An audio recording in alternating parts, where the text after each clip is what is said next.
Trade shows to galas, meetings, and concerts, the Edmonton Expo Center has the space, event expertise, and service to make your next event unforgettable. With over 522,000 square feet of flexible event space, in-house catering, and operational expertise, they bring your biggest vision to life. Learn more at edmontonexpocenter.com today. The Chicken Parmy Burger, McExtreme pulled pork, garlic and black pepper chicken McNuggets, cheesy bacon McFlavor fries, and the Stroop Waffle McFlurry. You've scrolled them, you've screenshotted them, you've never been able to order them until now. This is the McDonald's World Menu Heist. The most wanted menu items taken from around the world, now in Canada. Get them while you can. For a limited time only at participating McDonald's restaurants in Canada. I'm Dr. Vance Elliott. The goal of every one of the thousands of hair restoration procedures I've performed is a full, natural-looking head of hair. I work directly with my patients for the consultation, the procedure, and the follow-up, so we can achieve the best results possible. When people see what we accomplish, I don't want them to think, "Wow, great hair transplant." I want them to think, "Wow, great hair." Go to drvanceelliott.com and contact us today.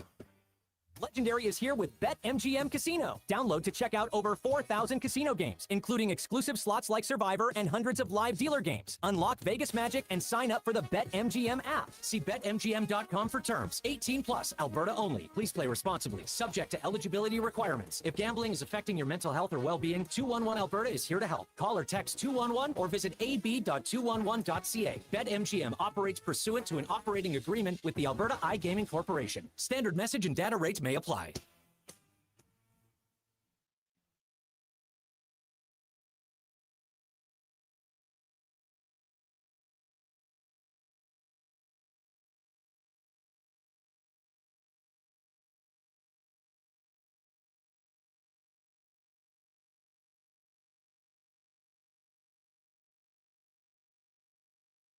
The Jason Gregor Show.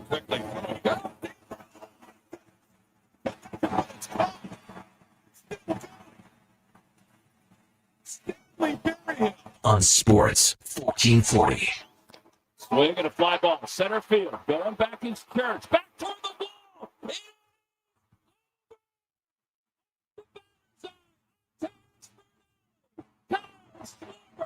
Has just completed an improbable comeback. A two-run game-winning home run. The Phillies down 4-0. They win it 6-4. It's the first walk-off home run in more than 3 years. Presented by PlayAlberta.ca, Alberta's only regulated online gambling website. It's wide open. Coxie's got 2. Touchdown Argos.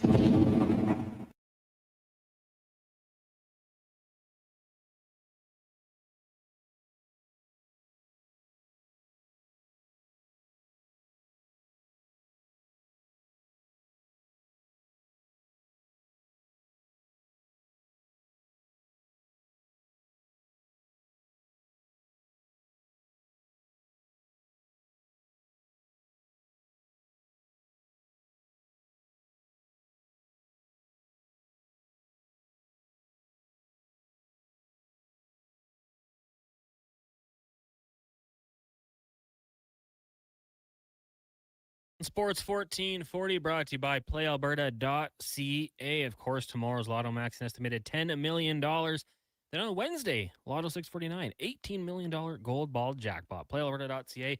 Also, check out the sports section. You got the Jason Gregor Show daily boosted picks. I got one up there. Declan's got one up there. Go check it out. Remember to use your game sense. Connor Halley, Declan Kruger, Mackenzie McLennan. We got intern Connor here as well, and Cam Tate in the Sports 1440 studios here in West Edmonton Mall. Hope you guys all had a fantastic weekend as we kick this one off. And it was fun on a multitude of levels. There was the Edmonton Elks picking up a huge win on Friday night. A win that maybe they shouldn't have won, but they got back into it. The first half was not good by any means for the team, but, battling through a little adversity for them to come back. I think that's a sign of what good teams do. And beating Winnipeg in that fashion, coming down to a field goal. If you were at the game, it was incredible. I mean, first half, not so much. But second half, the momentum shift. And then to win it on a walk-off, outstanding. Now, bye week. before they get the Labor Day Classic down in Calgary on the long weekend, and then the team's back at Edmonton for the rematch. Not too bad. Also, Argos took down the Tiger Cats 39-20, kind of a beatdown, and then the Rough Riders, just a bit of a struggle right now as they fell to the BC Lions in Vancouver. Now for them, they get the Argos. So that's an interesting matchup. Winnipeg takes on Montreal. Hopefully, for the Elks' sake, Montreal can do them a bit of a favor. You got the Ticats and Calgary, and then BC Ottawa. So when you look at that Western Division, it should get a little more compact. If the Riders lose, that'd be a good thing, but I feel like they'll get the job done this week, taking on Toronto. With a win, they'd only be a game back of the Elks, and then the Winnipeg Blue Bombers right in there as well. Now, it'll be tough against Montreal. Even in Winnipeg, that's a tough team. We've seen Davis Alexander on the road this year be pretty incredible with what he's been able to do. You look back week 1 against the Hamilton Tiger Cats, 336 passing yards, 2 touchdowns, no interceptions. Week 3 in Edmonton, in the loss, he had a touchdown, 356 yards through the air. Week 7, 402 yards, 3 touchdowns. And week 9, it was 420 passing yards, 3 touchdowns. So in 4 games, 9 touchdowns, 0 interceptions, and over 1,500 passing yards for Davis Alexander. So they'll try to keep that going this week in Winnipeg. We'll talk a little bit about that as the week progresses. Friday night football in that one, 2 games Saturday, 1 game on Sunday. But for the Elks, as we mentioned, bye week, we'll check in with the team, see if we can get some players to hop on this week as they await the Calgary Stampeders. On the show today, lots to get to. Kevin Woodley from In Goal Magazine will join us. We'll continue our look around the NHL's goaltending situations, division by division. I have the numbers here for the Metro. We had the Rangers as the number 1 team. Today we'll do the Atlantic, and that's a very competitive division. The goaltending could be the difference at the end of the year. So we'll get Kevin Woodley's breakdown on that, stats of the day, talk a little boxing, some Hockey Hall of Fame as well. Rick Walters will join us once again, former CFLer, coach, player, Grey Cup champion for the hour. Now we'll run through the Elks game, recap that. We'll look around the CFL, and then also talk some NFL with Rick. We've got the roundtable with Mac and Declan. Dennis Bernstein from the 4th period will join us as well to talk some more hockey, spec, and then Susie Wargen going to join us, the Broncos sideline reporters. The Denver Broncos, probably feeling pretty hungry after last season, the way things went, losing in the AFC Championship without their starting quarterback. Bo Nix is back and ready to go. So we'll talk to Susie about that. And of course, we'll get to Cam Tate and the 2-minute warning. Text line is 1-833-401-1440 if you'd like to get in on the chat. And also, if you're on YouTube, Sports 1440 AM is where you can go. Make sure you hit that like button as well. We bring in our co-host, Declan Kruger, today. Declan, welcome back. You were out on the island for a wedding over the weekend. How did it all go? Yeah, it went well. There was someone with 287,000 Instagram followers who was on Yellowstone there. What? That was pretty cool. Yeah, Maya Lowe. I don't know if I just doxed her. Maybe I shouldn't have said all that. Too late. Yeah, that was crazy of me, but she was out there. People were taking pictures of her. We were trying to figure out who she was. Yeah, it was cool. The island is beautiful. Mm-hmm. Like, I haven't been out to the island since I was a kid, but I wanted to move there. It was gorgeous. Like, Pacific Northwest living. I guess in Canada it's Pacific. Yeah. Southwest living, but it was pretty cool. What did you guys do, like, outside of the wedding? You had one day there, or were you back on Sunday? Yeah, back on Sunday. Oh, so okay. flew in Friday, spent the day in Victoria. Saturday, just wedding all day, and then Sunday spent the morning in Chemainus and got back out to the airport for a 3:00 flight. Toonie bar? Open bar. Oh, wow. Live band. Oh, classy.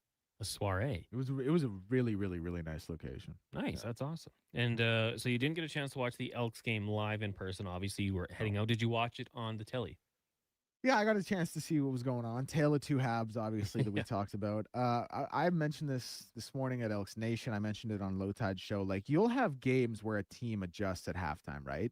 But it's pretty rare you see a game where two teams completely flip the script like that, which is what happened in this game. And I asked Eddie, I was like, what has to be said in each locker room at halftime for that flip to happen? So it was pretty interesting stuff. Did Eddie tell you how he ran into Brandon and I at the game? He did not. Oh, okay. We'll talk about that off air. Yeah, we've I mean, I've kind of been bringing this up since like week 7, where the Elks had allowed 1 touchdown, I believe, at that point in the third quarter. Like, I don't know what happens, in the dressing room between coach and the players. Obviously, adjustments are made, but I feel like I haven't seen a team make these good of adjustments in a long time, especially on the defensive side of the football. So when Rick's here, I want to talk to him about that. Like, Doug, we played high school ball. I don't know about you. I was just kind of zoned out at halftime. Like maybe try to grab a couple oranges if I could. What actually happens in like the pro locker room at halftime? I assume coaches meet quickly because you always see them run into the field, especially if you're up in the press box. Like those guys are running down to get in there quickly and then relay that message onto the team. But we'll see because it was really impressive for sure. Pillman texting in. Did you guys take the wheels off Tater's chair? Is he pulling an all dayer? I think Tater just likes to be around us. I don't know. He's not responding to me.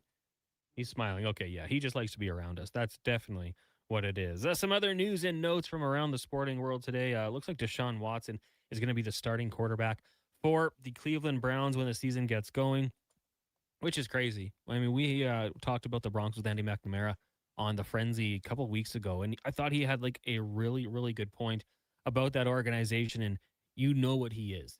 He's not the future. You've paid him. Yes, he's going to be on the team, of course. You just got to kind of ride out that contract. But you also drafted 2 young quarterbacks, and that might be the route you want to go to find out what they can do in the future, whether it is Shedeur Sanders or Dylan Gabriel.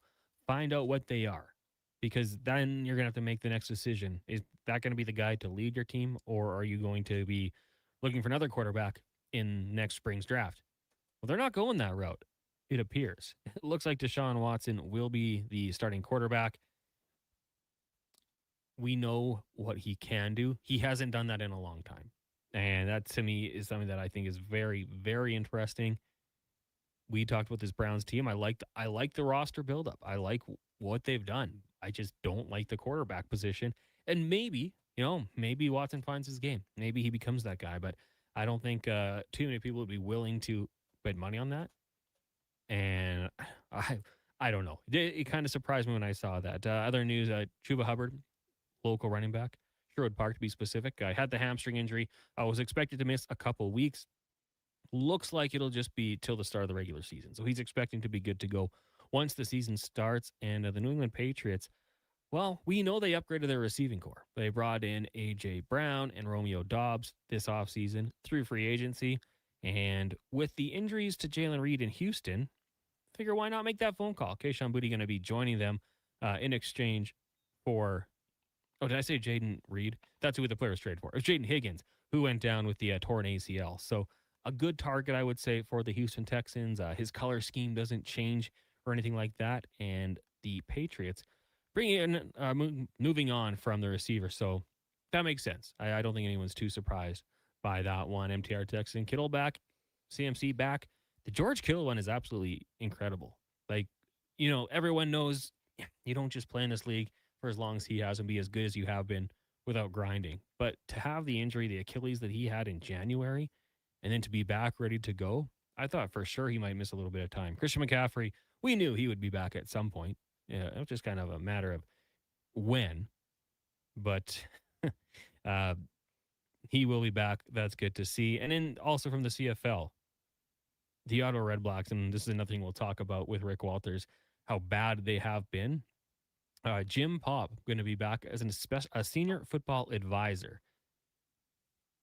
That's big. That's big. We know that Popp has been around the CFL game for a long time. He's won 5 championships. The most Grey Cup appearances by a GM in league history with 11. He's with the Alouettes for 21 years, 3 championships, 8 Grey Cup appearances, 8 Grey Cup appearances, 19 playoff appearances. Also built up the Baltimore Stallions and then won with the Argos. So bringing in Jim Popp, I think that's to hopefully try to stabilize what is going on in Ottawa. Like, as bad as the Elks were in all the situations that were not going their way, I don't know if it got this bad. Like, to be just blowing things up. Some might argue it might be a little bit, some things that weren't as good. We know that. But the Ottawa Red Blacks, the way they've kind of imploded this year, it's been nothing short of impressive.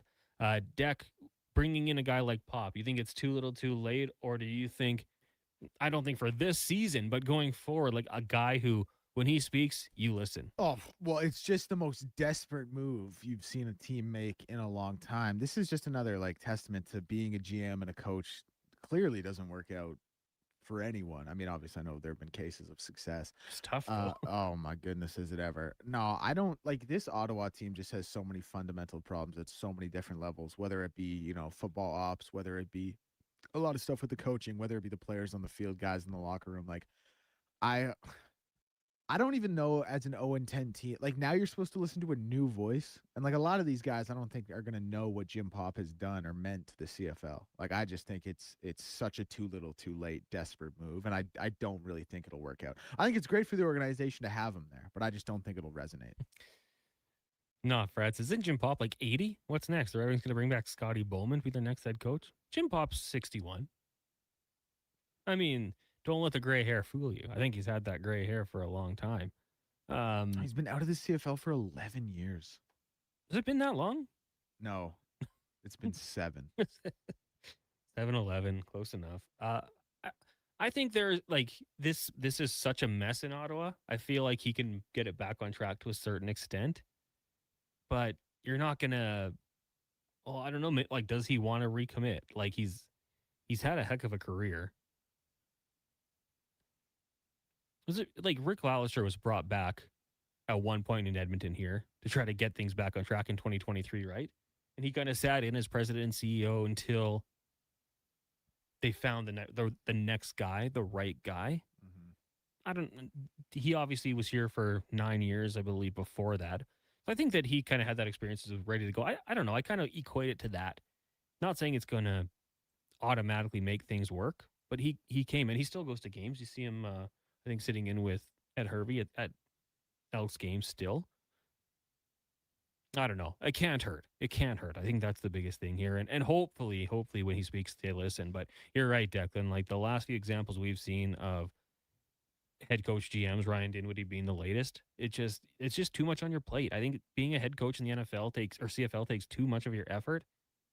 And I mean, you're really seeing it here, and kind of how, like, in the past, the successful head coaches haven't been the ones who are hands-on with every position group. Like, they hire guys, put them in the right position, support when you can, but it's just too much work to then go up to the office and go with your scouts. Okay, who are we bringing in here? Who's available? Who can we get on the neg list? I think it's just way too much work for it. So we'll see how it works out in Ottawa. It's another storyline to follow. And again, we will talk about that later on in the show. Of course, as I mentioned, lots on the program. Susie Warden going to join us, the Denver Broncos sideline reporter.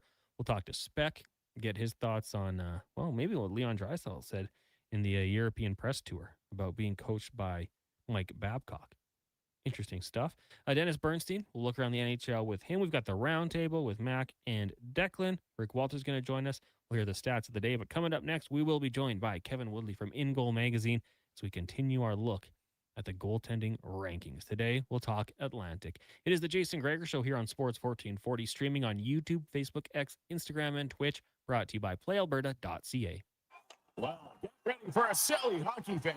Your partner in power just skated onto the ice. EWEL.ca, the new e-commerce website for electrical wholesalers Edmonton, is ready for the power play 24/7, 365. UL skates to where the puck will be in 5 years. Now that's forward thinking. Killer selection, slamming products from the best brands, and legendary service. Don't sit on the bench. Get your account today at ewell.ca and win that project. Plug into your partner in power. Get an EWEL.ca account today. Don't let rookies scratch your custom wheels. Evolve Wheels and Tires uses premium touchless equipment designed to protect your wheel and tire investment. Trust the enthusiasts at Evolve Wheels and Tires, Edmonton's premium wheel specialists. Evolve your ride. Evolve your experience. At GS Construction, we won't quit until we find a way to get the job done. And the right person makes all the difference. We're looking for our next superintendent, an experienced leader ready to take on the role. Because while GS Construction is building the water, sewage, and drainage systems Edmonton communities rely on, the superintendent is building up the team. If you know how to keep a job site safe, productive, and moving, we want to hear from you. Visit gsconstruction.ca/careers careers today. Crispy caramelized edges, a pillowy, airy center. Meet the new Papa John's Pan Pizza. Made with Parmesan and Romano cheeses, Papa John's special garlic sauce, and Italian seasoning, all baked directly into the bottom of the crust for a signature golden finish and crispy, savory crunch. Grab a medium pan pizza for just $16.99 today at your local Papa John's. Order now in the app or at papajohns.ca. Better ingredients, better pizza, Papa John's. Come for Canada's largest trade shows, the biggest names in entertainment, exhilarating sporting events, and more. And stay for the experience at the Edmonton Expo Centre. Looking for the perfect place to host your next big event? From trade shows to galas, meetings, and concerts, the Edmonton Expo Centre has the space, event expertise, and service to make your next event unforgettable. With over 522,000 square feet of flexible event space, in-house catering, and operational expertise, they bring your biggest vision to life. Learn more at edmontonexpocenter.com today. 2006, we saw the launch of Twitter. JT was #1 with Sexy Back, and the corner of Jasper Ave and 118th was never the same. On the Rocks. Celebrate 20 years of OTR. Friday, September 18th. With Whale and the Wolves. Whale and the Wolves. 20 years of music and memories. 20 years of On the Rocks. Friday, September 18th. Get in early. Jasper Ave and 118th. When your project can't afford downtime, call Japa Equipment Rentals. From excavators and wheel loaders to compaction equipment, Japa has the machines you need. Trusted since 1972. Visit japaequipment.com or stop our Edmonton or Calgary locations. Professional golf is coming to Blackhawk Golf Club this fall. The ATV Classic, presented by Building Trades of Alberta, brings the stars of PGA Tour Americas to you. Enjoy the ATV Fan Zone, presented by Michelob Ultra, where golf meets festival vibes. Upgrade to VIP-covered terrace seating with premium food and beverage options. September 17th to 20th. Tickets start at just $25, and the first 250 buyers receive a PGA Tour Americas commemorative gift. Get yours at atvclassic.com. Feeling overwhelmed by debt? Concerned about what the next few weeks or months will bring for your finances? My name is Parveen Middleton. I'm a licensed insolvency trustee at BDO here in Edmonton. You don't have to navigate this alone. Together, we can review your options and build a personalized plan to reduce your payments and get you out of debt, so you can breathe again. Call 1-833-BDO-TALK or visit bdodebt.ca to book your free consultation and discover your debt-free future.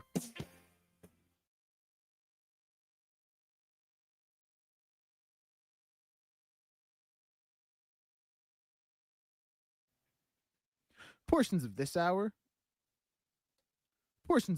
brought to you by the Nation Golf Tournament. Friday, August 28th at Millwoods Golf Course with golf, drinks, swag, food, and fun. Every swing supports Gregor's grad and helps graduates shine on graduation day. Sign up at nationexperiences.ca before it sells out. The Jason Gregor Show with guest host Connor Halley. This is Sports 1440. Brought to you by PlayAlberta.ca, Alberta's only regulated online gambling website.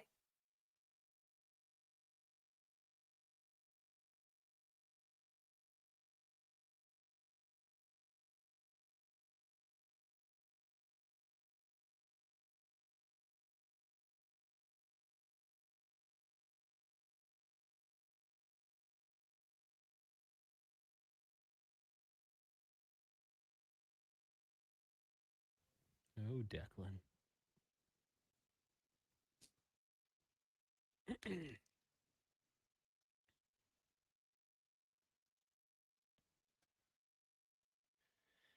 $2:22. Welcome back. It is the Jason Gregor Show here on Sports 1440, brought to you by PlayAlberta.ca.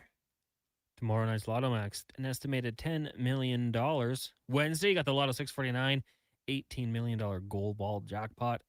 Or you can do our special bets here with the Jason Gregor Show. Late night baseball. How about that? The Cubs, Padres, and Reds to win, boosted. And then deck selects. We're trying to get a win here. We're going with the Lynx and the Dream. Money line.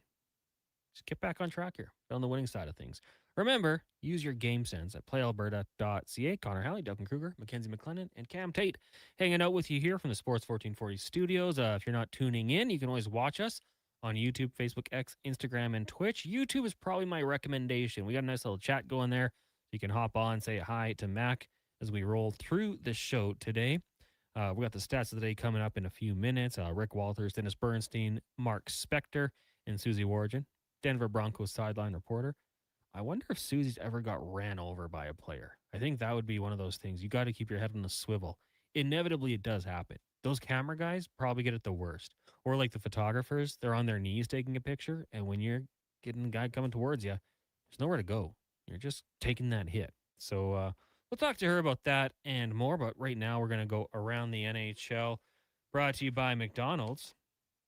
Of course, I would always recommend the new Red Bull drink that they have there. Quite tasty. But the most wanted menu items from around the world have now landed in Canada. And you can nab the McDonald's World Menu Heist at select restaurants. Hurry in before we have to give them back, only at McDonald's. And in case you missed it, last week on the Jason Gregor Show, we kicked off our goaltending preview. We went out to the Metro with Kevin Woodley from In Goal Magazine at NHL.com.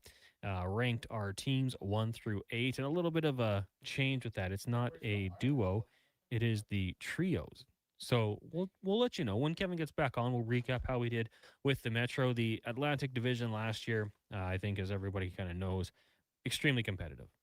Some really good teams there this year, and it could be even more competitive because I think, we all think, I'm not changing the game here, Florida Panthers going to be a really good team. The Toronto Maple Leafs probably bounce back.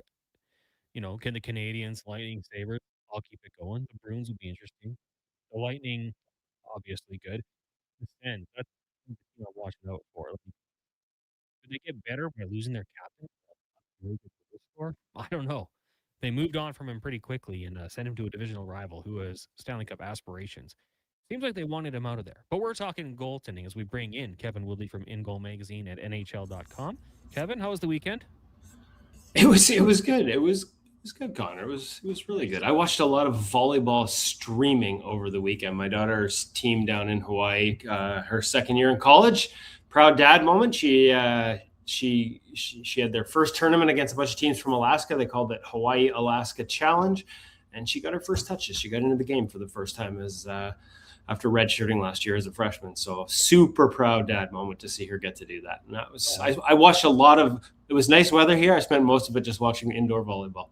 That is amazing. Congratulations to you and your family. That's so cool. Are you guys going to get out there and take in a few games? You bet we are. We're heading down there. The Canucks take off on the road early in the season, and the intention is to go watch 3 home games there. It's great. It's just it's Division II volleyball, University of Hawaii Hilo, but they pack the place. They have I believe for 2 years in a row, they have the highest attendance of any Div 2 women's volleyball program in the country. It's a really good time. So I'm looking forward to it. No, my question, because I've always been curious. Like I love watching football from Hawaii because it's late night. The family goes to bed. So obviously you're going to be staying up later when these teams play. But how often do you have to make the flight back to the continent? Is that like every couple of weeks they're flying to take on an opponent, or a lot of obviously the home games, but then also there are 2 or 3 other Div 2 teams in the Honolulu area. I think there's 2, HPU and Chaminade. And then they do a couple of trips a year, 2 or 3, depending on playoff stuff and preseason tournaments. I think this year it'll be 3+ playoffs if they make it. One to NoCal, sort of Fresno area and a bunch of schools around there. And then another one to sort of SoCal, California, Point Loma in around the San Diego area and a couple of schools down there. So it's usually 2 regular season trips, 1 preseason tournament, which is coming up this weekend, and then another, depending on, qualifying for regionals and playoffs, 1 more trip after that. Oh, that is awesome. Well, congrats again. That's really cool to hear. Well, we brought you on now to continue our previewing of the goaltending by each division as the trios. Now, last couple of years, it's been the duos. Now we're talking trios. And last week we talked about the Metro 8 through 1. We had the Penguins, Blue Jackets, Islanders, Flyers, Devils, Canes, Caps, and Rangers. And you said it yourself, some of those are very, very close. As we head out to the Atlantic Division, we know how competitive it is at the top, with I think a few more teams ready to make a push here. So goaltending could be an X factor of sorts in this division. So why don't we kick it off? Who do you have in the lowly 8th spot this season? Well, I will say quickly to go back to the Metro, we had a potential change last week with Elvis Merzlikins undergoing shoulder surgery. I know they haven't announced the timeline, Connor, but it tends to be an injury that takes, months, 3 to 4, sometimes 5 to 7 to recover from. So look for them to maybe be active, because I already had question marks about their depth chart. And without Elvis, who may have finished overall with kind of below average numbers, but gave them some really good stretches, I think they're going to need to fortify it. So when we look at that unrestricted free agent list, whether it's a Reimer who was on the ice in Kelowna this weekend as part of a sort of tournament jamboree thing, but it looks like he's been training, or Cam Talbot, or maybe a Connor Ingram. I wouldn't be surprised if they're shopping in another name who's evidently coming back from Russia, Alexander Georgiev. After a year overseas in the KHL, is poking around some NHL jobs, as I understand it. So interesting times there. But let's get to the Atlantic. I just had to have that update in. Talk about starting right out of the gate with something that will raise some eyebrows and certainly could leave me with egg on my face by the time it all ends. But I've got your Florida Panthers, your 2-time Stanley Cup champion, 2 of the last 3 years, moving on from Sergei Bobrovsky. And listen, this is a pretty good division from a goaltending standpoint, but I've got them in 8th. And that's probably not fair to Jacob Markstrom.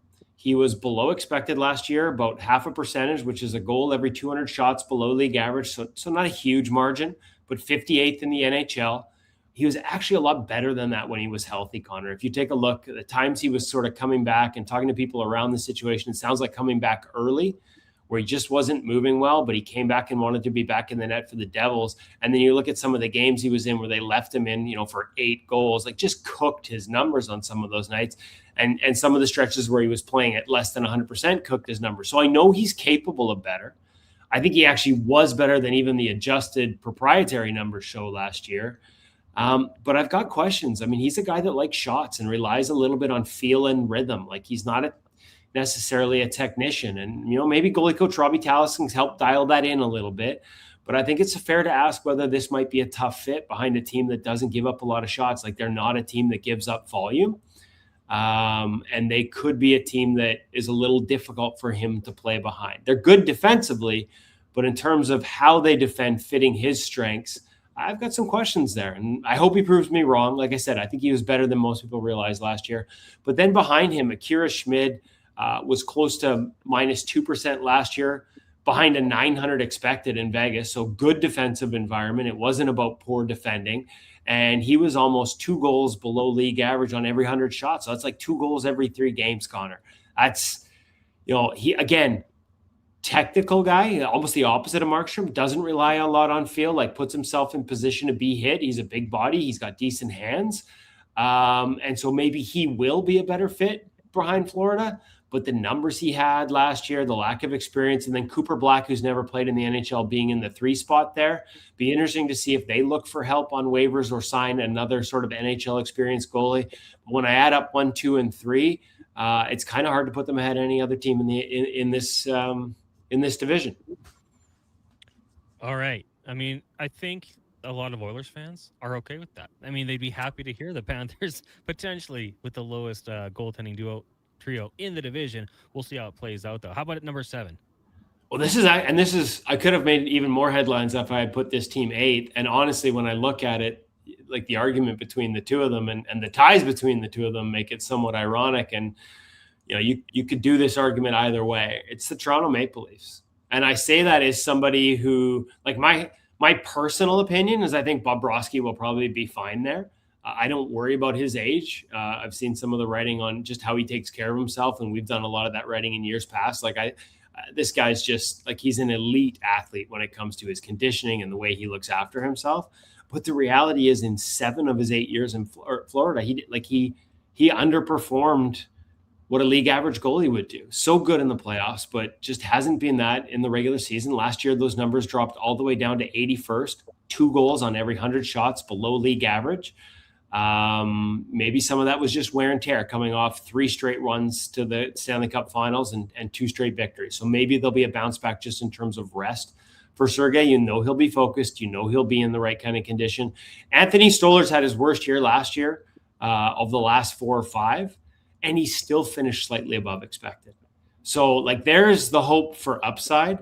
Stolarz with any kind of bounce back and get back to like the elite levels he was putting up the year before. And hopefully that means you don't have to play Bobrovsky too much. And this tandem rockets up the charts just the way they did together in Florida, which was one of Bob's best years in the regular season in Florida, was with Stolarz. Akhtiamov had a tough time in the NHL last year, but won a Calder Cup. Like, I like him in the 3-hole if they need some spots, but not a guy they're going to have to lean on because both of the guys ahead of him know how to start for long stretches. So, and he doesn't need waivers, so there's no risk of losing him, which is an important part of this discussion. So there's a lot of different reasons that I think this tandem might be better, but at the end of the day, I'm doing this based largely on statistics, and the statistics paint a pretty tough story, even with Stolarz having a ton more upside and his floor being high, being so high. Like, his worst season being above average is a remarkable statement. Very few guys play at that level in their down years. So maybe this all goes better, but the numbers say this could actually be the 8th ranked tandem or trio in the division. I've got questions about Florida. That's why I put them behind them. But, again, both those teams, obviously we know how good Bob can be, Stolarz, we know how good Markey can be. Both situations that could end up finishing a lot higher than I've got them ranked right now. But the math is the math, and it's hard to argue against it. Kevin Willey of In Goal Magazine joining us here on the Jason Gregor Show, taking a look at the Atlantic Division today, ranking the goalies 8 through 1. Panthers at 8, Maple Leafs at 7. Who comes in at 6, Kev? Yeah, Linus Ullmark and the Ottawa Senators. And this is the tough one because Ullmark was top 20 in the second half last year. And I think you'll probably see that guy more this year. Obviously, there were some outside there, like there were some, he had to take a leave of absence. There were some issues that kept him away from the team. The depth behind him was an issue last year. Levi Merilainen was so good 2 years ago, but really struggled with the expectations as the backup last year. And that just put even more pressure on Linus Ullmark. So I believe that Ullmark has the ability to be one of the best goalies in this division. And yet last year he finished below expected despite being top 20 in the second half of the season. They are a really good defensive team, but I still have questions about the decisions they've made behind Ullmark. That's what this ranking is more about. Sam Ersson was, again, in that like bottom 10% of the league last year, more than 2 goals on every 100 shots below expected. He's a guy who should have a higher floor than that. And maybe, the defending as well as they defend in Ottawa, maybe that will be a good fit. I know the goalie coach, the new goalie consultant, Maciej Schwo, knows him from Sweden. That's a part of this acquisition, and he believes there's better there. I believe there's better there, and we saw it at times in Philadelphia, but it's not like he was being asked to stop bullets in his teeth, behind the Rick Tocchet coach Flyers last year either, and he really struggled. And then further complicating this is Levi Merilainen. Like, unless they're a team that's willing to consider keeping 3, he's probably the guy. Well, he's obviously the guy headed to the American Hockey League, Connor, and he's a guy that, when I asked scouts and goalie-specific scouts, directors, and coaches, polled a group of them last summer for their sort of top goalies under the age of 23, he cracked the top 10 list quite easily, and he was on a lot of coaches' top 5 lists. And he's had success in the NHL. It just didn't go his way last year. There are still teams that'll look at him as someone they'll take a flyer on if they feel like, maybe a developing team that's got room to sort of groom a guy in the number 3 spot. And if they lose him in Ottawa, they don't really have anything behind him that's NHL ready. A lot of their other sort of prospects have moved on. Guys like Mads Sogard, who'd had a taste in the NHL. I think Hunter Shepard moved on. He had taste in the NHL in previous years. So they don't have any NHL experience behind him. Losing him is a real risk. And I think it's riskier because there are questions about, whether Sam Ersson can get back to at least being a high floor guy. Because last year he didn't even do that for the Philadelphia Flyers. And that's why I've got the Ottawa Senators lower than what their number 1 goaltender, Linus Ullmark, probably deserves. All right. That's a fair breakdown when you put it all into perspective there. So who's coming in at the number 5 spot then? The Detroit Red Wings. And this is interesting because John Gibson finished even, basically right around league average. And so did Daniel Tarasov. The difference was Daniel Tarasov, who came in from Florida as a free agent signing, and I liked that signing. He finished even after a sizzling first 2 months, so he came back down to earth.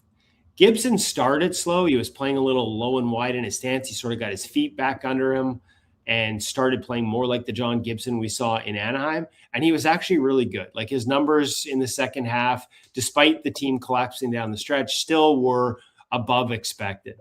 So Gibson sort of showed for long stretches that he could be the guy a lot of people thought he would be in Anaheim, and yet it still wasn't enough for the Red Wings.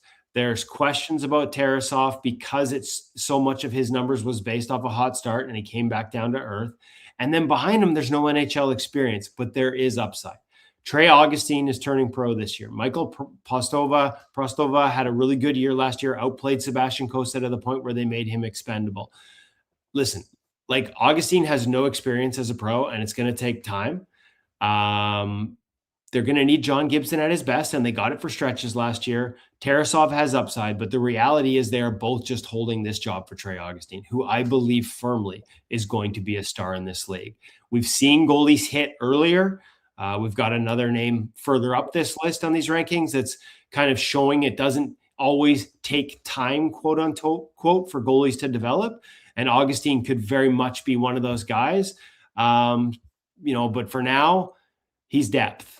And it's going to be up to Gibson and Tarasov. And they got there in different ways, but they both finished league average. And I think the fact just league average goaltending is enough to be middle pack in this division. Tells you a lot about how good these names are coming up on the teams next. Very quickly, how long do you think before Trey Augustine gets his feet wet, gets into the NHL, and can reach that status? I mean, Gibson's got an injury history. I think he was mostly fine last year, but there is a history of injuries there, obviously, in Anaheim. So you got to think he's going to get a taste at some point. Could be really soon. Yeah, we'll have to wait and see. Development is rarely linear, and it is your first year pro is your biggest step you'll take.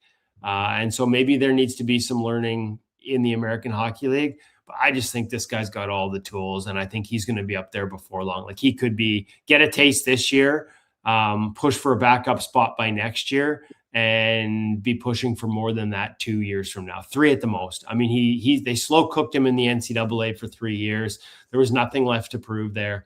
A little surprised. I thought maybe he might go back there, especially with the nil money that's now available, and become an unrestricted free agent next August. But he starts with the Red Wings, and I think after keeping their young goaltenders in the minors for too long a period of time, like they did with Cossa, I think he's going to push through that ceiling a lot sooner than their previous prospects have.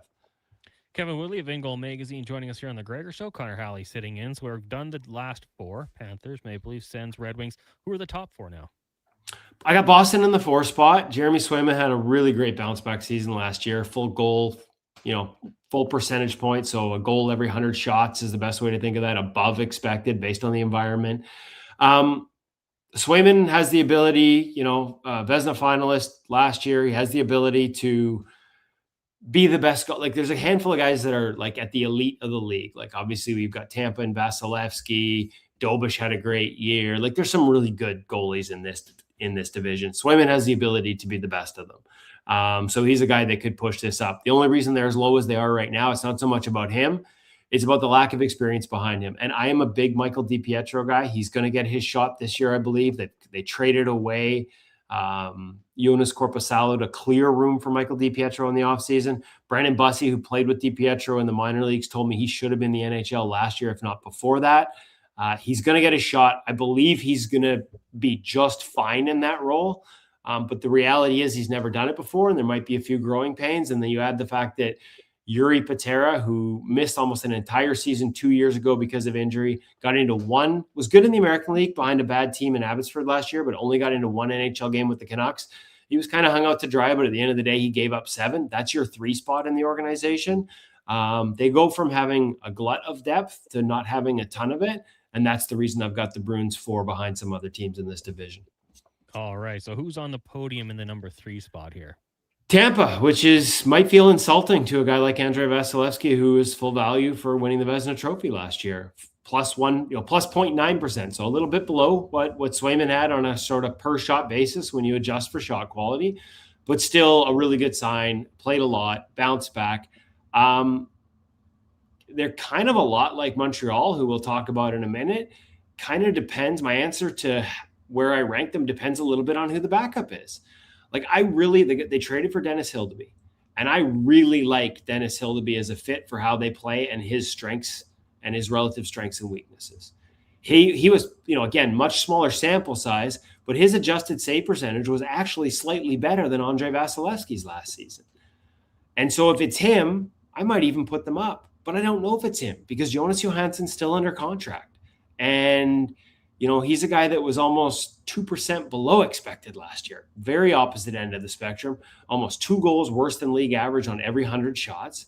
And yet, you wonder how they're going to roll this out. If it's Vasilevsky and Hildeby with a little bit of time for Hildeby to get comfortable behind a new team, a new system, and new teammates, that could end up being the best tandem in this division. But right now, because of that uncertainty, because of Johansson's struggles relative to environment, I've got them further down the list in the 3 spot. All right, so we are ranking the Atlantic Division goaltending tandems here on the Jason Gregor Show with Kevin Woodley from In Goal Magazine. You said we'll talk about Montreal in a minute. Is that right now or another minute? It's right now. Montreal Canadiens are in the 2 spot. And Jakub Dobeš had an incredible playoffs. He had a really good regular season. Again, his numbers were just slightly behind Andre Vasilevsky, his adjusted save percentage, so on a per shot basis, 26th in the NHL at plus 0.8%. So saving you close to a goal every 100 shots, close to a goal every 3 games. That's really good in today's NHL. Jacob Fowler in a much smaller sample size and with an 878 expected save percentage, so a tougher environment defensively in terms of the quality of shot he faced in that smaller sample size, was plus 2.2%. Only Devin Cooley amongst NHL semi-regulars, guys that saw at least 500 chances last year, had a better adjusted save percentage than Jacob Fowler. And so if it's Fowler in the 2 spot, this could be the best tandem. And I've got him as my breakout candidate this year. I think he's a guy that, as good as Dobeš is and as good as Dobeš can be, I know there are goalies around the league that think Jacob Fowler might end up being one of the best in the entire league. And his results weren't far from that just last year. So you put those 2 in the NHL and you've got a hell of a tandem. The question is, are they going to do it? Because Fowler doesn't require waivers and Sam Montembeault does. And Montembeault, again, we talked about Johansson at minus 1.8%. with the Lightning, Montembeault minus 1.9, 80th in the NHL with an adjusted save percentage. So we know he's capable of better. His best years have still only been slightly above expected. He's never had a season, he's never had a season like Dobeš had last year. He's never had a season like in a small sample like Fowler had last year. And yet, because of waiver status, it is not a slam dunk that it's Fowler that stays. And that's the reason this isn't the number 1 tandem in this division, because I think there's still a chance, just based on waiver status, that Fowler might not be in the National Hockey League. And yet if he is, not only could they be the number 1 tandem, not only just in the division, maybe one of the best ones in the league, but he could end up being a guy who's at the top end of that tandem. And this is nothing against Jakub Dobeš. It's just how good Jacob Fowler projects to be. And this isn't just me. And I had a chance to be on the ice with him, but I was on the ice with him and Jeremy Swayman, and Swayman just raving about this kid. So he's the kind of goalie that other goalies look at and say, damn. So that's, and yet he might start in the American Hockey League. That's where the uncertainty comes from for me with the Montreal Canadiens. So by the process of elimination, we've got the Buffalo Sabres in the number 1 spot. Yeah, and that might leave a few people scratching their heads, but Ukko-Pekka Luukkonen finished plus 0.9%. And if you remember, that's the exact same number, again, relative to expected save percentage, so relative to defensive environment and shot quality, the exact same number that Andre Vasilevsky had last year. Now, he played not as much as Vasilevsky, and there were some, Vasilevsky was more consistent, but at the end of the day, he arrived with the same totals. Alex Lyon was actually slightly better at plus 1%. And Colton Ellis was plus 0.3 in a small sample. They are the only team in this division and the only team that we've looked at in the Eastern Conference so far with 3 guys on the depth chart who played in the NHL last season and all finished above expected, outperformed their defensive environment. So they've been open about the fact they're going to probably run 3 again this year. I like how it worked for them last year. I think UPL learned some things from Alex Lyon and the way he thinks the game. And I think as long as they keep defending as well as they did last year, and they all had expected save percentage. So their defensive environment was above NHL average for all three guys. But they're the only, when your top two guys both have adjusted numbers that are actually better than the Vezina trophy winner, even slightly, and you've got two guys like that and a third guy that can give you NHL minutes that you believe in, that's why the Buffalo Sabres are number one in my preseason rankings in the Atlantic Division. Now, just for some fun here, who would you have higher, Buffalo or New York Rangers? Oh, putting me on the spot, Connor, making me scroll through my notes here, because this really was an exercise in sort of statistical. Well, you know what? Shesterkin's numbers last year were better than either of those two guys by a couple, percentage points. Korpisalo's were worse. And in the 3-hole, Dylan Grant was exceptional. So my answer is going to be a bit of a fence-sitting exercise, Connor. You know how I like to sit me on some fences here. If the New York Rangers keep Dylan Grant either as the 3 or don't lose him on waivers, then they're right there with the Buffalo Sabres. And I think Shesterkin's upside as an elite number 1 puts them ahead. If they lose Dylan Grant, I think that lack of depth compared to the Buffalo Sabres keeping Colton Ellis, and especially how good Grant was last year, again, tiny sample, but like plus 5%, do that for a season and they hand you a trophy at the end of it.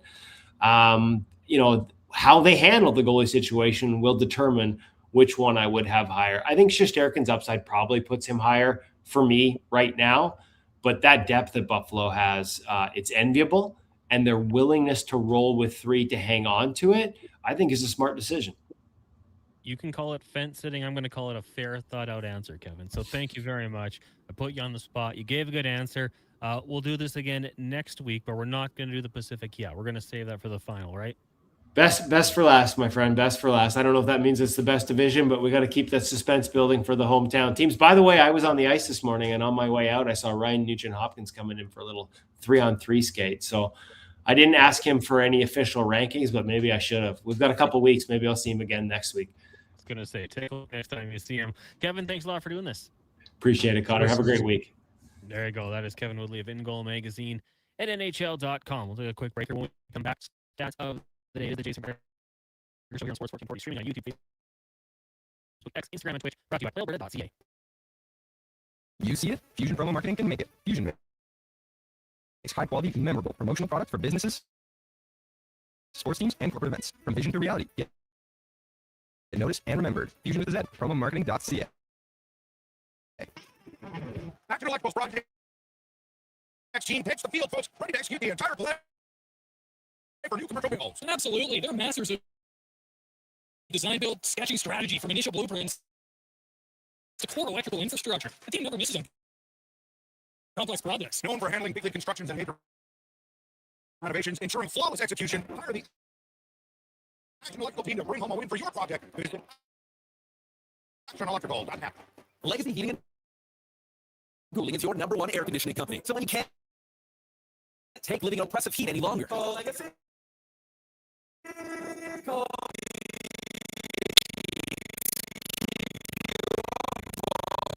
nice.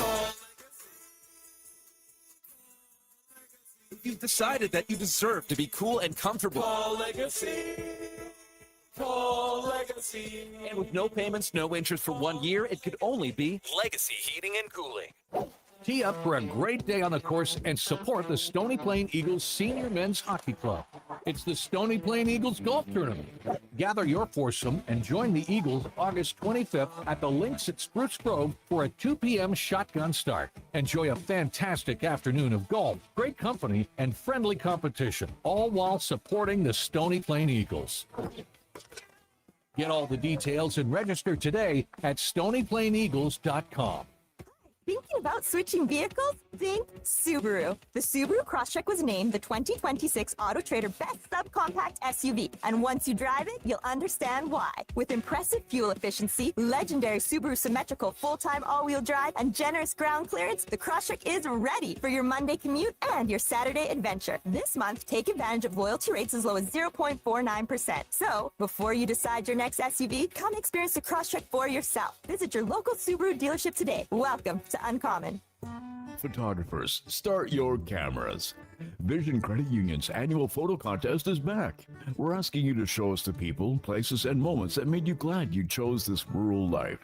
Maybe it's the view from your farm, a walk down Main Street, neighbors pitching in, a weekend at the rodeo, or a sunset down a back road. Share your photo to show why life in rural Alberta is a choice worth celebrating. Enter and vote at What's Your Share?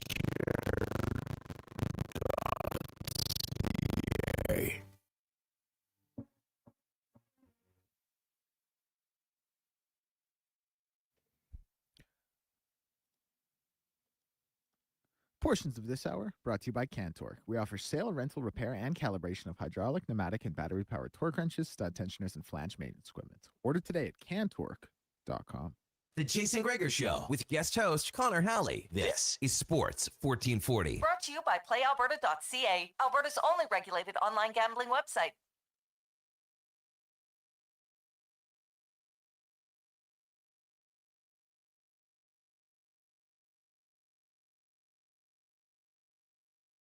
Jason Gregor Show here on Sports 1440, brought to you by PlayAlberta.ca. Connor Halley, Duncan Kruger, Mackenzie McLennan, Connor the intern, Cam Tate with you here in the Sports 1440 studios. Text line is 1-833-401-1440. Let's get to the stats of the day. Brought to you by All-Star Construction. Founded in 2009, they continue to grow. They're hiring general laborers, hydrovac operator, backhoe operator, gas piping technician, and more. Go to Indeed.com and search All-Star Construction. And scrolling through kind of some stats from this day, and Declan, I'm pretty impressed that you kind of knew this already. But in 1908, Canadian champion Tommy Burns knocked out Bill Scar in the 13th round in Sydney, Australia. Sydney State to retain the World Heavyweight Boxing title. It was the third time they fought. Third time he knocked him out. It's the only instance in history where two boxers have fought 3 times for a world title, and each fight taking place in a different continent, of course.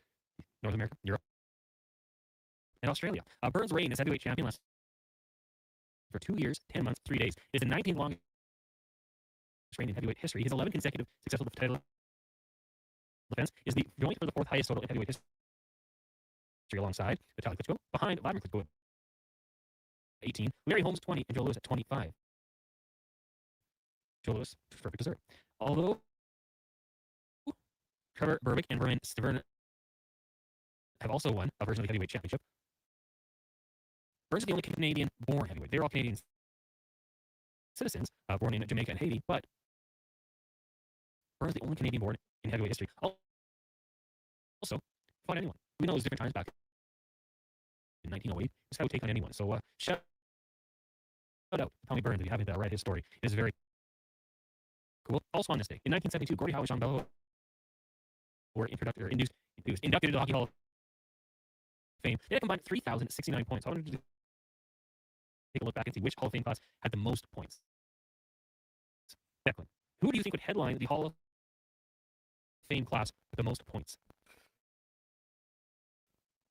Repeat the question. So, if you take a Hockey Hall of Fame class, okay, and put all their points together, who do you think would be in that group? Does anyone come to mind? 1 second here. Just a quick Google, not for the answer. I will guess the class of 99. For Wayne Gretzky. Yes. Yeah, that's probably a very fair one. But it wasn't actually that class. It was the 2007 class with his teammate for a long time, Mark Messier, leading the way with over 1,800 points. The class had 5,268. Ron Francis was in there, just under 1,800. Al McInnes had 1,274. Well, Scott Stevens had 309. Not too shabby. The 2004 class had Ray Bork and Paul Coffey. It was just over 3,000. In 2017, Team Slaney and Mark Recchi, they were just under 3,000. And of course, it is the Wayne Gretzky class of 1999 right in there with his points, 2,857. We're talking just regular season. So that is your stat of the day. Wayne Gretzky probably could have done it by himself. It's a little more help, but the 2007 class obviously was pretty good. 5,268 points among them. Text line is 1-833-401-1440. A little bit of a text here. Hacksaw said, Cons, in a 9-team league with 3 teams winning records, how does a team go over? I would suggest the Red Blacks must try to be this woeful. Well, actually, there's not really a perk to being this bad. Like, there would be the first overall pick in the draft, but it's not like the NFL or the NHL or the NBA draft where you're, trying to land a franchise turnaround type player. I mean, you'll get a very good player there. There's some benefit, but not enough for it to be intentional. Unless it's sabotage on the inside, but I can't imagine what's going on in that room. Like, going to work must suck. Just tough for everyone involved, just be awful. We've seen that here. I was like going to Elks practices a couple years with the media wasn't great. It was just like, okay, how do you ask a question this time? It's just the day in, day out. It wasn't a great time. So yeah, I can't imagine it'd be much better. We'll talk a little bit about that more coming up in our next hour because Rick Walters will join us, a long time CFLer, coach, player, also Grey Cup champion. Right now, we're going to get to a Sports 1440 update with Declan Kruger, brought to you by Go Auto. You can shop over 17,000 vehicles at GoAuto.ca with 31 new vehicle brands and 73 locations to choose from. Buy your car. GoAuto.ca. This is the Sports 1440 update.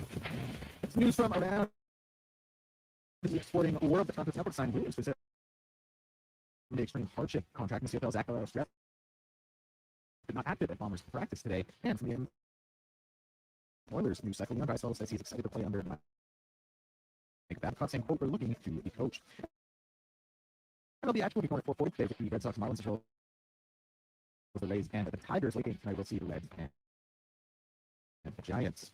WNBA action, we'll see the Buckeyes and Lynx at 6, as well as the Dream and the Sparks at 8 o'clock. And in the NFL, Deshaun Watson has been named starting quarterback for the Cleveland Browns, while San Francisco 49ers owner Jake York arrested in a prostitution case in East Palestine, Ohio. I'm Declan Kruger. This has been a Sports 1440 update. Sports 1440. Stingray radio station broadcasting on 46 territory. Download free.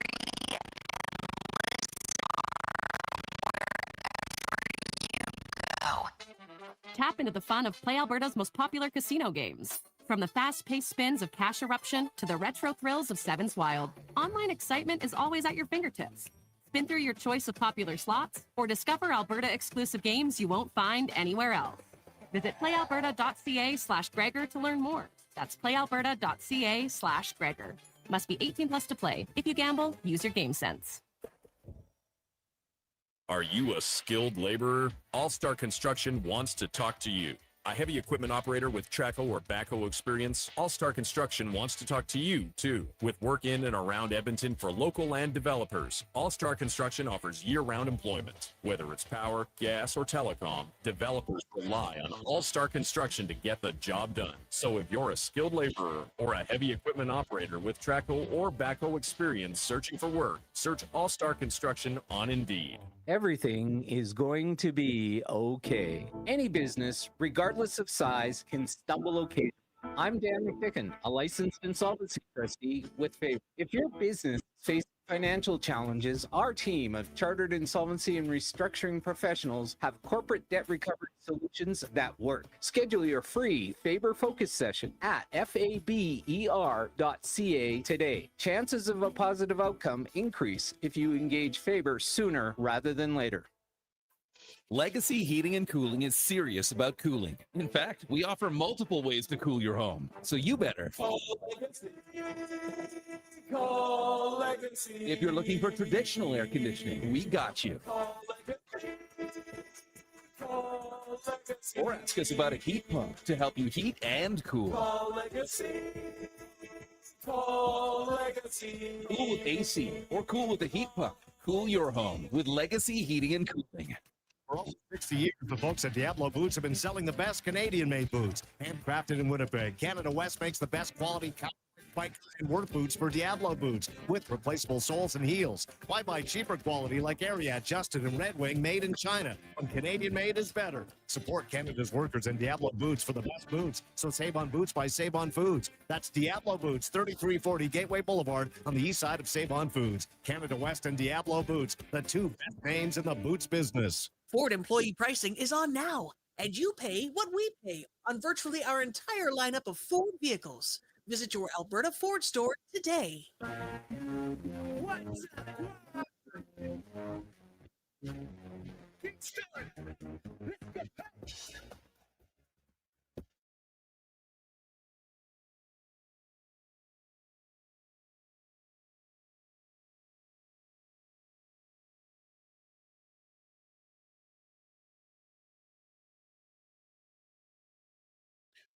Portions of this hour brought to you by Japa.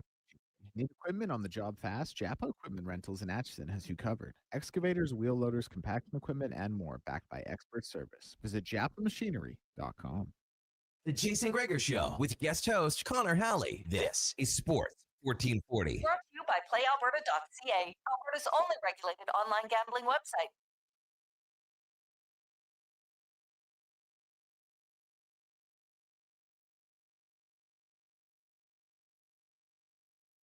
Is the Jason Gregor Show here on Sports 1440. You can also watch us on YouTube, Facebook, X, Instagram, and Twitch. A little choppy right now, but we're going to get that corrected in the next commercial break. We appreciate you guys bearing with us. You can watch it on Facebook, too. Lots of places if you want to go check it out.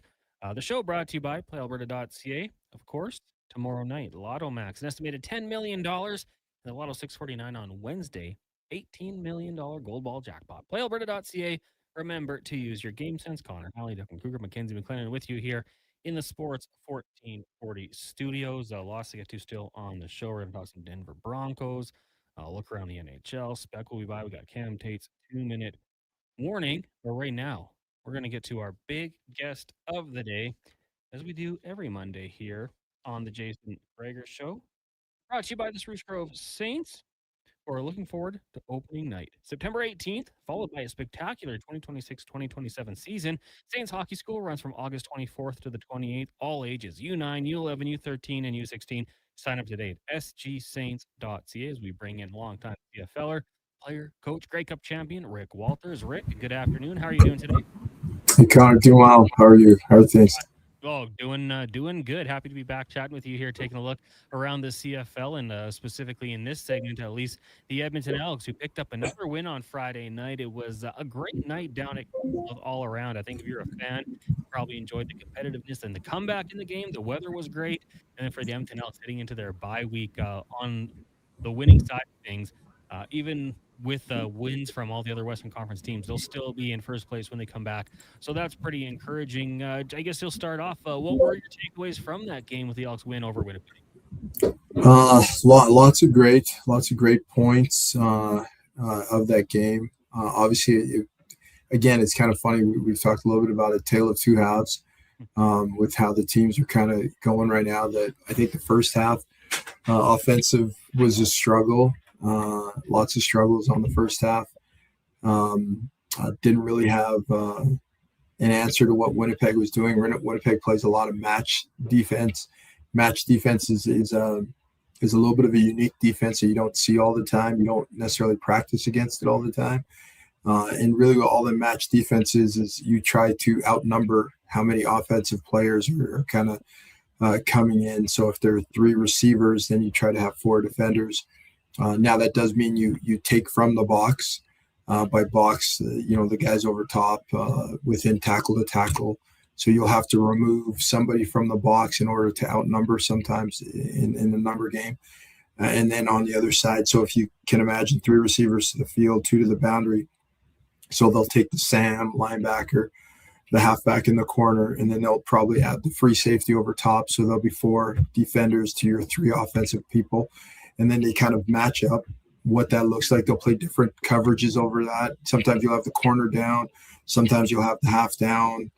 Sometimes it's corner high, half high. Sometimes the Sam linebacker will go high. All kinds of different combinations which you can get out of match. And then on the weak side, you'll have the half in the corner, and the will linebacker gets into your kind of match game. So he'll get into having 3 defenders versus your 2 offensive people. And again, you can play a few different ways and a few different coverages, whether the, half down, corner down, half high, corner high, whatever that looks like. Sometimes the will linebacker goes back high, but they do take from the box players in terms of what that looks like. So they're leaving um, the 4 down and the MAC, and then you kind of steal the will, sometimes out, sometimes in, to play against the run. So I think offensively we struggled with what that looked like in the first half. We really did. Didn't have a whole lot of answers. I thought defensively, I thought we did a great job in terms of what that looks like. Just holding on more than anything, because you put in a tough situation sometimes, but they held on for the half, and then halftime came, and I think the biggest thing that came right before half was that the Elks were able to score a touchdown right before half, and that was massive in terms of changing and flipping the momentum piece going into halftime. Yeah, I mean, I will say I was kind of surprised that they did go for 2 there. It didn't work out. But like you said, just the knowing that we can make it down the field and drive. So, Rick, I wanted to ask you, because you've obviously played in the CFL for a long time. You coach as well. And the adjustments this team makes at half, like, I've been so impressed by it this season. I talked about it a lot, especially on defense. And in the second half, the defense allowed 24 yards, and they could not stop Radio Rivera in the first half. So I thought it was really incredible. But I want to get just kind of your perspective, maybe first as a player and then from a coach, because I've said it, I played high school football. I was concerned about getting oranges at halftime. This team just finds things that they have to clean up, and then they go out there and execute. So as a player, when you're walking off the field, you're down 16-6. You haven't done a whole lot. What are you hearing? What are you doing at halftime from the coaches? I think as a player, you kind of internalize a little bit in terms of what happened in the first half, especially I'm guessing like the Elks, they've had a lot of success this first part of the season, and you're trying to figure out what are we missing? How have we not been able to capitalize on some of the things that they thought they're going to be doing? Typically, the day one of your week as a player, you'll get a scouting report, and on that scouting report, you'll identify tendencies. So on 1st and 10, they're going to play this off, defensively, and then offensively, they're going to show this look. And then, you go into 2nd and mid, they're going to do this, and defensively, they're going to give this look, give this front predominantly, and maybe this on the back end. And so you're kind of internalizing maybe within your group as to, are they doing what you thought they were going to do? Now coaches are probably doing a similar thing, and they would go through and as the game first half is unwinding, you're seeing, are they attacking something that we didn't think they were going to attack? Are they coming in the consistent coverages?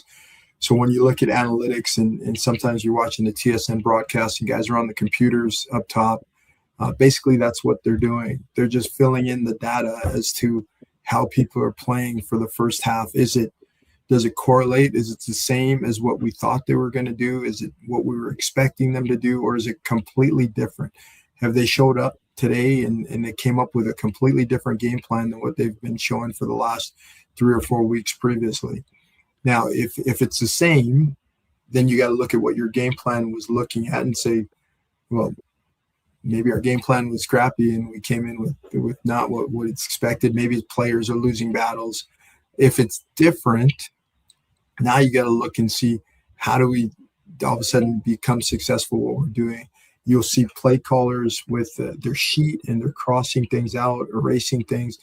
And all the coaches at halftime will come together and start saying, okay, well, they're consistent with what they're playing, but maybe they're showing a little bit more match on 1st and 10. Maybe coming in, it was 50% match, 50% cover one, just man to man, maybe, or it's some kind of, and maybe in the game, it's 60 or 70% match, and they're only showing cover one at 25%. So you start changing what your first down calls need to look like, and to try to take advantage of what you're seeing real time. We're looking around, talking Elks here with Rick Walters, a former CFLer, coach, Grey Cup champion here on the Jason Gregor Show. Connor Halley sitting in, and yeah, I mean, the second half is what they were able to do. Obviously moving the ball downfield. Cody Fajardo gets a touchdown. They ran the ball a whole lot better. And then defensively, just to shut things down with all the success that Winnipeg had. Do you think the bye week was brought up at all? Going out on a good note before the bye? I do for sure. I think defensively what they were able to do, and they've played 10 weeks is a long time to go without getting a bye. And so, there is the common phrase that kept coming on where, fatigue and what they look like. But what they were able to do defensively was they stopped the run. They started to blitz more. They started to engage more in the second half. You could see linebackers were run blitzing more into the second half, and they put them into second and long. Really, that's the big change that the coaches did from the first half to the second half was just more run blitzes on 1st and 10 to get them into second and long. And then they started to get after Claros a little bit as well. And you could see, a couple hits that he took. He got up slower. There wasn't the big run game. Brady didn't get off as much. And so defensively, it was like night and day, first half, second half, and it was all because they were getting up the field more. The linebackers were sitting at 4 or 5 yards. They're engaging in the backfield early. They're triggering right away. Now when that happens, sometimes you can get hit up on play actions, but the DBs were plastering well enough, and they did a great job in getting them off the field. Now, offensively, we can talk about a whole bunch of different things that they were doing. But the thing they did better than anything was they got the ball to Rankin. as I've kept saying numerous times, is that he is your number 1, 2, 3, 4, 5th option in terms of what that looks like. And when you make a conservative effort to continually get him the ball, good things happen. And then others can kind of eat and figure out what they're getting later. But they made a conservative effort to get him the ball routinely. So that's really what changed it at halftime. Yeah, I mean, this like the first half, they had 22 rushing yards. Obviously, he finishes with 93 on the game, and it's no secret. You and I know it. The offensive staff has to know it, get the ball in his hands, and you think good things should be happening. Earlier in the game, there was kind of a weird decision by Mike O'Shea, the challenge for the roughing the passer call. We were watching the press box, and we couldn't believe it. Like, if they had reversed that call and called that roughing the passer, I think I might have been done with football temporarily. It was crazy. What did you think when you saw that challenge flag thrown? Yeah, and I think sometimes you have the challenges and you're going to lose them if you don't use them. So I think early in the game, sometimes you try and you try and figure one coming up, and those are the tough coaching decisions. Is especially if you use it early, maybe that does flip and change momentum. But yeah, that was one that it probably took the replay center all of one look to say, no, that's we're not going with that one today. Yeah, thank God, because I was just like, man, that they can't call this. It would be absolutely crazy, and it would have been a huge overturn had it happened. Now, I wanted to ask you about wide receiver Austin Mack this year, because I was looking at the career statistics, and we know he burst onto the scene a few years ago with Montreal and kind of having hard time staying on the field, but he's come as advertised. He's been fantastic this year, gets on the board with another touchdown. The rest of the guys stepping up. But what do you like from Austin Mack in his game, and just what he provides for Cody Fajardo? He provides from the wide receiver perspective, somebody that you can count on, somebody who's going to be there, somebody, number one receivers are ones when you need a first down, they make that play. When it's second and 10, and you're throwing the ball to somebody, that they're going to be where they need to be, and they're going to make that play. They change 50-50 balls, make it more 75-25. So he's done a really good job of establishing the true number one. Now, I will say this, that there are struggles that I think everybody's kind of having offensively. One of the big ones, and again, Max getting a lot more targets, it would be, to me, drops and fumbles as well. There was a couple of weeks ago, you talked about ball security and the importance of. Now, as an offensive person, and we talked a lot about you are who you kind of identify who you are at practice. I would hope that, that the offensive staff and Jordan and Jason Tucker and all the offensive coaches have made that more of a priority, I think, going forward. I think that will be, the kind of one of the Achilles heels for the teams. I think they had four fumbles last game. And that's something that the hard part about it is you start getting later into the season as it starts getting colder, turnover battles, win or lose games, and you don't want that to kind of come up when you're later in the season or in playoff time. So that would be one of the big ones that needs to be addressed like right away. Did you notice it more of an emphasis when the temperature started to get a little bit colder? Like just a reminder week to week, like, hey guys, ball security has to be a point of emphasis for us. It's got to be drilled. It can't be just something that comes up in meetings. Obviously, as it gets colder, people change what that looks like. Hits become harder. The ground becomes harder. Everything's a little bit harder to do. Especially the Elks aren't an older team, but if you're an older team, it gets a little bit harder to loosen up and to get ready to play. So I just think it has to be something that continue. You don't practice as much as the year goes on. Your practice schedule kind of changes a little bit. You're more working on because you've done things for a while now. You get into a routine. It's a lot of mental reps. It's a lot of what the new next opponent is looking at, but you do have to routinely get back to what the fundamentals are asking you to do. And ball security has to be like both for and against. You hope the defense is working on punching at the ball, stripping at the ball, trying to get the interceptions and things like that, strip sacks. So those are big emphasis, especially as you're getting into later in the year.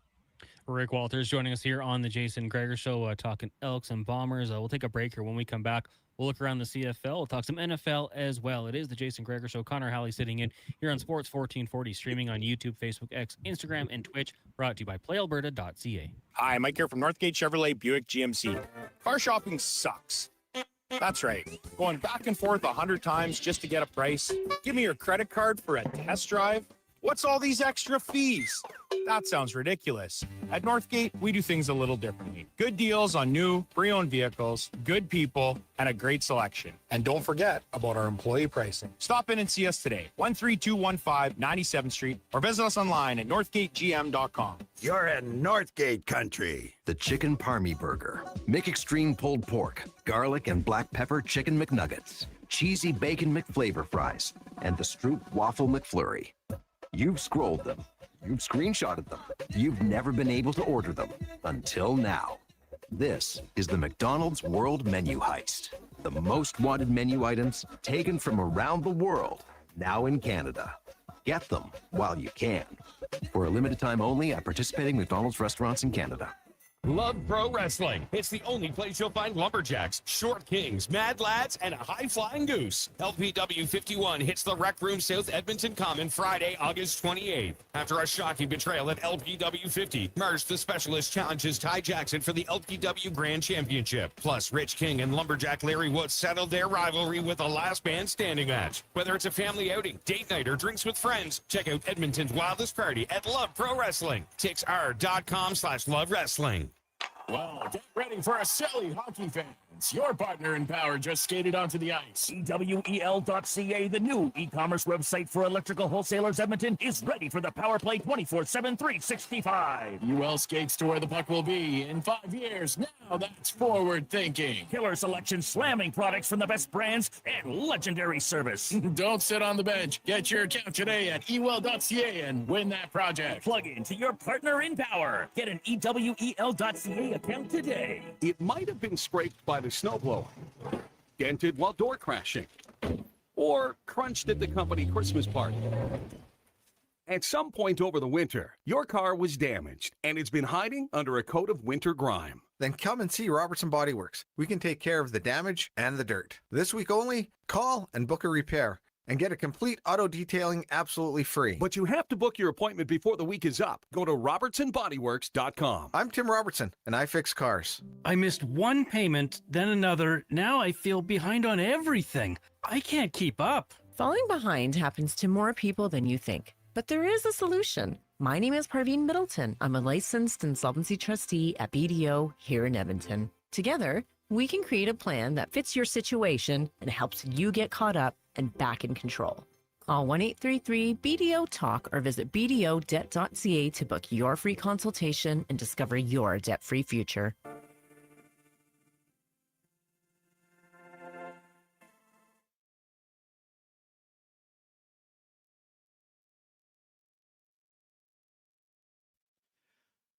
portions of this hour brought to you by Sherbrooke Liquor, the best place for wine, cocktails, and beers from all over the world, plus variety of excellent non-alcoholic options. See more at SherbrookeLiquor.com. The Jason Gregor Show with guest host Connor Halley. This is Sports 1440. Brought to you by PlayAlberta.ca, Alberta's only regulated online gambling website.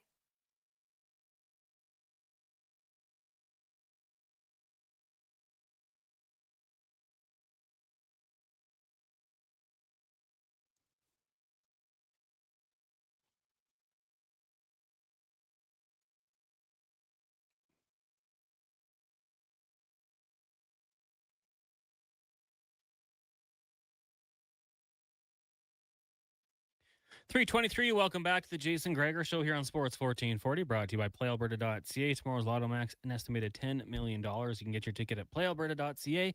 Connor Halley, Duncan Kruger, Mackenzie McClendon with you here. Our text line is 1-833-401-1440. If you got any questions for our guest, longtime CFLer, player, and coach Rick Walters, Grey Cup champion, joining us. Rick, so let's just, I want to ask you this, because with the Edmonton Elks, obviously it was an incredible run, 10 games played, but without a bye. They're on the bye week now, well-deserved, feeling good, I would assume, a chance to get the bodies right a little bit here. For you, in your experience playing in Edmonton, what was kind of the bye week plans for a lot of guys? Do you stay in town, go back home? What do you think guys will be doing?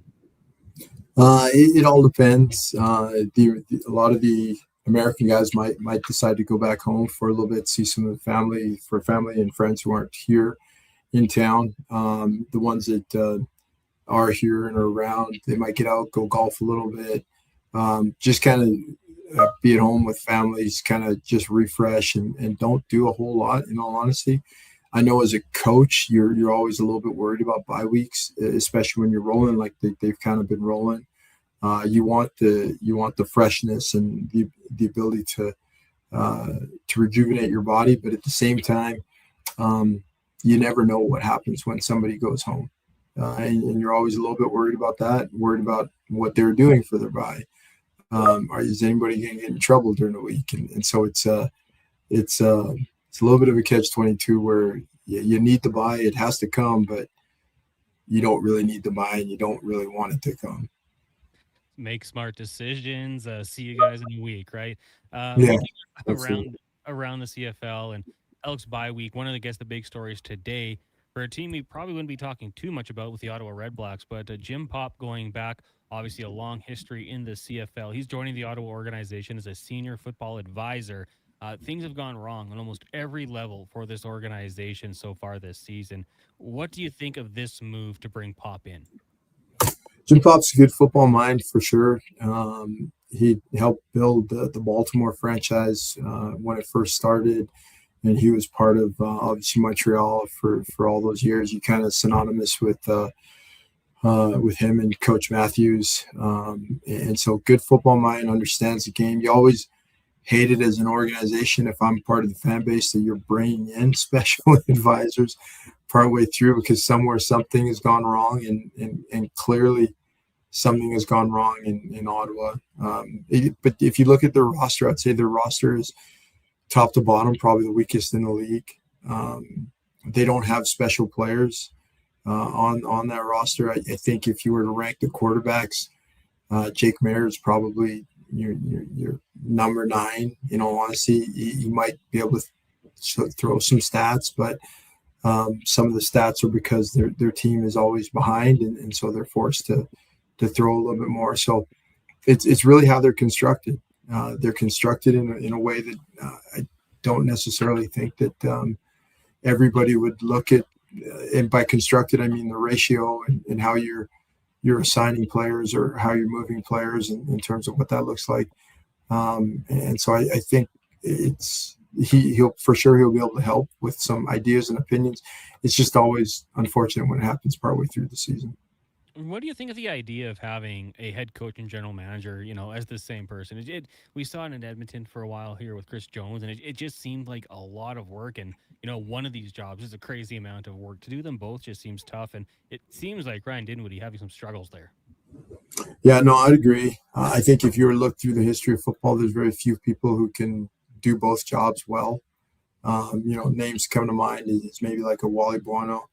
That other than that, I'm kind of struggling to find others. So it's to your point, it's not an easy job to be able to go out and identify players, and especially great players, and be able to coordinate your scouting staff to be able to bring in players that that are going to be, ones that fit into your scheme, and then coordinate what you need to do as a head coach. It's two dichotomies in terms of what your role or responsibility is supposed to be.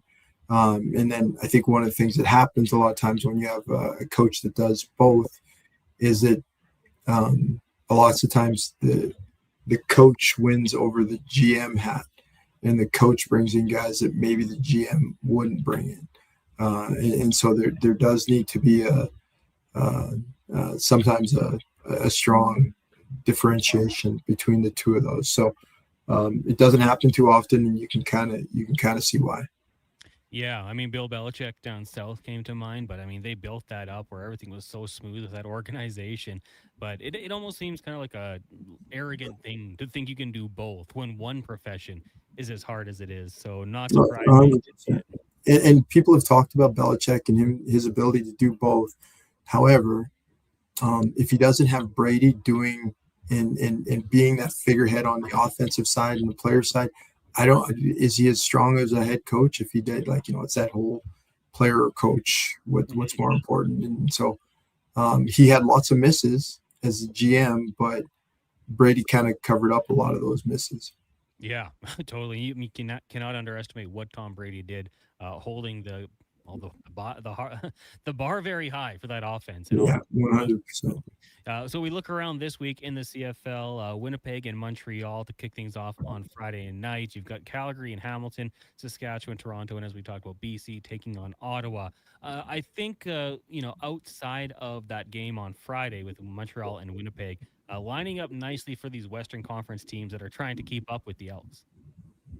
Yeah, I think everybody's looking at which is crazy for me to even be saying right now, is that everybody's looking up at the Elks right now, and we're in a good situation. The one you worry a little bit about, and you see they're getting hotter and hotter, is BC. They're starting to play some really good football. They were 1-5, and now they're 5-5. Having Rourke back, and he's doing a great job of spreading out the ball around, and they're kind of clicking on all cylinders right now. And probably more impressive for them has been their defense. They were terrible early, and Benavidez as a DC was, there were clamors for him to be fired early in the season, but he's done a really, really good job. He's more of a complicated system. People need to start to understand what he's looking for, and he's done a good job over the last 3-4 weeks of the younger guys starting to figure out what he's expecting. So that's the team I'd be, a little bit worried about as you continue to go forward. They look like they're going on all cylinders. Saskatchewan's kind of taken a step back a little bit.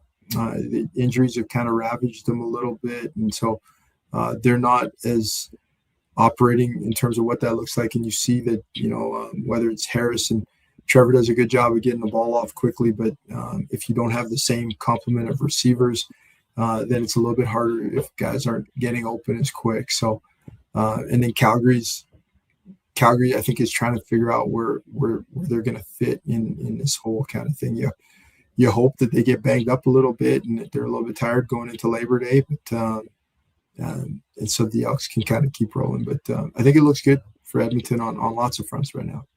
Rick Walters, a longtime player and coach in the Canadian Football League, Grey Cup champion, joining us here on the Jason Gregor Show. And, you brought up Nathan Rourke there, and he's been kind of interesting this year. We know how good he can be, but there was the injury mixed in there as well. Where do you rank him amongst the quarterbacks in the CFL, like when healthy? Because Davis Alexander's been fantastic. When healthy, Bo Levi Mitchell the last couple of years has been ridiculous. So just want to ask you, where does Nathan Rourke slot in? I think he's 1-2. I think Davis Alexander's done an amazing job. His offensive coaches, Jason and Anthony Cavillo, they do a great job putting him in situations to make plays. He throws at a high percentage. He throws a lot of screens, and so that helps with your completion percentage. But then he's athletic enough to move around in the pocket. does a great job of finding receivers downfield. They got a great scheme, and he does a good job with that. But you can see the Rourke's starting to hit his stride in terms of what that looks like. He's got both guys have all the arm talent in the world, and so they can make all the throws. They can make the deep out, the corner routes to go, and at the same time they have enough touch to hit the dig routes and the out routes or the bubble screens. So I would, if you're ranking them, I'll put Davis and Rourke 1, 2, whichever way you kind of want to put them. Yeah, I'd say that's probably pretty fair here. And then the rest of the guys, I think there's guys you can win with. Obviously, we've seen it with Cody Fajardo here, and guys around the league getting the job done. Trevor Harris out in Saskatchewan has looked pretty good as well. As we're looking around the CFL with Rick Walters, a long-time CFLer, obviously coach as well. And I want to ask you, when you just look at Mark Killam this year, going back, bringing it back to Edmonton, and JC shared, obviously, we've seen some steps, some growth in what they've done as coaches. So I want to ask you, what has impressed you the most from the head coach Mark Killam in Edmonton this season? I think what's impressed me the most about Coach Killam is maybe been his demeanor more than anything. His first year seemed a lot of highs were high and the lows maybe not as low. He's still a fiery coach, but his demeanor looks much more composed, I guess, on the sideline. Like you could see that he's thinking the play ahead, which you kind of have to do as the head coach. And he's got a good grasp of what he's trying to do. Obviously, he's still young in the head coach game and from a CFL perspective, and you're still going to make mistakes. But I'd say his demeanor has absolutely changed. As far as the coordinators go, I think, if they had a coordinator award or whatever that looks like, JC would win it for sure. Like the defense has been a complete turnaround from what it was last year. And they started to get better and better throughout the season as well. But this year they've done a really, really good job of taking away what people do the best and making people do offensively what they don't want to do. For teams like Toronto that love to throw the ball, they've taken away a pass and dared them to run, and a little bit like Winnipeg as well. They take the run away and force them to have to pass. And so I think JC's done a great job. And then Jordan on the offensive side, it's a tough mix, and everybody, again, armchair quarterbacks. He's done a good job and gotten better and better in terms of how they can utilize Rankin. You can see he's starting to get more touches as a receiver. If people want to load the box, okay, great. We'll split him out. We can bring slots in to help protect, and we can run Rankin against whether it's the Will or Mac. I think he wins both of those. So I think you can see continual growth in terms of how this offensive package is starting to kind of come out. It might not be something that you started the year saying, okay, we're going to look like this offensively, but you can see that they're growing each week with what they're asking the players to do. Did you like what you saw from the running game, just not in terms of quantity of attempts, but just quality as well? Well, they've turned. It's interesting that you asked that, because they've turned from like a inside zone power running double type team, which they still have lots of, but you can see that their best, I would say right now, their best run play is the toss. They get Rankin on tosses and things like that. So it's a quarterback opening up and actually physically tossing the ball, so it leaves his hand. And usually when you have a toss, you have to pin. It's a kind of a pin and pull scheme. So you pin one of the ends with either a slot receiver or a fullback, and then you get the guard and tackle or the tackle and center around onto DBs. Now the problem with that scheme, especially if it's your main scheme, is you want to offensively you want to kind of have a collection of plays that kind of add to each other and play off of each other. And toss is a hard one though, because it's physically the ball leaves a quarterback's hands when you toss it, and so it's hard to then complement it with other type plays, because there's very few plays where the ball is leaving the quarterback's hand that it's not a toss, and so it's just a hard component to then complement it with other things. So I'll be interested to see how they continue to complement toss, because it's clearly the best run piece. They've started to do more counters as well. whether it's two guys pulling, two O-linemen pulling, or one O-lineman and either a slot or fullback pulling. And then those are their two best run schemes right now. It's not inside zone, it's not outside zone. It's either toss or counter. So one of the things to look for going forward is how can they complement those two runs with things off of that. Rick Walters joining us here on the Jason Gregor Show. And Rick, just before we get to break here, I want to bring it back to Coach Killam. We know the football world is very connected, and you hear things. He joined the Stampeders back in 2005 as a strength and conditioning coach. Was there as an assistant, linebackers coach, special teams coordinator, and then eventually assistant head coach. Were you surprised it took as long as it did for him to get that head coaching job? Because we heard it from players. Like, players were happy for the guy. Like, about time he gets this gig.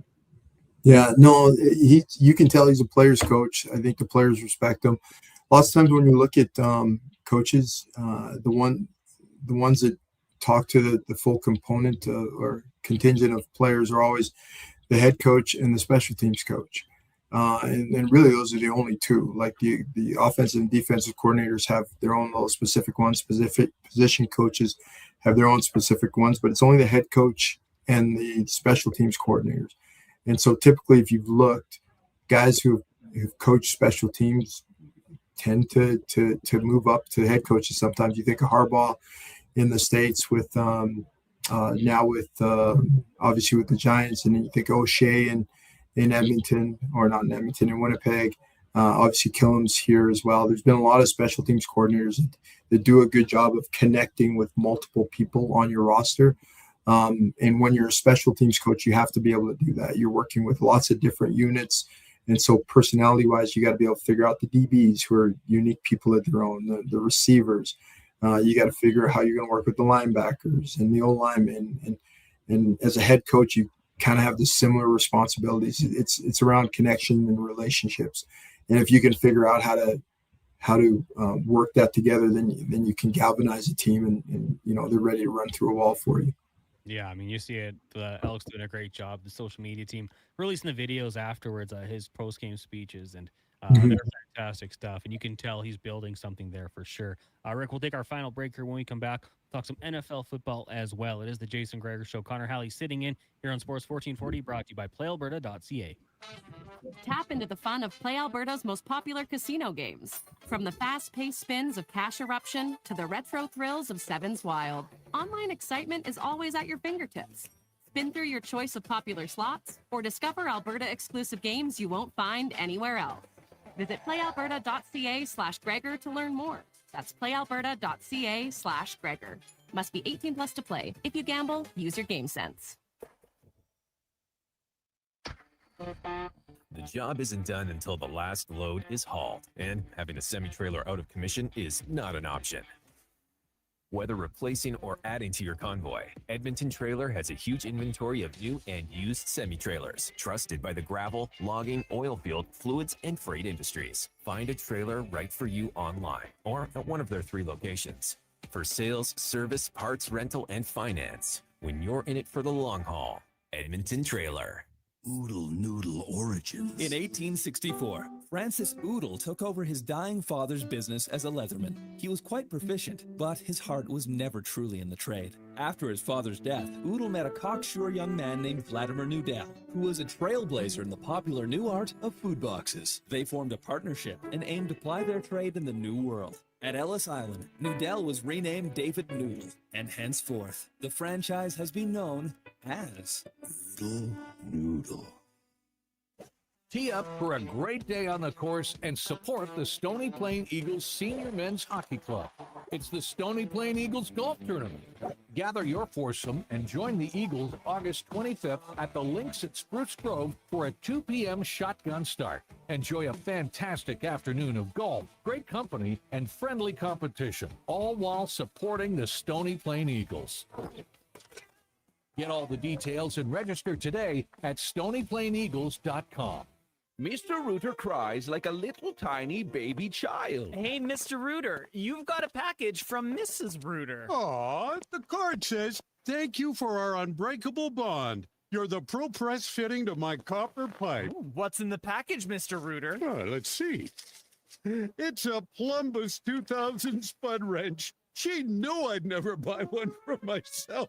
Just like tears. It's flowing or it's free with Mr. Rooter. I love that woman. Need an excuse to upgrade your ride? Well, we got a few to share. Go Auto has over 18,000 new and used vehicles ready to test drive right now. With more than 70 locations, your perfect match could be closer than you think. A family-friendly SUV for soccer practice, a fuel-sipping commuter, or a hard-working truck that's ready for anything. Trusted brands and a team that's actually happy to help. Explore thousands of vehicles today at goauto.ca. Does your bank do local? We do. When you bank with Vision Credit Union, you're banking with a rural Albertan cooperative that cares about the community where you live. There's no question. We actively support our rural communities at the local level through charitable donations, volunteerism, local team and event sponsorships, and by returning millions in profit shares to our members every year. Does your bank do that? We do local. Bank with Vision Credit Union. VisionCU.ca. Missioner Island Auctioneering's Calgary, Edmonton, Winnipeg Public Unreserved Equipment Auction is this Friday at 9 a.m. featuring articulated dump trucks, backhoes, dozer, excavators, forklifts, graders, loaders, man lifts, packers, skid steers, telehandlers, turf mowers, plus commercial trailers. Info at maauctions.com.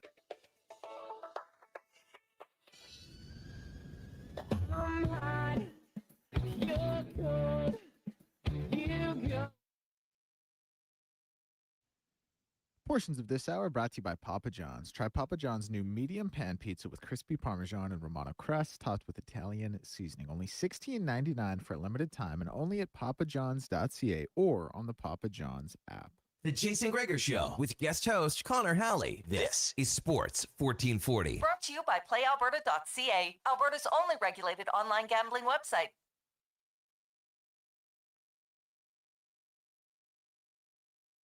On Sports 1440, brought to you by PlayAlberta.ca. Tomorrow night's Lotto Max, an estimated $10 million. You can also check out the Gregor Show specials, PlayAlberta.ca. Remember to use your game sense, as we are fortunate to have Rick Walters hanging around for another segment. Rick, again, thank you for doing this today, as we will turn our attention down south and look at the NFL here. And we were chatting a little bit beforehand, things we got to get to on the show. And one of the debates that I feel like is timeless, year in, year out, there's always that discussion of starting a rookie quarterback immediately versus letting him sit on the bench for a little while. And the Vegas Raiders, the latest team to kind of face that conundrum. Now they go out there and they sign vet Kirk Cousins, who seems like a guy who could play for as long or as little as you need him. But when you look at this discussion, CFL, NFL, young quarterbacks, and obviously it's going to maybe vary kind of situation to situation, but what do you think of the rest, prep versus throwing them right out there, kind of facing the fire? I think you're right. That is the age-old debate as to when is the right time to get a young quarterback into the game, especially the quarterback position. I think there's lots of sports that talk about what is the hardest position to play, whether it's goalie in hockey, whether it's the quarterback in football, maybe a reliever in baseball. For me, it's that quarterback in football. There's so many things that are happening, and you have to be able to functionally within your mind be able to selectively piece out what is, for example, you see somebody throw a ball into some kind of coverage. Maybe it's a hold coverage, so the halfback down, corner high, and they're trying to throw a skinny post and the free safety's coming over top. And depending on what your arm talent is, you think it's a good throw. Depending on what the coach is who the coach is, you're like, oh no, that's a terrible throw. And I think it is that push, pull, fight kind of thing that happens all the time on every play for young quarterbacks. On every play, they're trying to, not only are they trying to get out what the play call is and how the offensive coordinator or head coach want you to communicate the play call to the other players. And it can go from anywhere from a one-word tag, which we'll have to talk about in a different segment, but from a one-word tag to something that takes like 40 seconds for you to spit out. Some of the West Coast offenses that are, whether in Canada or in the States, they have a tag where the quarterback is instructing each position what they're trying to do or should be doing.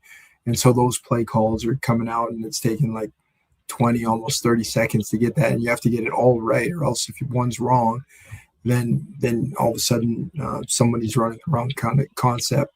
So between getting a play out, understanding what the play needs to be, getting yourself and being able to protect yourself, which is often the hardest thing, getting yourself into the right protection, understanding what kind of blitzes could come at you, whether it's a zone blitz team, whether it's a pressure look from just linebackers, whether it's outside pressure from maybe the halfback or corners, getting yourself protected.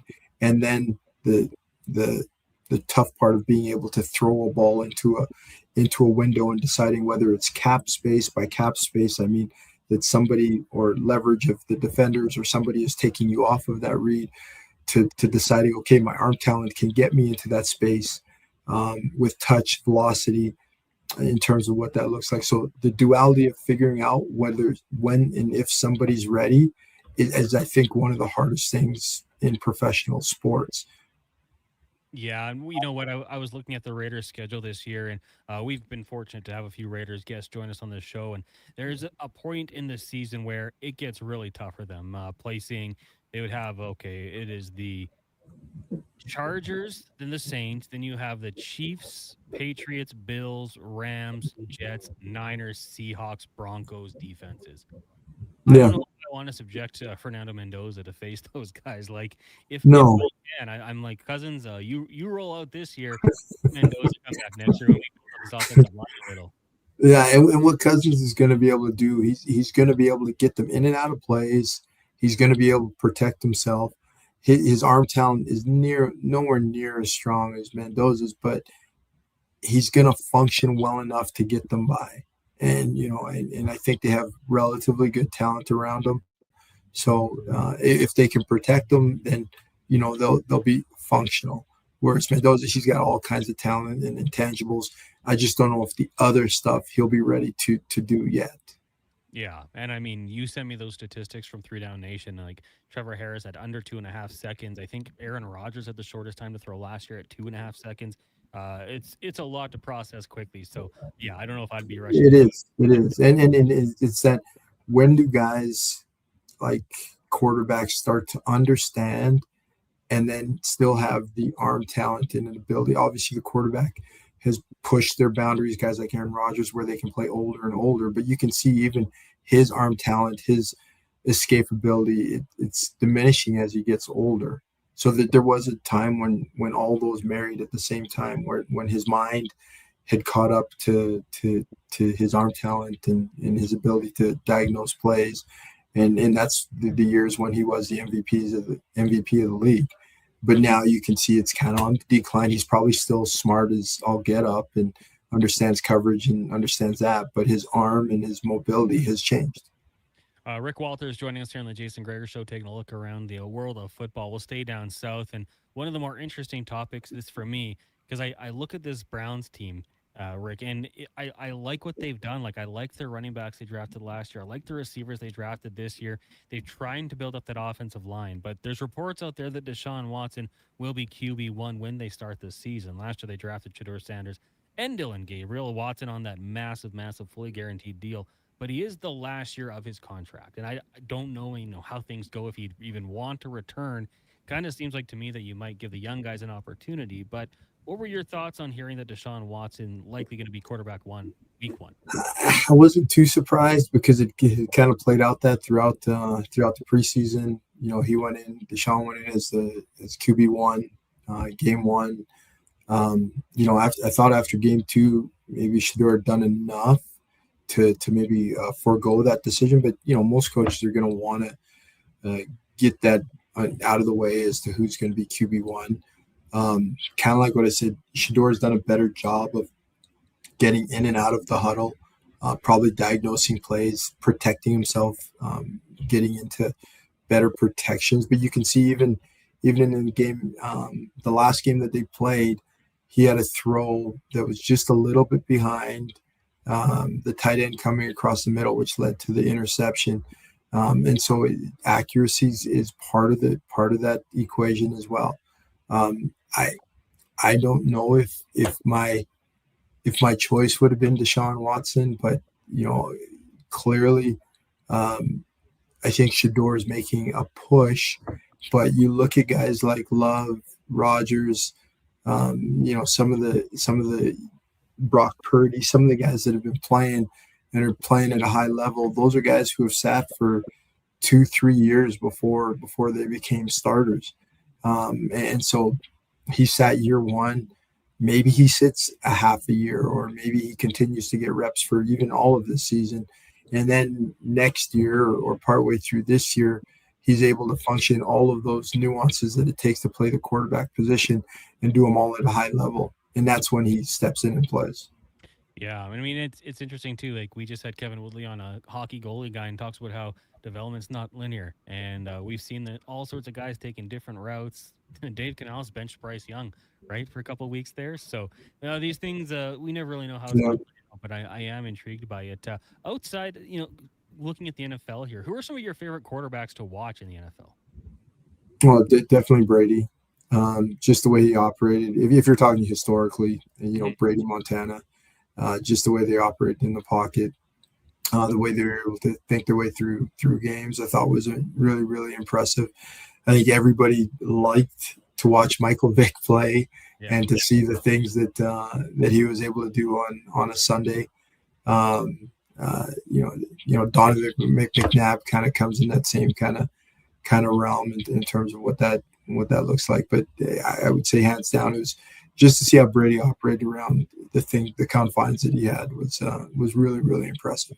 How about modern day? I mean, like I'll say, I don't necessarily watch every game, but if I can watch Josh Allen, Lamar Jackson, to me, those guys are must watch. Even Joe Burrow when he's healthy with that offense, it's a ton of fun. Anyone stand out to you? Yeah, those three are excellent, but I can't believe you didn't name Patrick.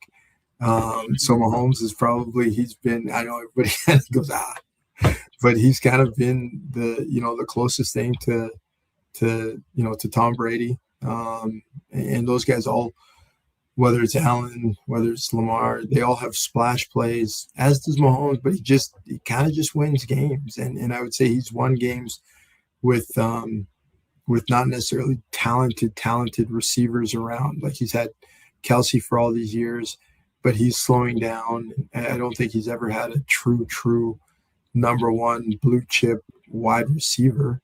And so he's still done a really good job being able to make plays in terms, even without that.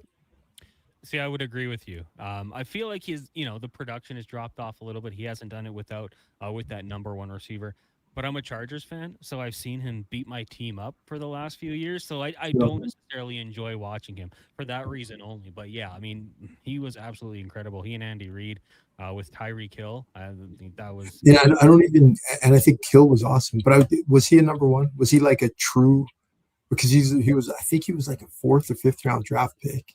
He was, but I think there was other reasons for that. I think he had some off-field issues that was limiting him from that time. If I look here quickly, he wasn't first-team All-Pro in 2016, 2018, 2020. So he had some time there where he was pretty for sure. For sure, a huge threat. And I think he's still a free agent right now. Broke his leg last year, and teams are always waiting to see what he can do when he gets out there. But yeah, he'll end up with the Chiefs, and then we can have a debate all over again. Yeah, can you run in a straight line downfield? We'll find a way to make it work. Mahomes will buy 8 seconds of time for you to get open because, he can still do that. That's one of the things that I think was so incredible about Mahomes was he could run. He didn't utilize it all the time, but if there was like 3rd and 12, he would get you just 12 and a half yards. Like he just effortless, get the first down, keep it rolling. Rick, thanks so much for doing this today. Appreciate it as always, and we'll talk to you next week when Jason returns. All right. Sounds good, Connor. Thanks, man. Have a great week. You as well. There you go. Long-time CFLer, also a head coach, Grey Cup champion with the Edmonton Elks as well. Great to have him on the show. Brings a lot of knowledge, obviously not just the CFL, but the NFL as well. Last week we were talking flag football as the Canadian and American men's and women's team both qualifying for the Olympics in 2028 down in Los Angeles. And he'll be back to join us next week as well as we look ahead to the Labor Day Classic the following Monday down in Calgary. Connor Halley, Declan Kruger, Mackenzie McLennan, intern Connor, Cam Tate with you here in the Sports 1440 studios. Coming up next, we'll get to the round table. We're going to talk some hockey with Dennis Bernstein of the 4th period. Got 5 questions. Spec. Susie Warden going to join us. Take a look at the Denver Broncos and Cam Tate's 2-minute warning. So don't go anywhere. Keep it locked here on Sports 1440. Right now, we will take a break and get to an update with Declan Kruger, brought to you by Hire Good. We solve real problems for businesses while creating real impact. We reduce issues on your property, keep spaces safe, and take pressure off your team. Go to hiregood.ca. Hire Good. Stable jobs create stable lives. This is a Sports 1440 update. MLB action will get going today at 4:40 with the Red Sox and the Marlins, as well as the Rays and the Tigers. Rocky and Nats closely following at 4:45. And the late games today in the league will see the Pirates and Padres, as well as the Reds and the Giants. WNBA action gets going at 6 with the Valkyries and the Lynx. The Atlanta Dream and the LA Sparks, the late game in the WNBA at 8 o'clock. News from around the sporting world in the NFL news cycle. Deshaun Watson has been named the Browns' starting quarterback ahead of Shedeur Sanders, and Jed York, owner of the San Francisco 49ers, arrested in a prostitution case in Ohio. Elsewhere in the sporting world, Keanu Williams has signed a 7-day extreme hardship contract with the Toronto Tempo, and Zach Claros dressed but not active at Winnipeg Blue Bombers practice today. I'm Declan Kruger. This has been a Sports 1440 update. Sports 1440. Stingray radio station. CHJR broadcasts from West Edmonton Mall and Wetaskiwin. Download the free Stingray music app and listen wherever you go. The Chicken Parmy Burger. Make extreme pulled pork, garlic and black pepper chicken McNuggets, cheesy bacon McFlavor fries, and the Stroop Waffle McFlurry. You've scrolled them. You've screenshotted them. You've never been able to order them until now. This is the McDonald's World Menu Heist. The most wanted menu items taken from around the world, now in Canada. Get them while you can. For a limited time only at participating McDonald's restaurants in Canada. Albertans love to debate the best way to enjoy summer sports. No. Playing on the field is the best, man. No way. Watching from the sidelines, way more relaxing. You're both crazy. Checking out the game from the Bro Zone is where it's at. But there's one thing every sports fan agrees on. Wilhauk Beef Jerky. Wherever you catch the action, load up on Alberta's best beef jerky. Wilhauk Beef Jerky. Because you can't have summer fun with salad. Only available in Leduc. No fluff, no fillers, just pure entertainment. Sports 1440 brings the heat with bold opinions, big personalities, and Edmonton's fiercest fans. This is your turf. This is Edmonton's sports leader, Sports 1440. Are you a skilled laborer? All Star Construction wants to talk to you. A heavy equipment operator with Traco or backhoe experience, All Star Construction wants to talk to you, too. With work in and around Edmonton for local land developers, All Star Construction offers year-round employment. Whether it's power, gas, or telecom, developers rely on All Star Construction to get the job done. So if you're a skilled laborer or a heavy equipment operator with Traco or backhoe experience searching for work, search All Star Construction on Indeed. 1 in 3 Canadians aren't getting enough sleep. Let the Brick help you sleep better for less. Save 40% on the Sealy Crown Jewel Resort mattress. Get cheap starting at just $49. And buy one pillow, get the second one for just $10. Plus, take up to 55 months to pay with no interest and no money down. And with next day delivery in Edmonton, you can start sleeping better right away. Some conditions apply. OAC. See in store for details. The Brick, saving you more. Employee pricing is back at Nisku Ford. Pay the same as Ford Motor Company employees. Plus, get the benefits of being a Nisku Ford customer. You'll have the best selection of new Ford vehicles from our great lineup of SUVs, from Bronco Sports and Explorers right up to the Ford Expedition, and Ford trucks from the Ford Maverick, Ranger, F-150, and Super Duty. Ford employee pricing is the biggest event on the Nisku Ford calendar. But hurry, it won't last forever, and inventory is limited. Take advantage of employee pricing today at Nisku Ford. Above expectations.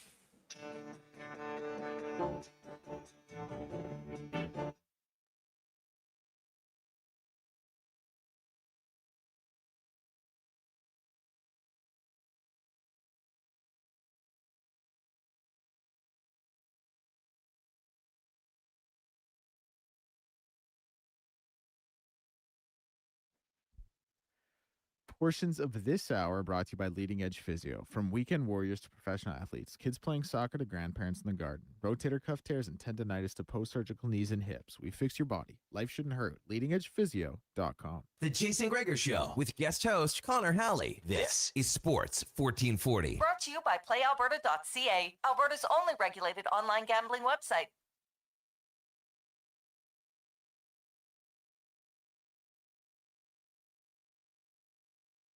Jason Gregor Show, Connor Halley, Declan Kruger, Mackenzie McLennan, Cam Tate here as well. Brought to you by PlayAlberta.ca, Lotto Max. Tomorrow night, 10 million. On Wednesday, the Lotto 649, Gold Ball Jackpot, 18 million. You can also daily go to our picks, the Jason Gregor Show specials, boosted. As always, text line is 1-833-401-1440. Thank you guys for joining us on this show today. Big thank you again to a longtime CFL, Rick Walters. Joins us every Monday on the show to recap the weekend in the CFL and preview the storylines and also talk some NFL to boot. Right now, we're going to get to the roundtable with Deck and Mackenzie. This brought to you by Go Auto, who's donated more than $27.2 million to local charities and takes pride in supporting the communities where they live and do business. GoAuto.ca. We open up the mics and hand things over to either Declan or Mackenzie. All right. Mackenzie's going to go first. Start. Ladies first. I guess I should just know that it's me every time. Mm-hmm. All right. Mine today is Inez Cantor. You're making a fool of yourself and just making an issue that is very prevalent in the WNBA about you. And the last thing the league needs is not more, but men getting involved, unfortunately, in my opinion. And we shouldn't be talking about Inez Cantor and his antics sideline because Caitlin Clark had another stellar performance. She had 37 points and 10 assists, so a double-double. And nobody's talking about that. They're all just concerned about him. But you said that what's very prevalent in the WNBA? Like I don't want to get super political here, but all of the You just mean like the narrative surrounding it? yes. Yeah, and he's making it about himself by getting involved. Kind of the tale of his post-playing career. Yeah. So we as like consumers of media shouldn't be giving him the time of day. But of course he's going to get it. But really we should be focusing on the women in this game.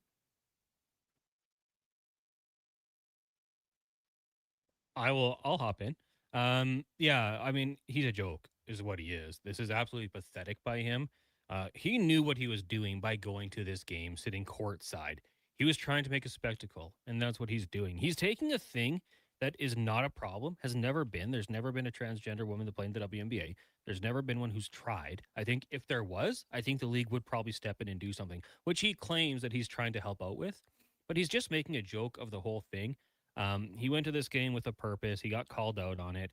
And I think it's absolutely lame that he's doing this. I saw people, protesting both sides of this. And the people that are on his side can't name 5 WNBA players. Like, they're not there for the sport. They're not there to protect women. They're there to make a spectacle of it. So, yeah, I think it's absolutely lame behavior by him. I noticed his raised over $100 million, but if you go to his website, he has a donate now. Like, do you need that? The shirt he was wearing, I fully expect him to try to sell that. Try to make more money. Right-wing grifter. Is that they call him right now? No, I think it's... I think what he's doing is lame, and I think he's just trying to make a big deal out of nothing. It's like me going out there and like trying to make money and say, oh, there's a tsunami could hit Edmonton. Like, I got to sell you tsunami protection. Never happened. Never will happen. But that's my thoughts on it. I think it's incredibly lame. I know we don't want to bring more attention to it, but it was everywhere on social media. Yeah. This guy's just taking it from like every angle, every form. Players just calling him out on it. It's just an attempt to stay relevant. Well, also really quickly from like the player standpoint as well, how are you supposed to sit there and like play while this guy is like making a spectacle on the sideline as well? Like the girls or the women that like called him out, I also would have had a hard time focusing on the game when this guy is shouting things on the sideline. Like, there's only so much that like these people can take and like hear from people on the outside that I probably would have lost it as well. I don't really buy into that. That one as much. No? Well, only because like the NBA, they also always have people sitting there on the sideline like yelling at them about something. If you're Utah, it's probably racist. Like that. I don't like to be upset about someone like getting involved and yelling from this. I don't buy that as much. Like obviously the content is kind of different, but even still, like in the NBA, like I said, like how many times do you hear people talking about playing in Boston getting called like racist slurs or something like that? It's like that to me is a little bit more like I'm not really worried about the players' ability to focus. Like that comes with the territory of being a pro athlete. Like I think that is just part of the game. You have to live with that. But yeah, like obviously the content is or the message is different. So Day One Dave said WFA brought this on themselves.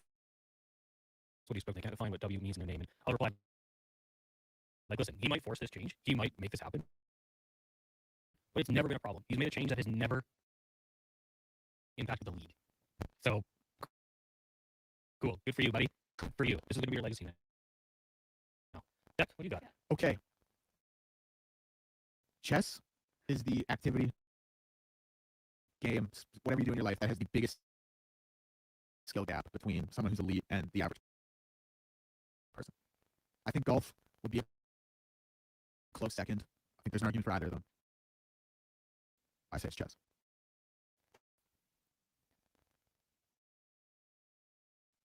Sorry, I'm just thinking.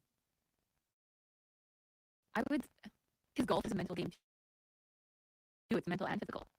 But I guess chess is all logic and skill. I guess golf is also logic and skill as well. So I don't know. I'm bad at both. So I'm not very strong mentally, physically, or logically. Unfortunately. I would mean it's such a complex game, right? Like there's so many intricacies of chess tech. Don't get me wrong. I think that if you are bad at it, you'd be very bad at it. Like someone like me playing you would probably crush us. Magnus was it on his day in 2023? He won some sort of big event.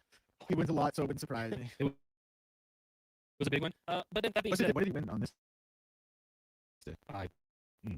World Cup chess. I don't know. It was something. But that being said, like he could be so much better than I am, but I'm still walking away. You put me on like a football field with someone, I'm not walking away. I'm not getting up. They're probably killing me. So you could be right. Hard to really measure it exactly. But I think it'd be interesting for sure. Like you probably play people who are not good at chess, right? And you Yeah, can but teach us I don't know. Like I think my thing is like if you played Magnus in a million games of chess, you wouldn't win. None of us would win one. Mm-hmm. Like if we run a million routes against like Pat Sertan, he might fall down and snap his knee on one of them. Like that would never happen. Like in a chess game, you're not gonna just like your brain isn't gonna explode out of your ears. I could have a brain aneurysm. Okay, well, so okay. Check mark one for football. So could Pat Sertan in my route. Like, I just think it's the one thing where there's like you would have no chance ever against like a super grandmaster in a chess match. And similarly, I do think like I'll like speak for myself specifically. I would have no chance against Scotty Scheffler if I played him in a million holes of golf. Like no way.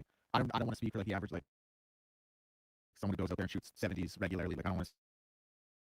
Maybe so course picks or whatever. I don't know. Like I'm just saying like that. Like I think that's the one activity where you just like you could. There's no amount of time for you to make up the skill gap between you and where they stand. And so that's why I think it has the biggest skill gap.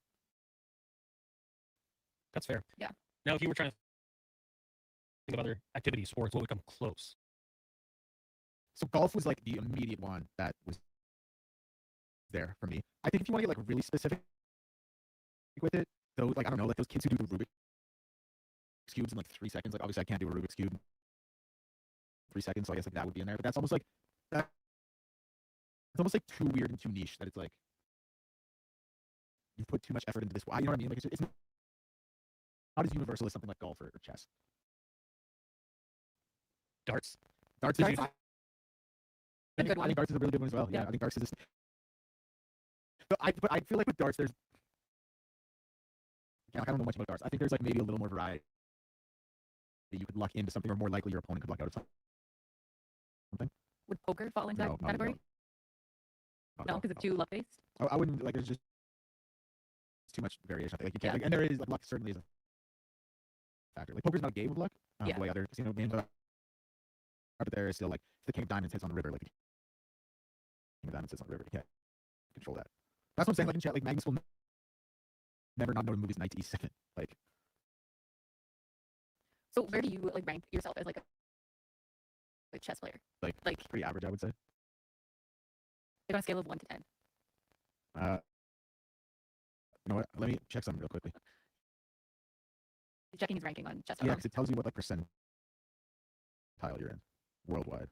You guys talk about it. We got Pillman saying racquetball, a pro player would kill any normal player.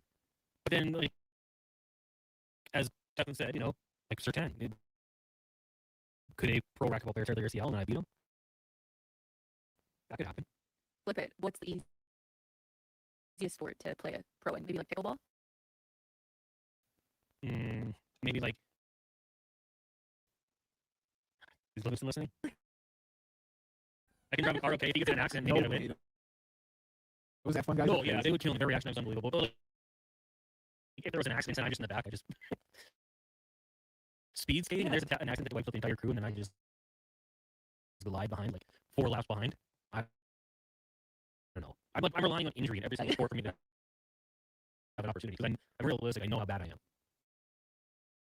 I'm the 88th percentile, by the way, worldwide. So I guess that's okay. So like maybe like an 8.8 out of 10. Okay. Is that what that translates to? But Yeah, I think so. I'm closer to like a 5 or a 6, probably. You know what? We'll believe you for the 8. Of course, this guy's got to be tough on a tennis court. Guy hitting a ball 140 miles per hour at you. Yeah, I wouldn't return that. But dude, I don't like. My thing is like I don't know, like physically versus mentally, like you could like. This is a terrible cop out, but like if I'm playing a tennis match against Carlos Alcaraz and he's going baseline to baseline and he snaps his ankle, and we gotta finish that tennis match, I'm probably gonna win because he cannot move. Like in chess, like an elite level chess player like Gukesh or Sinba or Hekar, like whoever you want to pick, they're not like they're never going to mess it up to a point where you could take advantage of that. Not like a crazy like migraine where they like can't even see the board anymore. They don't need to see the board. None of these guys need to see the board. Like they just know it so well. They can play games. By the way, actually playing chess in your head not that hard. It's just a lot of pattern recognition. You should watch this video. Magnus, when he was like 19, he went to Harvard and he played 10 people, played them all blindfolded. Crazy video. It's like, yeah. So I'm rambling here. It's like not even that fun of a discussion point. I think I've got my point across, so I'll drop it. Yeah. But you guys at least, you guys understand where I'm coming from? Yeah. Where like there's a lack of variable change in how a chess player can mess it up versus the other sports. Or versus something else. Well, okay, Delta Valley Jeff says it's a former boxer. I say combat sports anymore. I could hypothetically knock out a trained fighter. And for the easiest one, I would say that. Yeah, like, and no, I couldn't. No chance. No, but like there's like way more of a luck factor in that one than anything else. And I say that as someone who obviously boxed for like a number of years. If you did box, and then I would say if you came at me, 100 times out of 100 you beat me. I don't know. I would say you have a chance. You have a puncher's chance. I don't. Like you know what? I don't have a hard punch. You know what? You lose 100 times out of 100 to Magnus Carlsen in chess. Well, yeah. Not in a fight. I genuinely believe I lose 100 out of 100 to any pro athlete. I'm not hitting the home run off Scoogle. I'm not covering Keenan Allen. I'm not that good. Connor, but you and Magnus in a boxing ring, who would win? Then I might have a shot. And then I'd punch him, I'd knock him down, and I'd say, checkmate. There you go. That'd be a sick Yeah, line, that eh? would be sick. Uno would be the closest. But there's no like pro Uno. You're missing the point. You know what I'm saying? I hate when people try to do these like, well, actually, is like, No, we got it. We're just That's asking the for segment. point. no, like you guys, I like the throwback you guys are giving. I think it's a good give and take. I'm trying to think of things, but yeah, I don't know. Bill says Declan is clearly agitated about something. What motivated this topic? I saw a tweet about it. I was like, wow, good take. Let's steal that and say it was my own. It was a good one. 1-833-414-40, James says, I don't know, I think pro versus Joe's and almost anything, people are getting destroyed. Yeah. It's just, I guess, what it stands. What's the quickest you can win a chess match deck? So 4 moves. I probably had to lose. And if I made it to 10 moves, like I would count that as a win for me. No, I thought you could last 10 moves. I don't know. Wait, actually, do you know how the pieces move? No. Oh. I don't like chess. Okay. Too much thinking. You are really good checkers player. Or checkers, yeah. You are really Checkers good and tic-tac-toe. Like, those games, simple minds, that I can probably get into, but chess is tough. Well, good one. Guys, one a little more serious than the other, but Yeah. I thought we got through the segment pretty good. It was a slow news day. So there was really nothing for me to give my 2 cents on. No, it was a good one. We don't have to talk about the situation much, but we should touch on it a little bit. It's something. We'll take a break. When we come back, we'll talk some hockey with Dennis Bernstein from the fourth period. It is the Jason Gregor Show here on Sports 1440, streaming on YouTube, Facebook, X, Instagram, and Twitch. Brought to you by PlayAlberta.ca. They're going all out to earn your business at Wolf GMC Buick. Right now, they're seriously overstocked on over 400 pieces of inventory on clearance and ready to move. See for yourself. Click on the clearance tab at wolfgmcbuick.com. And it gets even better. Employee pricing continues with huge cash discounts, 0% purchase financing, and low lease rates on select vehicles. Once again, see their website for details or stop in today. Wolf GMC Buick. We're making it easy. Right on the north side. The Manbo Town. Listen for the Tommy Villa Show. Weekday morning. It's from 7 to 11 on Edmonton's home for sports. Sports 1440. Make our conversation. 833-401-1440. Do you know why people love working at GS Construction? It's honest work. It's work that needs to be done, and we're really good at what we do. That's why GS Construction has been in business for over 50 years. We won't be wearing a top hat. Tails, more like hard hat and boots, because we're heading underground to keep the water flowing in and out of your homes and business. Visit in Edmonton. GS Construction is currently looking for experience by players and top men. Visit gsconstruction.ca/careers today for all your welding supplies. Think AWS Welding, located in Nisku. Their rental stock storefront carries a wide variety of welding glasses.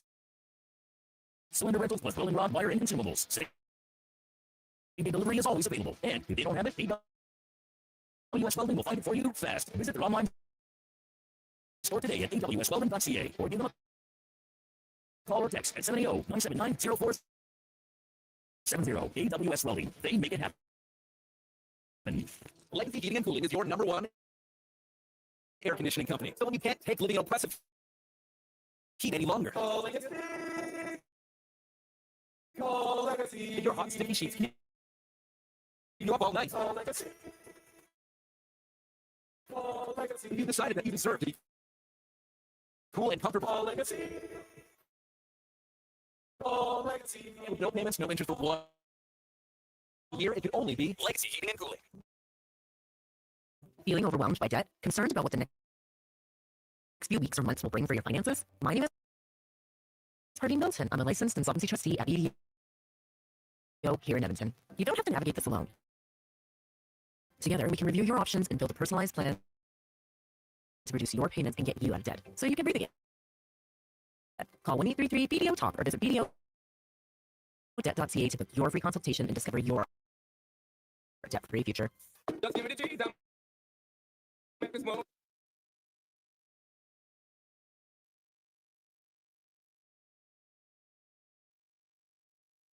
Portions of this hour brought to you by Ewell. Helping you finish your electrical project is their goal. From pot lights to electrical panels, the gear you need is at ewell.ca or in person at one of their Edmonton area locations. Ewell.ca, your partner in The Jason Gregor Show with guest host Connor Halley. This is Sports 1440. Brought to you by PlayAlberta.ca.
Welcome back to the Jason Gregor Show here on Sports 1440, brought to you by Go Alberta.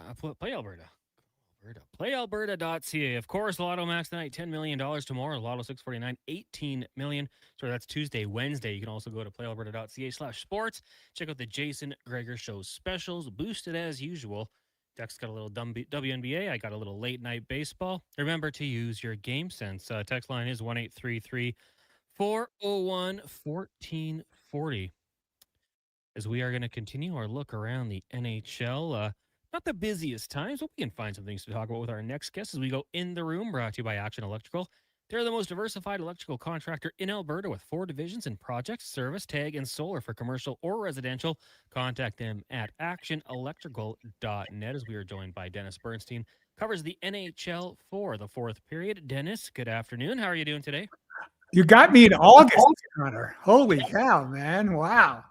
Yeah, we can probably just talk about your summer, I guess. Yeah, no, just chilled a little bit. A lot of chilling, actually. Just didn't do a lot, Connor, but great to talk to you again on 1440. Right? Let's talk some hockey. Yeah, well, okay. Firstly, I got to ask you, because I know you're a Rams fan. What's going on? Is Aaron Donald signed yet? Oh, I'm saving my money for the Super Bowl, Connor. Don't worry about that, baby. And it's here. It's here. I was there in 2021. Got a banner up in my office. So he's taken his time. And he's earned that right. And it's not easy. As great as he was, and he was one of the GOATs of this league at 35 years old. It's tough, man. But if you put him next to Garrett, that's gonna be tough for the 49ers. Don't want to see that opening night in Australia. But I think he'll come back because he wouldn't have been practicing that much, Connor, if he would have went out there for a practice or two, so thanks, can't do it no more. But he's still going out there trying to run some drills. So I think he'll come back. Maybe not the start of the season because they don't really need him for the first maybe 2 or 3 games, but they'll need him for the playoffs. They'll need him for the Super Bowl. So I think, and he'll probably miss the juice if he doesn't play the first game, especially against the Niners. He'll miss that. He'll miss that when he sees his boys out there playing. So it's going to be intriguing. But if anybody's got the right to earn to take his time, it's Aaron Donald. Yeah, and if there's a week 1 to miss, this might be it. Avoid that trip to Australia. The travel, yeah. I did that travel to Melbourne when the Kings and Coyotes played back. It's a long trip. It took me 17 hours, and that was a stop in Auckland. So, yeah, you got a good point. And then the next week they play the Giants.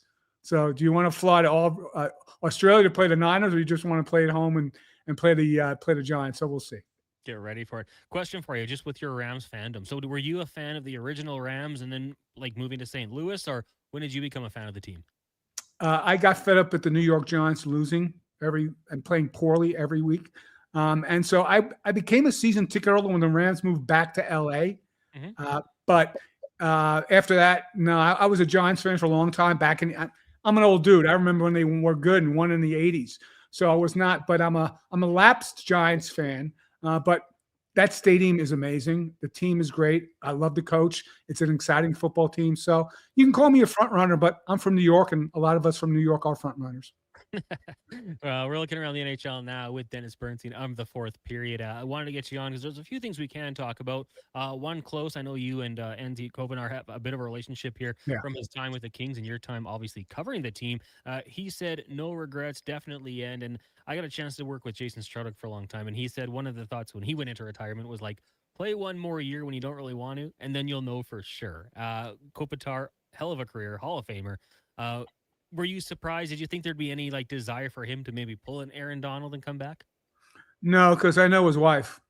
The wife said, we're going home to Slovenia, and that's where he is right now. Actually, he was at that final skate with Zdeno Chara.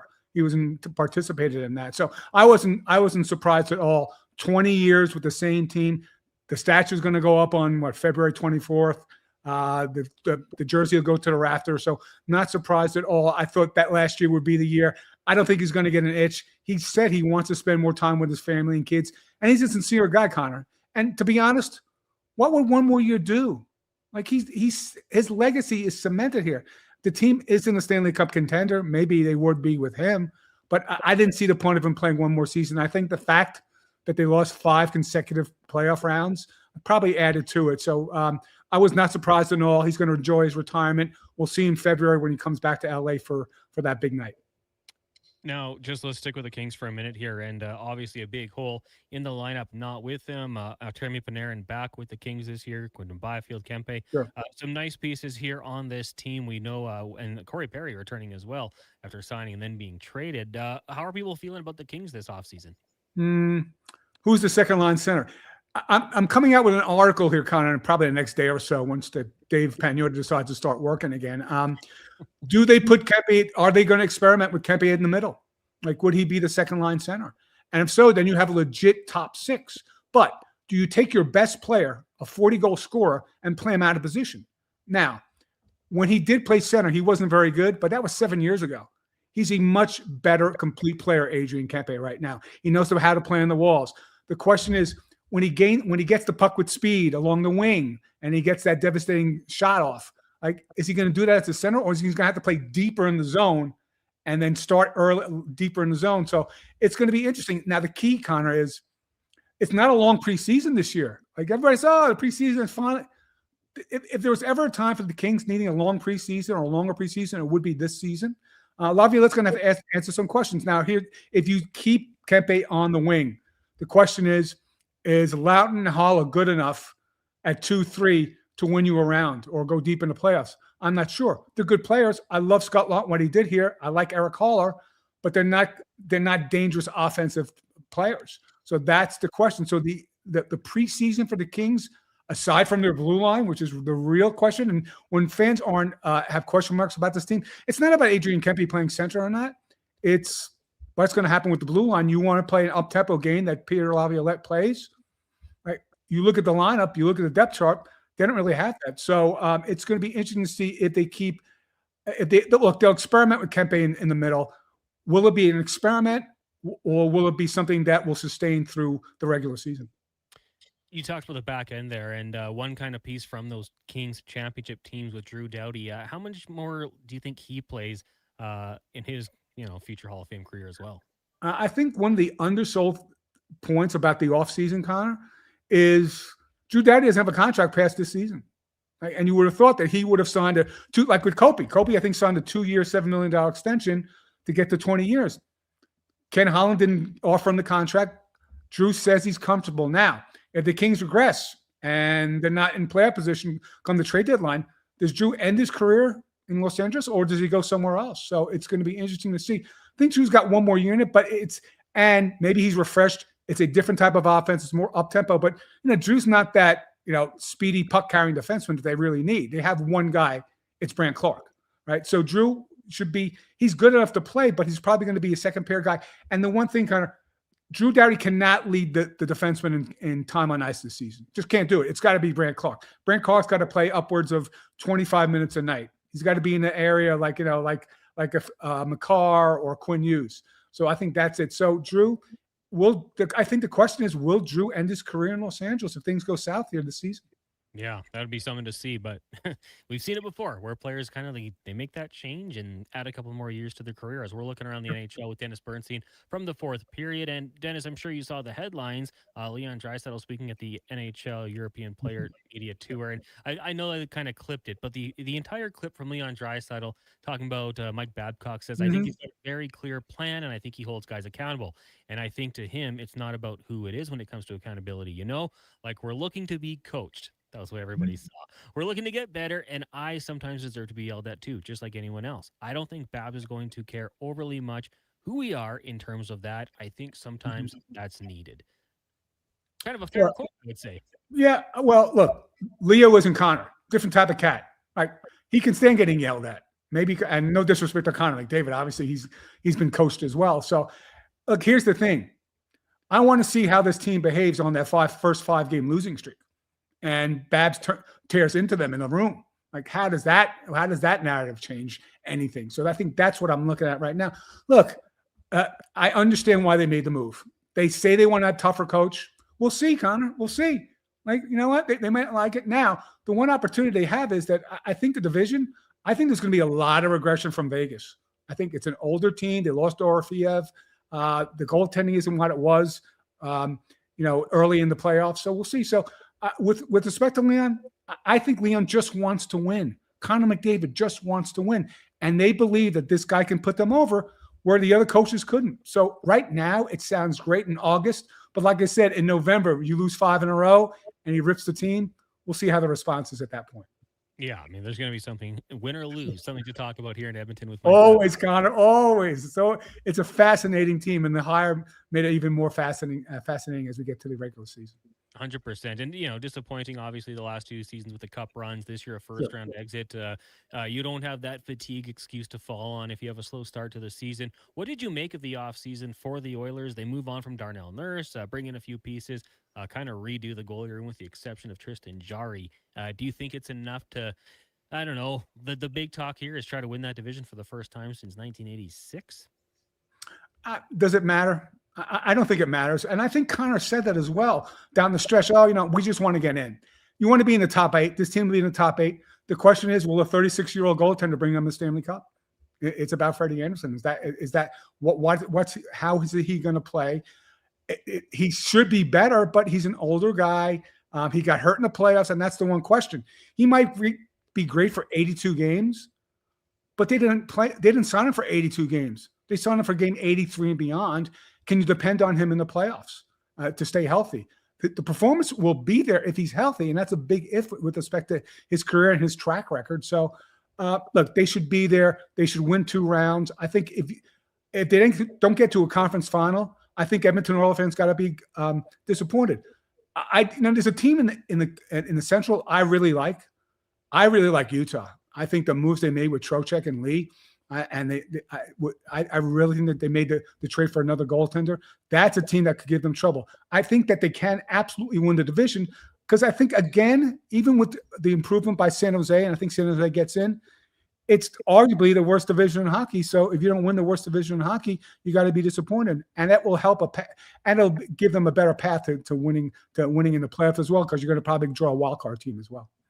Dennis, we've got a chance to do a lot of these looks around the NHL with beat reporters from different teams, different markets. And I will say one of the teams I think I'm most excited about is the Washington Capitals. Obviously, getting Kyrou and Tuck, but the size they have on this team with the Protas brothers and, Tom Wilson, they're a basketball team on skates, so they'll be even bigger. And it doesn't stop on the back end either.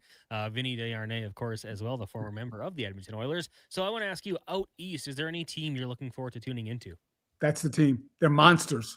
They're monsters on skates. And Kyrou's a 30-goal scorer as well. They really like their offseason. I really, really think. And, as much as people want to say, well, Brady Tkachuk's going to go to Florida, and now they had a down year. They're going to come back. The Tkachuk brothers want to come. I don't know about their goaltending. Like Markstrom, maybe in the playoffs. Akira Schmidt's never proven he could be a number 1 in the playoffs. But, yeah, Washington has absolutely made great strides here. I think they can win the division even with the presence of the Stanley Cup champions in the division. Love their offseason. They are going to be a handful, you're right, coming into the season. We have Kevin Woodley from In Goal Magazine joining us on the show every week, and we're doing our divisional goaltending rankings. And it's funny you bring up the Panthers goaltending. Today we did the Atlantic. he has them as the worst. we did the Metro, we had the Capitals as the second best. So various sides of this sort of thing. It's going to be awesome, and really looking forward to the upcoming year. Dennis, anything else on the topic do you want to get to here? No, I'm just looking forward to the season. I think it's going to be a very competitive season, and all our fans should be excited. It should be another great season, and there'll be more intrigue with Babs behind the bench. But it's going to be a very, very competitive, because I don't see a clear-cut team. Do I think that the Carolina Hurricanes will repeat? No, I don't. So I think it's up for grabs right now. You probably have a handful of 6 to 8 teams that could win it all. You could probably put the Oilers in that mix of 6 to 8 teams, and I think it's going to be a very competitive, exciting season. Can't wait for it to get started in September. Yeah, 1 month away, the 29th, the season gets going of September. A month from now, we'll be talking about preseason. So, Dennis, thanks so much for doing this today. I appreciate it, and we'll talk to you again. Well, it's great talking to you, Connor. Thanks for the time. I appreciate it. Thank you. There you go. Dennis Bernstein of the Fourth Period joining us here on the Jason Gregor Show. And, yeah, there's no denying it. It's a bit of a slow time in the NHL, but a few storylines to get to. I saw that Leon Draisaitl headline today, and I thought it was kind of important for people to hear the whole quote. They want a different style of coach, and we know at times, but I don't think to the extent of a Mike Babcock. So it's going to be something to watch out for. If they win, things will be great. If they lose, well, we'll hear about it in our city, and I feel like other fan bases around the NHL won't be too quiet about it either. Let's take a break here. When we come back, we'll get to 5 questions with Declan Kruger. It is the Jason Gregor Show here on Sports 1440, streaming on YouTube, Facebook, X, Instagram, and Twitch, brought to you by PlayAlberta.ca.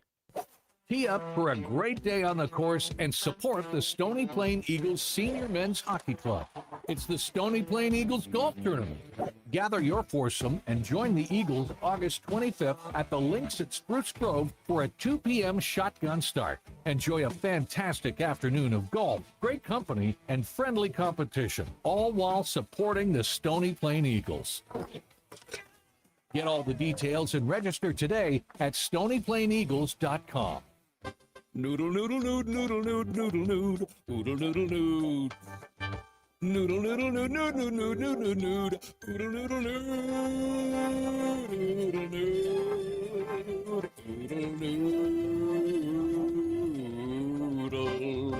noodle noodle nood noodle noodle noodle noodle nood noodle nood noodle nood noodle noodle nood. Noodle noodle nood nood nood nood nood nood nood noodle noodle nood. Throw the load down to Oodle Noodle tonight because dine-in is open. Hey, sports fans, we've got a clear choice for you. At Crystal Glass, we provide customers with the perfect glass for any job. From home to auto and even commercial, installation or repairs, we're your team. Call 310 Glass or visit crystalglass.ca. Crystal Glass. You've got a go-to coffee spot, a trusted barber, even a lucky game day jersey. But when it's about looking your absolute best, there's only one name you need. Mr. Dirk. Family run since 1939, we're experts in crafting impeccable tailor-made suits and offering a wide variety of everyday styles. Pair that with personalized one-on-one fittings and the convenience of on-site tailoring. Mr. Dirk elevates your style game. Visit our Edmonton store or explore MrDirk.com. Score big on style with Mr. Dirk.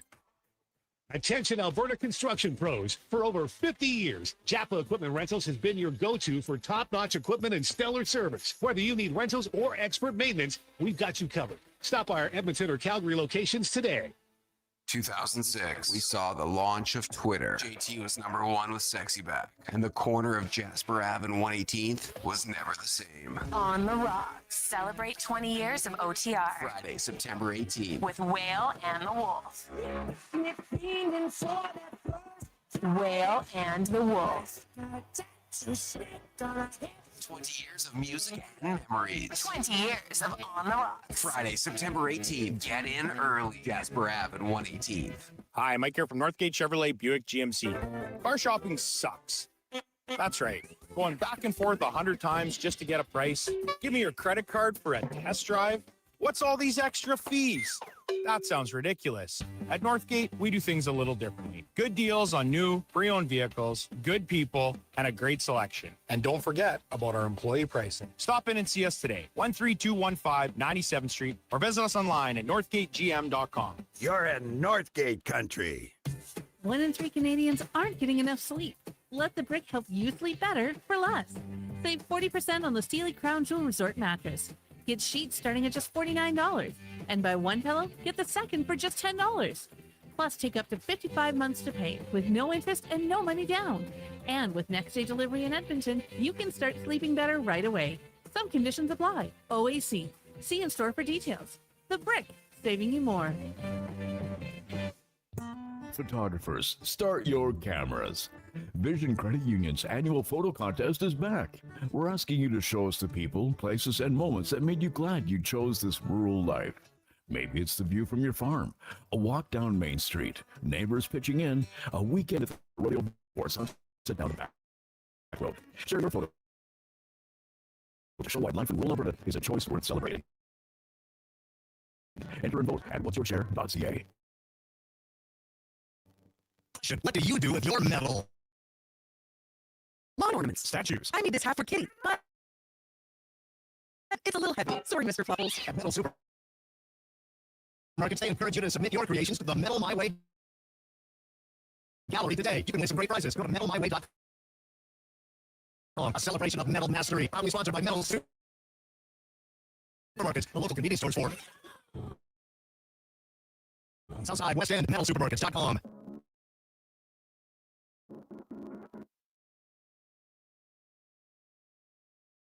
Portions of this hour brought to you by Cantor. Made in Canada, made for Canada, where extreme isn't theoretical. Find your solution at cantor.com. The Jason Gregor Show with guest host Connor Halley. This is Sports 1440. Brought to you by Alberta.ca, Alberta's only regulated online gambling website.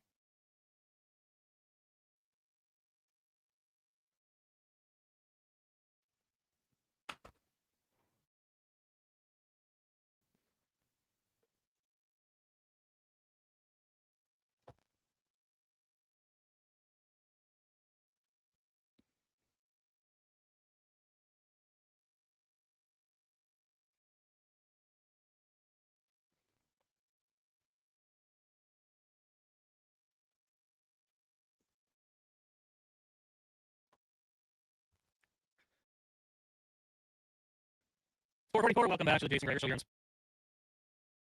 Sports 1440. Brought to you by Alberta.ca. Tomorrow, Lotto Max estimated $10 million. Wednesday, Lotto 649 Gold Ball. Jackpot 14 or 18 million. I sold it short. $18 million. Alberta.ca. You can always check the Gregor Show specials as well. Text line is 1-833-401-1440. Right now, let's get to 5. Question brought to you by The Brick. The sleep sale is on now. Save 40% on Sealy Crown Jewel Resort and mattresses. Get sheets starting at just $49. Also, buy one pillow, get a second for just $10. Only The Brick and thebrick.com. It's time for 5 questions on the Jason Gregor Show. Okay. Question number 1. Where do you come out? Regarding my laptop, where he said, and again, I quote, we're looking to be coach. He's a guy who doesn't. I think he doesn't hold things back. Right? He's choosing his words wisely, but he's honest. And I think that's what's appreciated about him when he speaks to the media. It comes off, I think, as a little bit as a shot to the previous regimes. Like, okay, maybe they weren't as much.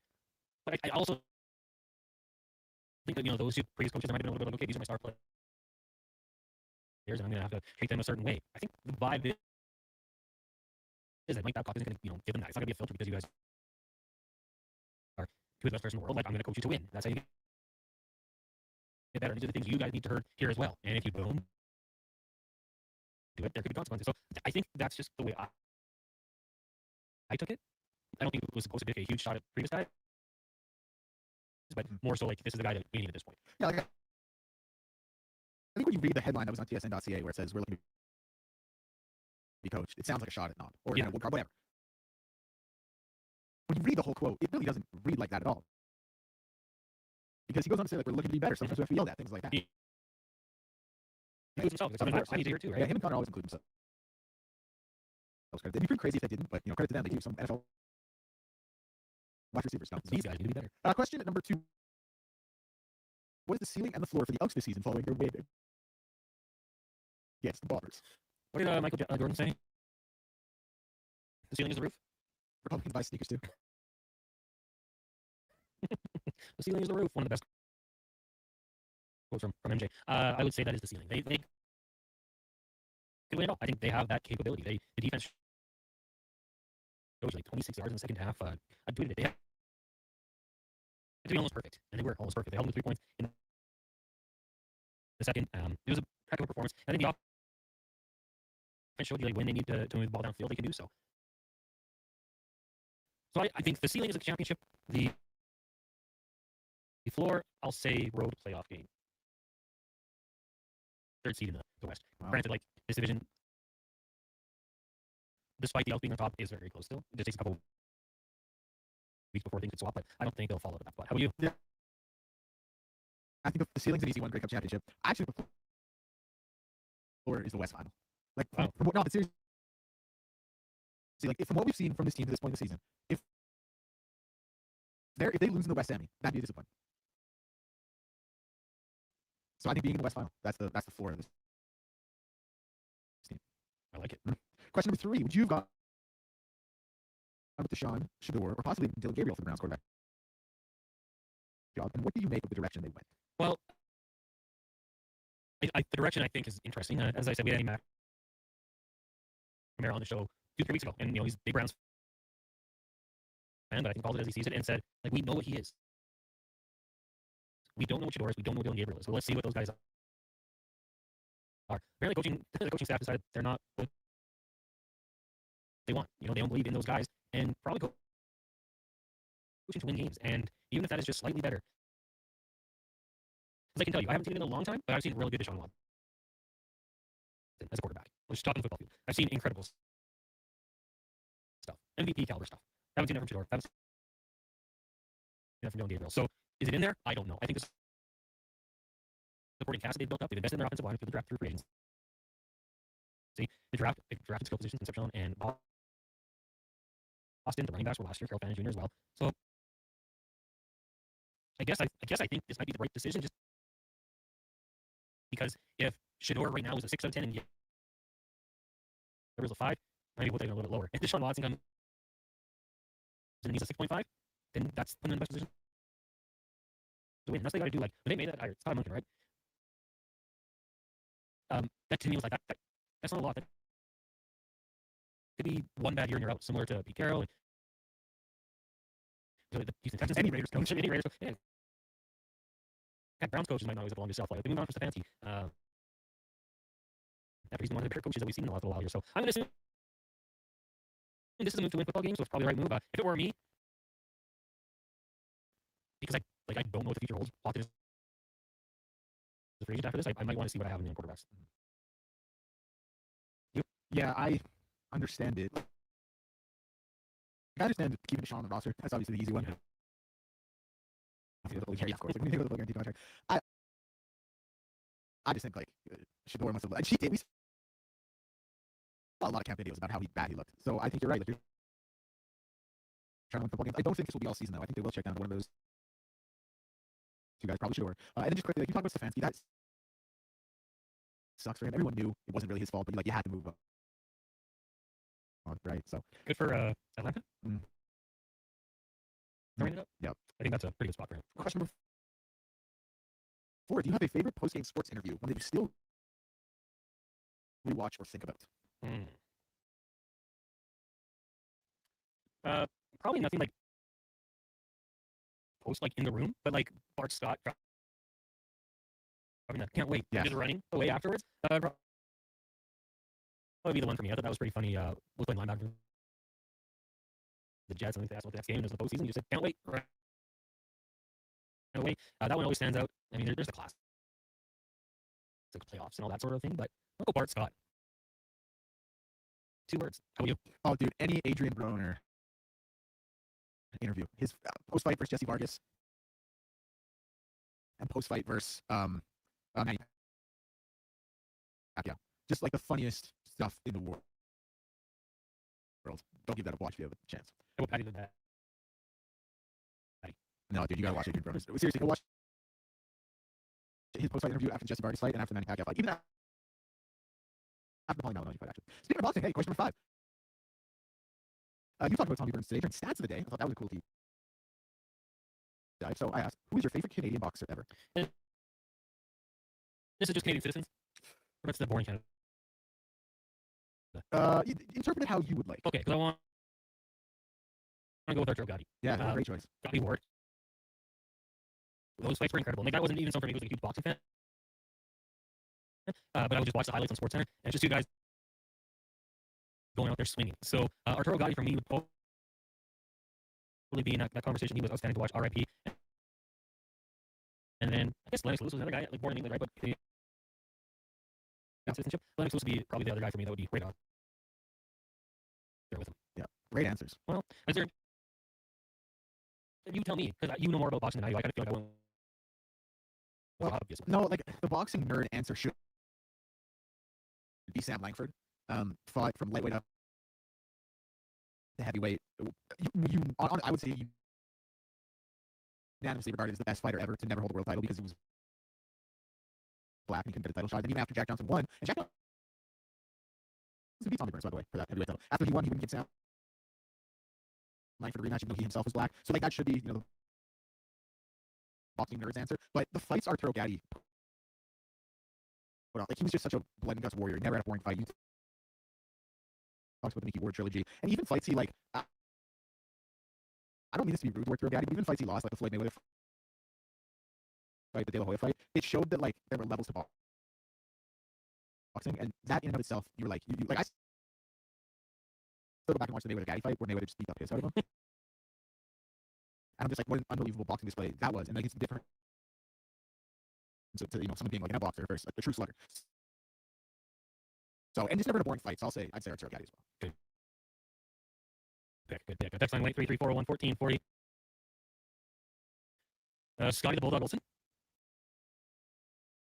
Jack, is that ringing bells? Sorry, say that one more time. Scotty the Bulldog? Yeah, he was. Let me pull up his box right here. Because I think he competed at the Olympics. I don't know if he won a medal. Yeah, he was quarterfinals at the 1988 Olympics in Seoul. And he won, I'm reading this now, he won the gold medal at the 1986 Commonwealth Games. He was a flyweight. There you go. Yeah. Willie DeMitt. Jimmy Thunder. Yeah, Willie DeWitt. Sorry. Julian Marjanovic, yeah, that's a good one as well. She's dominant. Yeah. We were at Gregor's 50th birthday, and Ashley almost walked into her, and I was like, Julian just said, oh, sorry about that, and kind of walked away. And I was like, Ashley, do you know what that was? She's one of the best boxers in the world. Thankfully, didn't get to that. Your girl almost got smoked, bro. Yeah, well, Julian said sorry. You should lean into it, like your fault. Get Ashley to defend your own. What are you going to do about it? Text us in here from Rainer. When was this so-called MVP play happening? 2020 season. Sean Watson had a really good year. He threw for 4,800 yards, completing 70% of his passes. Dude, it was like the 2019 year. I thought that he really got a lot of, because they were actually like winning at a good clip too. That was the thing. They went 10-5 that year, right? So his second year, he was 26 touchdowns, 400 yards, and 9 interceptions. Next year, 26 touchdowns, 12 picks, not the best, 3,800 yards. And then he threw for 4,800, 33 touchdowns, and 7 interceptions. The problem was they went 4-12, and Mahomes, Brady, Rodgers, I want to say, were all like lighting it up. But guy was a really good player. And Lamar, I think, won that year, did he? Did Lamar win 20? Oh no, not 2019. Sorry, maybe I have the years. Rodgers. That was when he went back to back. Josh Allen was second before those. So clearly he wasn't MVP, but I thought, geez, I don't like him off the field. Very creepy stuff. But on the field, he was a good player. No, I think there was definitely like whether it was 2018 or 2019, like there was definitely a year where he was legitimately in the conversation for like a good majority of the season. Yeah. Say we will about him off the field, bad dude, but we all probably agree. 7-8 years ago, he had some moments where he could play. Like there's a reason, and it was stupid. The Browns gave him all that money. The reason Texans were also willing to move on from him. He won a natty as well. 2016. Mike Williams and Hunter Renfrow, I believe. Clemson. Decent little team they had built up there. Otis Grant, Danny Lidstrom. Honestly, I'm a GP, so gotta go Willie DeWitt. There's some good names going in here. post-practice, post-game interviews. The Ivers and press practice getting a lot of love here as well. On the text line. Make 3-3-4-1-14-40. Trumpster says if Watson balls out 2-0, 550 plus passing yards and 5 touchdowns, is he tradable? Well, let's think about this. Who would want him? You're probably getting who's a team that needs a quarterback that would want to take on Deshaun Watson? Not only his salary, but also the distraction. He's averaging, what, $46 million a year? So, Jack, if I'm looking through NFL teams here, the Cards don't want him. They want to lose out, I think. They want to lose as many games as possible. The Jets probably wouldn't want him. If a contending team went down with an injury, maybe, but then you're bringing him into a whole new team, a whole new system. Is he that much better than your backup? We'll see. That's a big if, though. If they go 2-0, if he throws all those touchdowns, if he throws a lot of yards, maybe, but I don't think so. I'd be curious now what his next contract would look like, and who, if anyone, is going to be willing to take a chance on him. We will maybe circle back on this conversation. Coming up next, we'll be joined by Mark Spector, Rogers Sportsnet. We'll also talk to Susie Ward, who covers the Denver Broncos, actually the team side reporter as well. So we'll discuss the Broncos, and then hoping to get candidates 2-minute warning at about 5:40. But right now, we'll get to sports before the update brought to you by Northgate, Chevrolet, GMC, Buick. The remainder of August proceeds from every vehicle sold will go towards the Silent Wildfire victims. Get a great vehicle and support a great cause. Only at NorthgateGM.com. Sports 14-4. Pre-game into the MLB underway. Two-sided 0-0. The Rockies and Nats on the bottom of the first, and the Sox and Marlins Red Sox. That is in the top of the second. The only other game in the lead right now. Since the Rays beat the Tigers 2-0 at the bottom of the first. Coming up about 4 minutes time with the Rangers and the White Sox. Then the late game for that game. And the MLB will see the Reds and Giants at 7:40. WNBA action tip off about an hour's time from the Valkyrie and the Wings. They game LA Sparks for late game tonight at 8. From around the sport in the world, Deshaun Watson being named the starting quarterback for the Browns. For Shador Sanders. Both Zach Wills dressed for not active at Bombers practice today. Both the Jailbirds are shading sharp. 6 months of the miss there, and the Broncos tempo center guard Keanu Williams. Just 7 days extreme hardship contract. This has been sports. 1440 update. 1440 in West Edmonton Mall. In School CKJR. It's a Stingray radio station. Free radio player app and listen wherever you go. Tap into the fun of Play Alberta's most popular casino games. From the fast-paced spins of cash eruption to the retro thrills of Sevens Wild. Online excitement is always at your fingertips. Spin through your choice of popular slots or discover Alberta exclusive games you won't find anywhere else. Visit playalberta.ca/Gregor to learn more. That's playalberta.ca/Gregor. Must be 18+ to play. If you gamble, use your game sense. Want a car you're ready to part with? Find out what it's worth. Fast, easy, and totally free at Go Auto. We're talking top dollar trade-ins, whether it's a little more. We're still rocking that new car smell. Just a few clicks. And boom, you've got your value. Text value to 780-777-7777 to start. That's the value. You to 780 all sevens. Why guess what it's worth? Wait. Go Auto. Show you the money. 1 in 3 Canadians aren't getting enough sleep. Let the brick help you sleep better. Relax. Save 40% on the Sealy Crown Jewel Resort mattress. Get cheap starting at just $49. And buy 1 pillow, get the second one for just $10. Plus, take up to 55 months to pay with no interest and no money down. And with next day delivery in Edmonton, you can start sleeping better right away. Some conditions apply. OAC. See in store for details. The bread, saving you more. Crispy caramel. Nice edges. A pillowy, airy center. Meet the name. Papa John's pan pizza. Made with Parmesan and Romano cheeses. Papa John's special garlic sauce and Italian seasoning. All baked directly into the bottom of the crust for a signature golden finish and crispy, savory crunch. Grab a medium pan pizza for just $16.99 today at your local Papa John's. Order now in the app or at papajohns.ca. Better ingredients, better pizza. Papa John's. Yeah, it's me again. And if you're sidelined with a sports injury, you already know nothing's more frustrating than being told to just rest. At Leadhead Physiotherapy, we get athletes moving sooner with our zero-gravity treadmills. You can run, train, and rebuild strength with up to 80% less body weight, so your injury heals while your confidence comes roaring back. When your sports injury is yelling, whisper back. LeadingEdgePhysio.com, because life shouldn't hurt. To Black Knot Golf Club this fall. The ATV Classic was presented by Building Freight Developer Wednesday Stars at PGA Tour America's. You enjoy the ATV Fan Zone presented by Michelob Ultra, where golf meets festival vibes. Upgrade to VIP coverage and receiving with premium food and beverage options. Sports psychology and more. Roof One Plan. Book now at 01.ca. That's ZERONE.ca. The Jason Gregor Show with guest host Connor Halley. This is Sports 1440. Brought to you by PlayAlberta.ca, Alberta's only regulated online gambling website.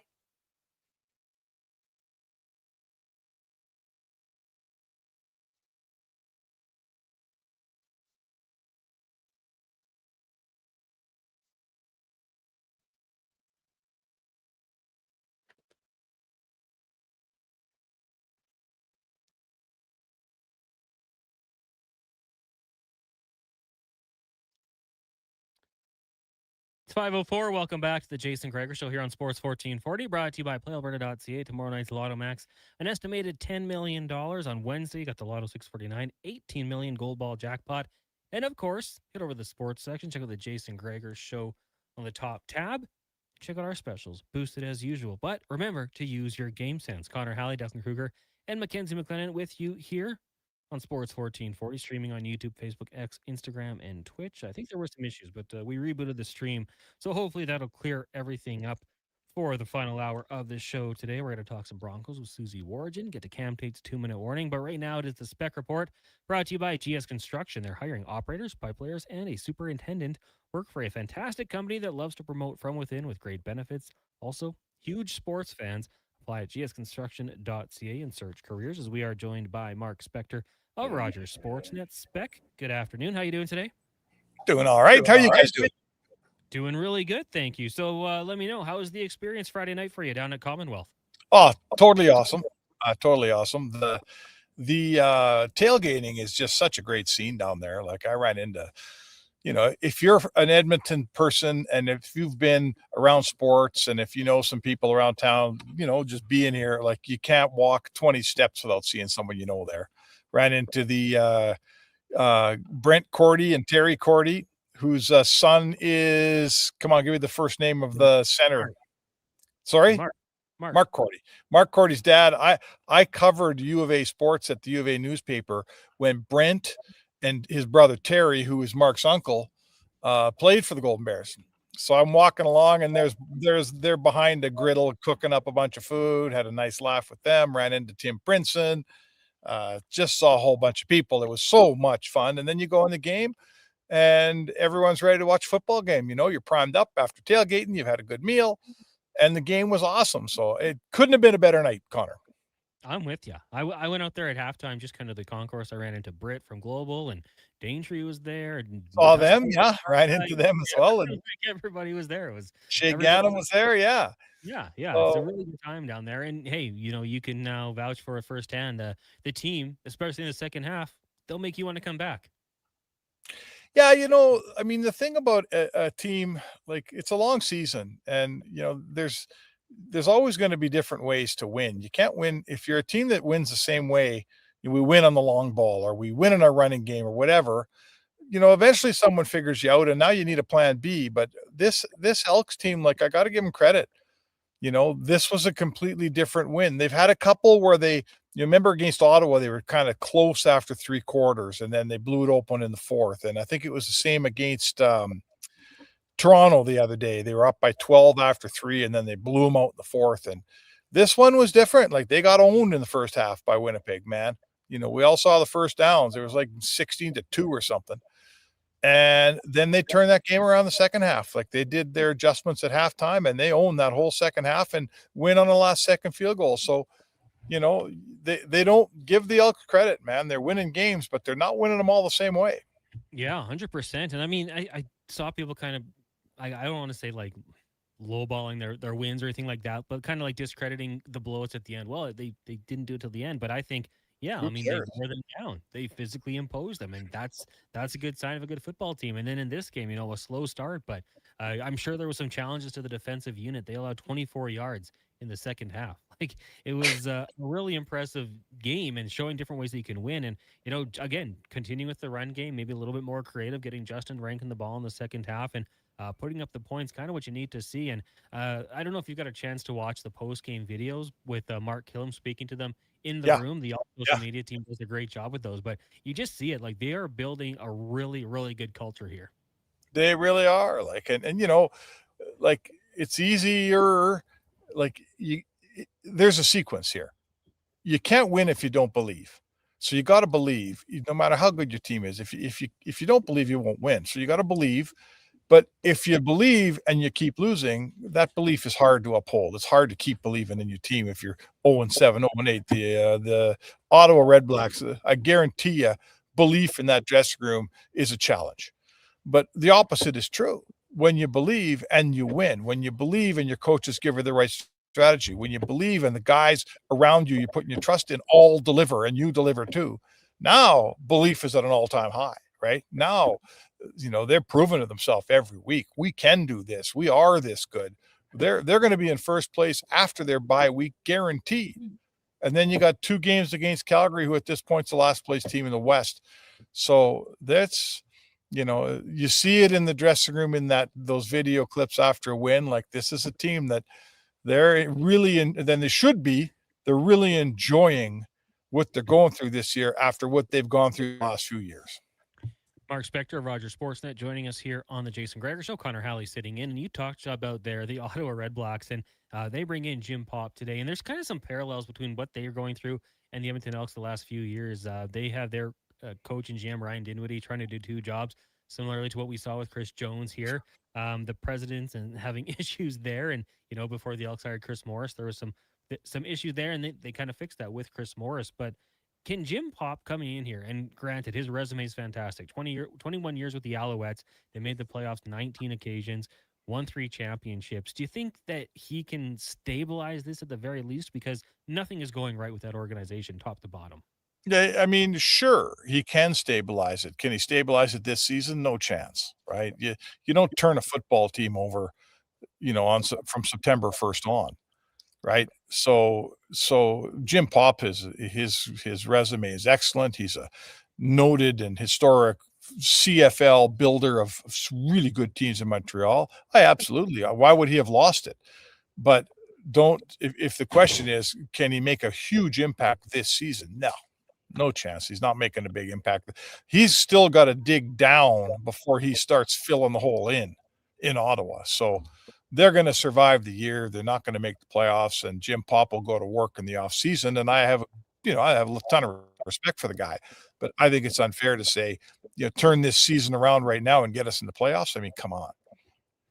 Yeah, I would say no chance that's going to happen as we're looking around the sporting world with Mark Spector. And Spec, we kind of have a little bit of Oilers news today, and I saw kind of the headlines being clipped from the Leon Draisaitl quote as he spoke to the media at the European Player Media Tour. I just want to read the full quote, get your thoughts on it here about Mike Babcock. So Leon Draisaitl said, "I think he's got a very clear plan. I think he holds guys accountable, and I think to him, it's not about who, it is when it comes to accountability, Like, we're looking to be coached." That was the part that was clipped. "We're looking to get better, and sometimes I deserve to be yelled at too, just like anyone does. I don't think Babs is going to care overly who we are in terms of that. I think sometimes that's needed."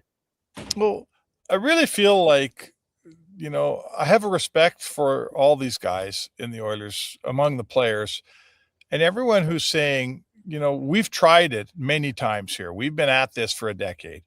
And we've come close and no cigar. And now they've almost gone over the top, and they've stepped back a little bit the last 2 years, even though one of them was a Stanley Cup final.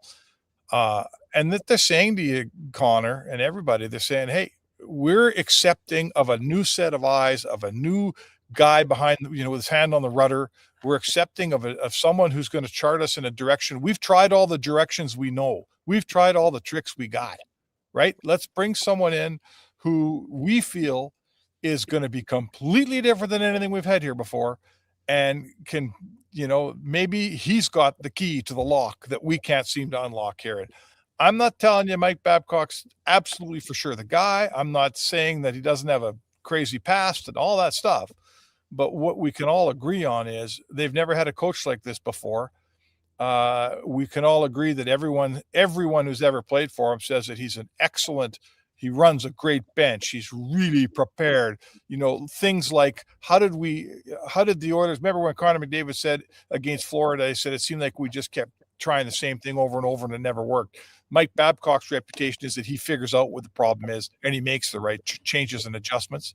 So the Oilers are telling you, and Leon Draisaitl's telling you, we are open to anything to win here. We'll put up with anyone. We'll put up with any criticism. You can say or do whatever you want to me. If we're going to win, I'll take it. And that's I got some respect for that, right? And I don't mind hearing that.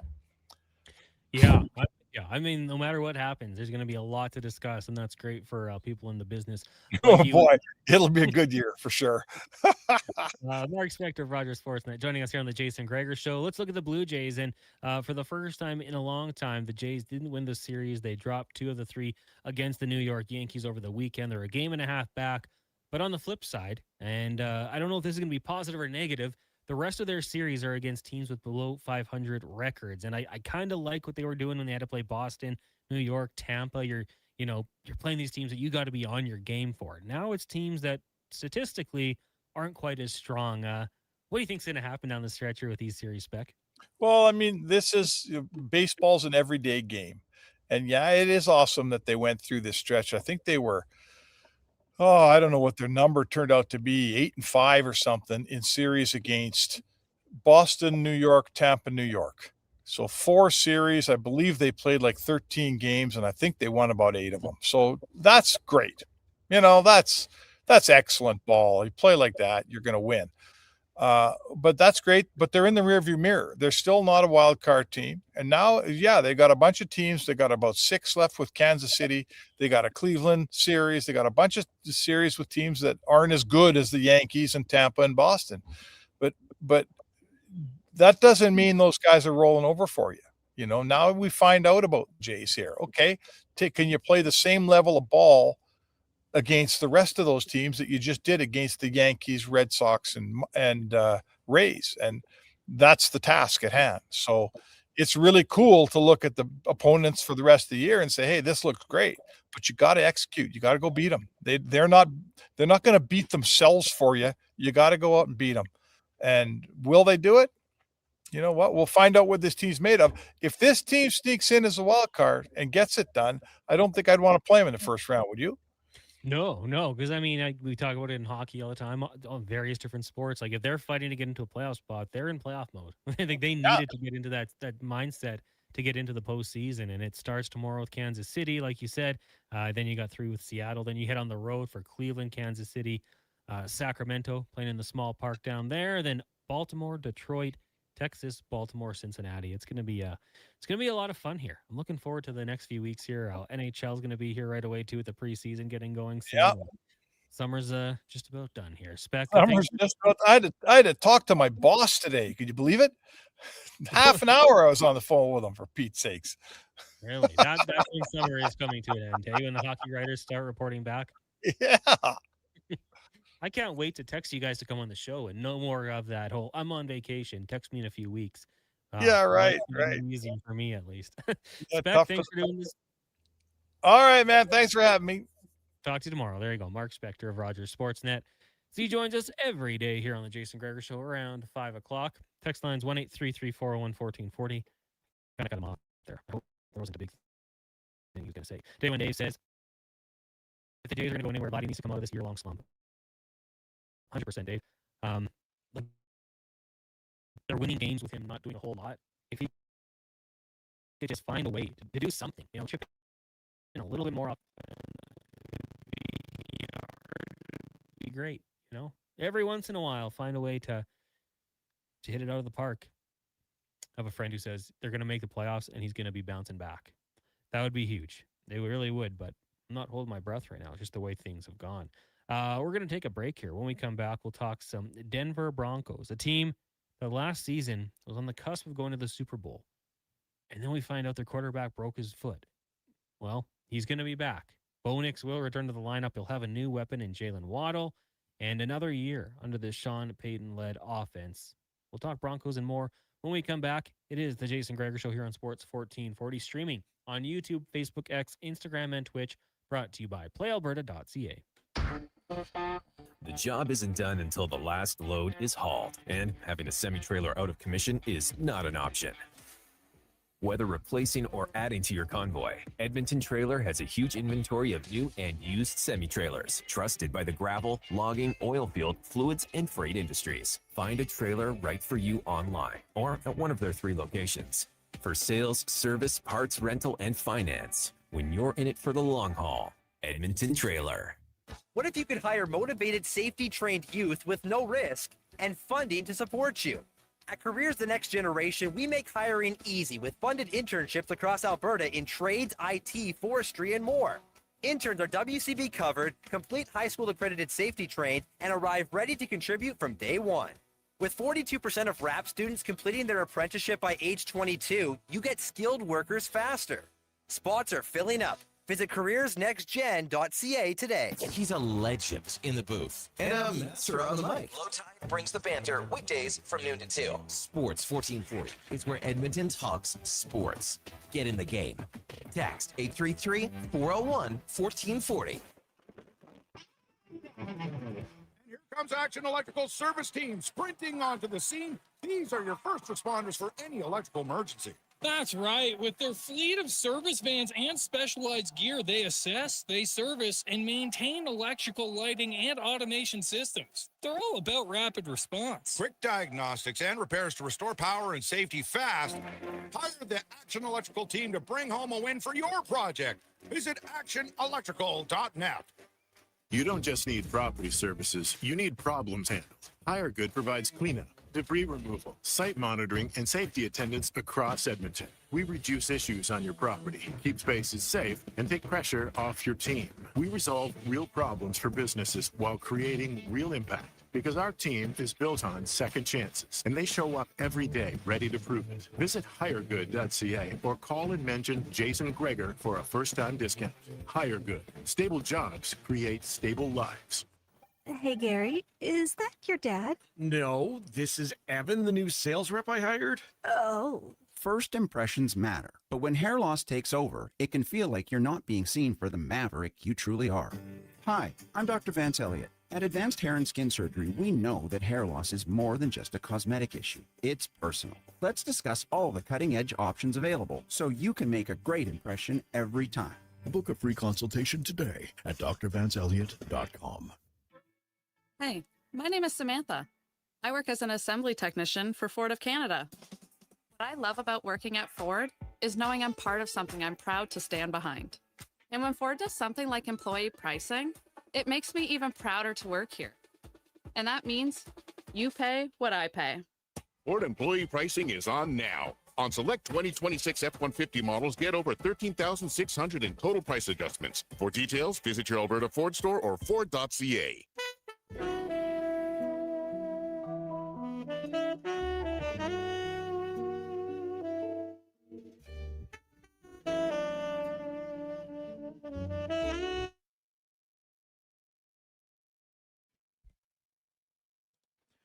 Portions of this hour brought to you by Crystal Glass, your clear choice for residential windows. Locally manufactured and installed, Crystal Glass provides a beautiful product and incredible customer services for all your residential needs. Call 310 Glass or visit crystalglass.ca for a quote. The Jason Gregor Show with guest host Connor Halley. This is Sports 1440. Brought to you by PlayAlberta.ca, Alberta's only regulated online gambling website.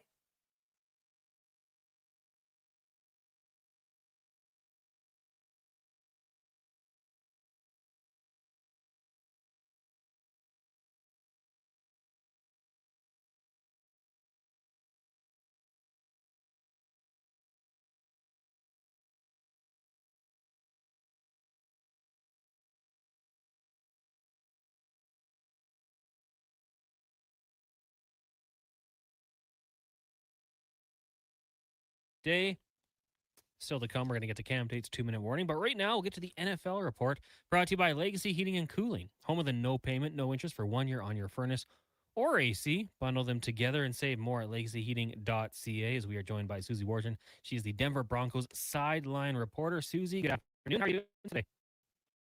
Hey, Connor. Good. How are you doing? I'm doing really good. We appreciate you joining us on the show.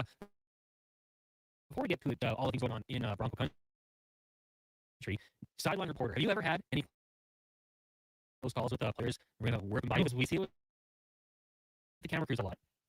Yeah, you know what? That's a great question. Thankfully, I have done this long enough, and I also did it like earlier in my career with the college team for a couple years with Colorado State and Fort Collins, and so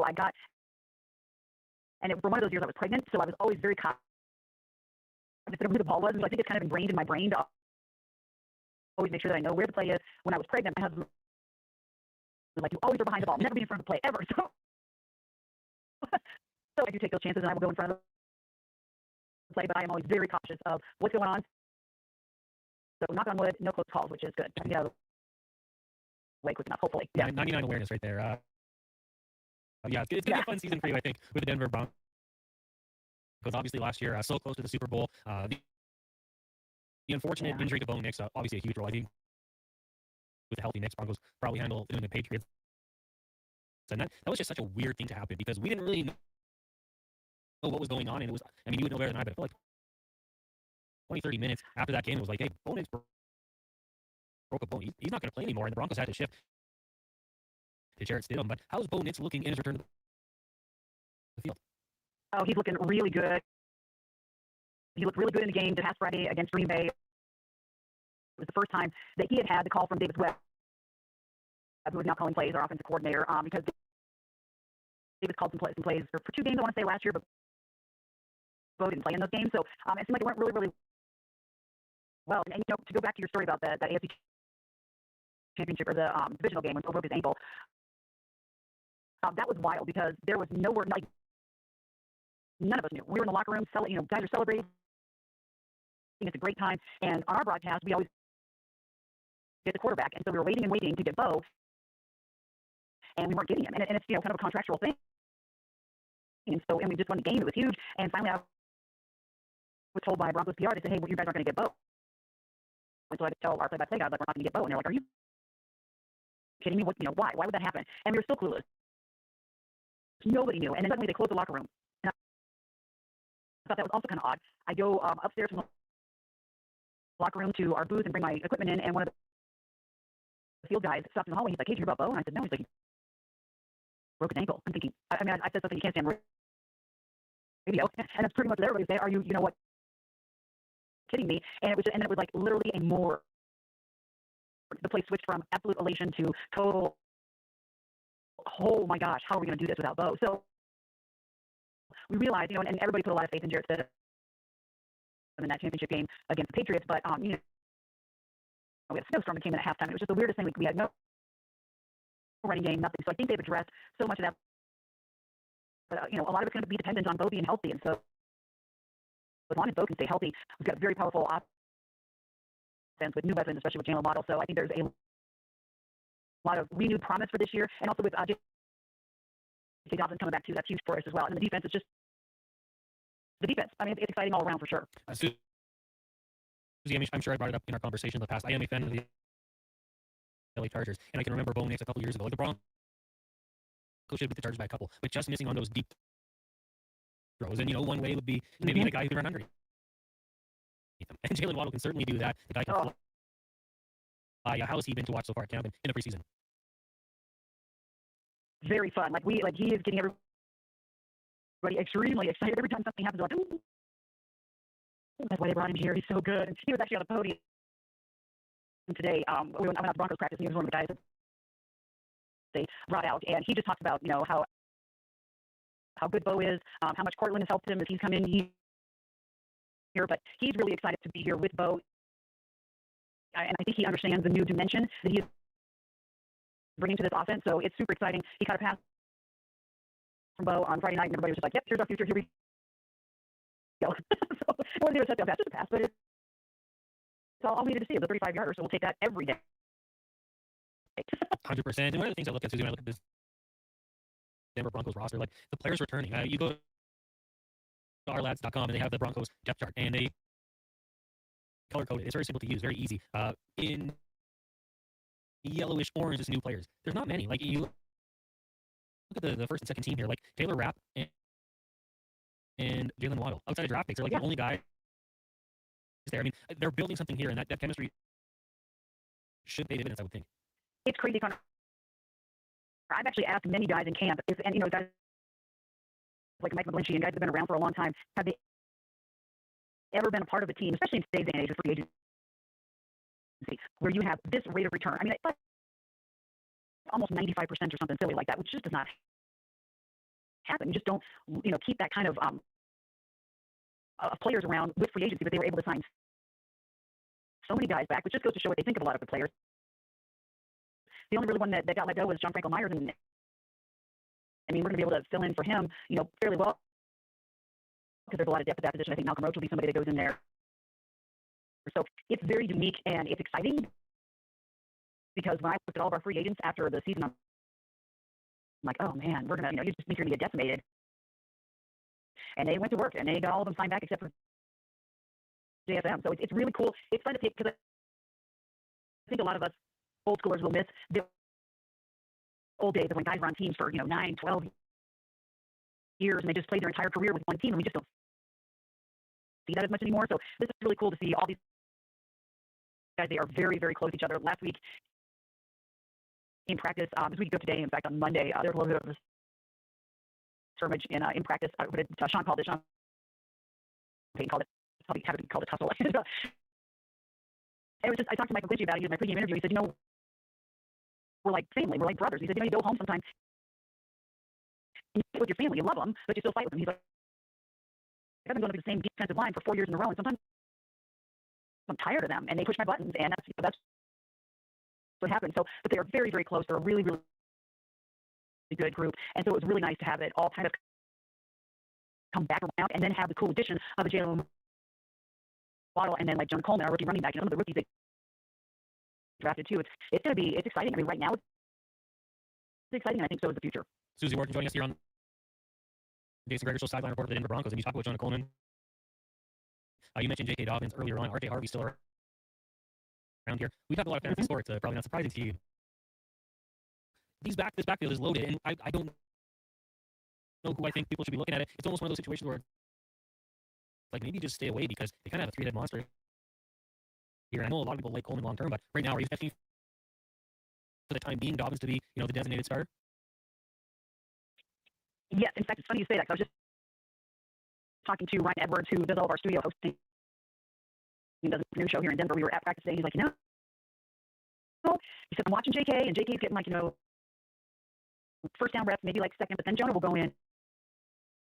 It's almost like you're going to have this JK Jonah thing going on, even more so than RJ, and RJ may come in for a third down setup. So they all might get used pretty regularly. So I think your advice is to, while they're all very good, probably stay away, because you may not hit the points, especially if JK's just in there, doing first down, unless we're scoring a bunch of touchdowns on first down or second down, which would be nice. I mean, that'd be great, but it might be one to kind of stay away from. Talented, but not in the fantasy realm. Yeah, good football, bad fantasy football. It's a good thing to have. Yeah, exactly. You got to know the difference. People, and that's, I mean, as you know, people will pick with their heart sometimes. You're like, ooh, that's, I know you like the Broncos, but you probably shouldn't have done that. Yeah, go for Waddle, go for Bo Nix, maybe. Maybe the team defense. Well, that's where we should go next. Portland. Yeah. If you can get the Broncos defense, heck yeah, take the Broncos defense every day. And Will Lutz is your kicker. Yeah. Yeah, like not my line, right? You get it from distance for sure. I wanted to ask you about last year's first round pick, Jay Barron, who was a guy who was very highly touted. Here he is listed on the depth chart at second behind Riley Moss. So we know the secondary guys are interchangeable. You can move players in and out in different positions. What have you seen from him going into year two? Well, we saw a lot of him on Friday night, because Riley went out in that first defensive snap, and we asked Sean about it today. He went out with a rib injury, never came back. He never even came back out of the locker room either. Sean today said that, he's fine. He didn't give us any kind of indication otherwise, but he's not doing and started playing right away then for Riley. So he got quite a bit of playing time the other night and did well. And he did well in the first game too. We were in Atlanta also. So he had a pick. I told him he had a pick. I mean, I interviewed him after the game. Sometimes they start to run together between training camp and then the game. But he's done well. I mean, people are really expecting a lot from him, but he does have some really good talent that's ahead of him, and so they may use him in different situations. They talked about him, with nickel and dime, and how he can kind of interchange. And I think he's talented enough. He's really smart. He's a really smart kid. I really enjoy chatting with him. So he can go anywhere and be able to pick up anything. It's not going to be a problem. So I hope that we can see some better things from Jade this year. Jaquan McMillan, everybody was talking about Jade coming in to replace Jaquan last year, and then Jaquan had a year of his life, including that contested, interception that very much was an interception at the goal line that he got last year. So it's Jaquan's back, which that was one of the guys that I didn't know if they'd be able to bring him back, and they did. So it's a stacked and packed secondary, and but I do think that Jade, I hope he does well this year. One more single player out. Alex Singleton, former member of the Calgary Stampeders up in the CFL, win a Grey Cup. That's right. He loves his Canadian roots. Absolutely. Well, I mean, he's loved up here for sure, and he's just been a guy who's grinding out his career. Had an unfortunate injury back in 2024 after a few years in Denver after coming over from the Eagles. I think he made a tackle after he tore his ACL, but how's he looking again? Well, he kept playing. Yeah, he kept playing. Well, and also last year he had testicular cancer, so he was for literally like 2 weeks or something. So he played a game knowing he had a Thursday night game, and the next day he had surgery. So that was insanity. And he actually was our other guy that was on the podium today. We had Alex and also Jalen, and Alex was talking about, somebody asked him, how he's doing life now at 32 in the NFL differently than 10 years ago, and he did say, cancer will make you eat different. And he said, I've looked so much at my diet, and he said, I'm eating so much better now. He's like, I feel better now than I did, several years ago. So he feels like he's in really good shape. I mean, the guy's just a tackling machine. That's all he does. I mean, he's just out there all the time tackling.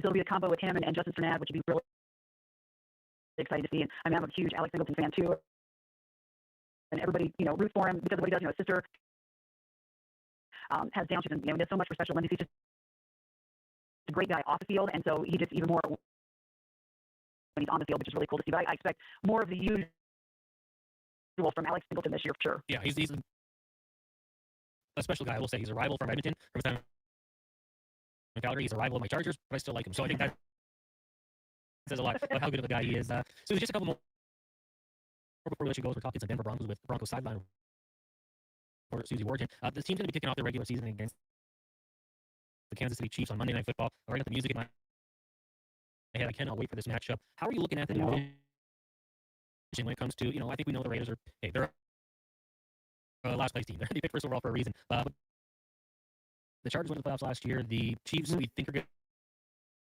to bounce back. What are your thoughts on those two teams? Yeah, it's going to be really interesting. I'm curious to see, Patrick Mahomes they're taking, great caution with him, as they should, because coming off of the ACL. But I'll be curious to see how he looks on that Monday night. I mean, it's anybody's game, especially if you go to Arrowhead. I'm like, oh man, Arrowhead on the road Monday night. Let's open up the season with a freaking banger, right? So it's going to be a lot of fun. And so I think that'll be a really, really good test to see where we are, where they are, and then the Chargers. Man, we have these crazy games against the Chargers. And even sometimes the Raiders. The Raiders have Clint Kubiak now, and Clint Kubiak, of course, is son of Gary Kubiak, who was our coach that won our last Super Bowl. So there's a lot of intermixing in there. In fact, a lot of the coaches on that staff are former Broncos or have ties to Colorado, like Rick Dennison, who played linebacker here. He's on Clint's staff there. So it's kind of interesting to see some of the ties from the Broncos now with the Raiders, especially because they've always been just such a rival too. But I think of the other three teams, definitely KC and the Chargers, maybe the Chargers more so, depending on how Patrick is.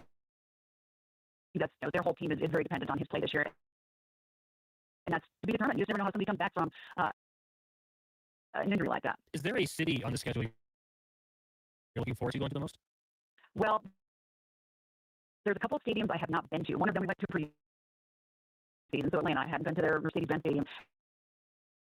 And I haven't been to Pittsburgh yet. So even though it's Pittsburgh on Black Friday and we're traveling on Thanksgiving, I'm looking forward to going to Pittsburgh. So it is November, so probably won't be like the most beautiful days, but have not done that stadium yet. So, from a Silver standpoint, that's one that I'm looking forward to.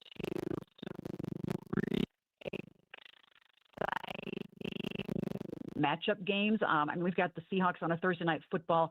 We've got the Rams that are coming here for our alumni night or alumni weekend, and that's a Sunday night game. So we've got like these marquee games against some really good teams. And they're just, and those two are home. That Seattle game and the Rams game, those are both home. But we're also, and we got 6 just tough games to begin the season. So we're going to know a lot about our team early on and in some very cool primetime games. So I'm excited for those. I mean, they're just like a little more amp, a little more juice, and you can feel it on the sidelines when the crowd's excited and, the stadiums break out all the bells and whistles. There's more fireworks, there's more smoke, and there's more everything. And it's cool. It's a lot of fun. Yeah, Pittsburgh Renegade after the third quarter will be awesome, and the travel's not ideal. I guess the Christmas game is tough, but at least you're at home, right? Home, yeah, that helps. Yeah, because we traveled many times on other holidays. So I'm like, at least we're home. We can, that's doable. And I like that. I don't mind Christmas Day games. Those are really fun, especially at home, because you just see all the people that you hang out with every weekend, and it's just like you're having Christmas with all your your work friends. All 76,000 of them. Yeah, exactly. Where else would you rather be? I think against Josh Allen in town, a rematch of that game. It's going to be awesome. Oh, right. Yeah, Susie, thanks so much for doing this today. Appreciate it. And love to get you on again, maybe before one of these primetime games. Anytime. You got it, Connor. Let me know. Thanks, Susie. That is the sideline reporter for the Denver Broncos, Susie Warden, and appreciate her joining us on the show. She's been joining us for a long time here. Always good to have her on. And yeah, that Broncos schedule Monday, September 14th, 6:15 at Arrowhead. Then they will host the Jags.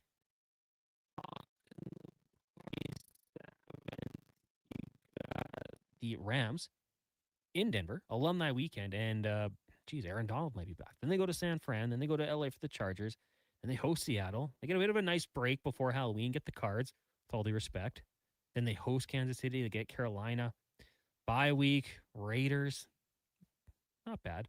Not a bad one there. But some tough opponents for, all the teams right now in the AFC. It's like there's just so many good teams, so much good competition. And I cannot wait. A couple weeks away before it all gets going. But they will wrap up their preseason this Friday, taking on the Minnesota Vikings from Denver. We'll take our last break here. When we come back, get to Cam Tate's 2-minute warning, assuming he was able to charge his laptop. It is the Jason Gregor Show, brought to you by PlayAlberta.ca. Tap into the fun of Play Alberta's most popular casino games. From the fast-paced spins of Cash Eruption to the retro thrills of Sevens Wild, online excitement is always at your fingertips. Spin through your choice of popular slots or discover Alberta-exclusive games you won't find anywhere else. Visit playalberta.ca/Gregor to learn more. That's playalberta.ca/Gregor. Must be 18 plus to play. If you gamble, use your game sense. Why tee off at the Ranch Golf and Country Club? A fun, unique layout offering premier conditions. The Ranch has been ranked as one of the top public courses in Canada. Unmatched value. Score Golf Magazine rated the Ranch as the best value in Edmonton. The service, from tournaments to special events to the pro shop. Superior service that makes every visit exceptional. The Ranch Golf and Country Club, a laid-back environment where anyone can enjoy an amazing day on the fairways. For details, visit theranchgolf.com. Scott McGilvery here, HGTV host and renovation expert. The one upgrade I know homeowners will love: better, fresher Culligan water straight from the tap. Culligan's Aquasential reverse osmosis filtration system takes your water to the next level. With up to 7 stages of filtration and 14 filter options, they're certified to reduce over 90 contaminants. Your tap water is about to get a major upgrade: safer water that tastes great.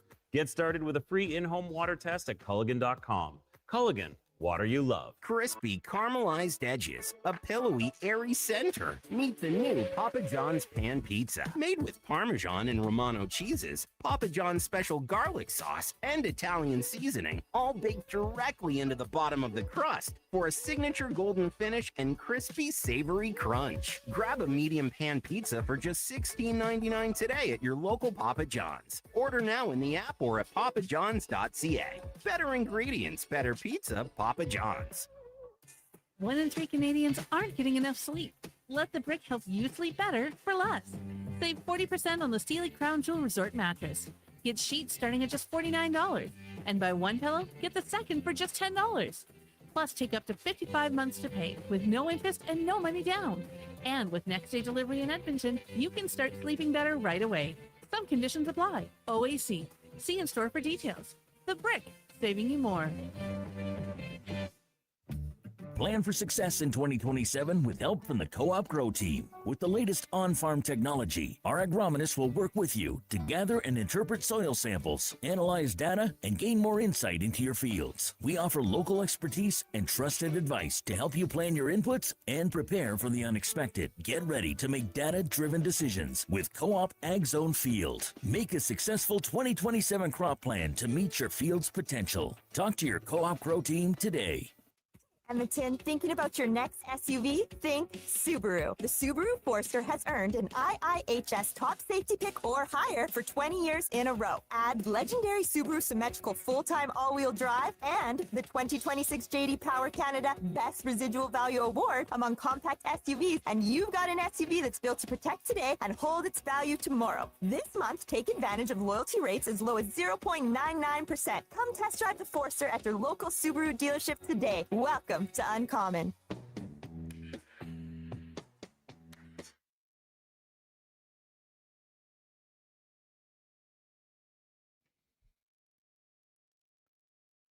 Portions of this hour brought to you by On the Rocks. OTR is celebrating 20 years on Jasper Ave. Join them Friday, September 18th to celebrate 2 decades of fun with the Whale and the Wolf on stage. Book your table at ontherocksyegg.com. The Jason Gregor Show with guest host Connor Halley. This is Sports 1440. Brought to you by PlayAlberta.ca, Alberta's only regulated online gambling website.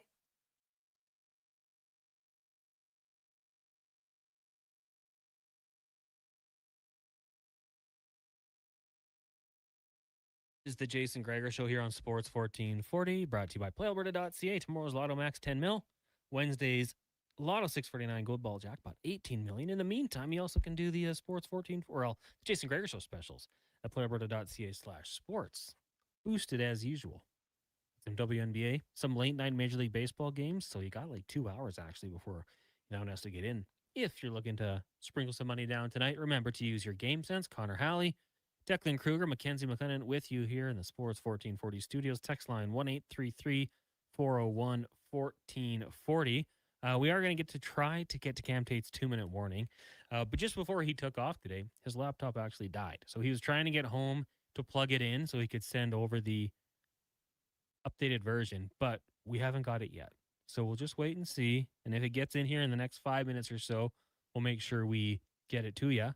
If not, we'll just roll on with the text and our input on things at 1-833-401-1440. Earlier today, Declan had asked questions about a few different things. Favorite post-game comments. Iverson popped up a bunch of times. We saw that famously repeated by Ted Lasso in the show, Ted Lasso. Deck, was that after a game or was that after a practice? Do you remember when he did that? I think it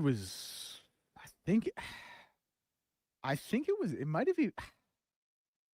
It must have been after a practice, right? I thought it was, but maybe not.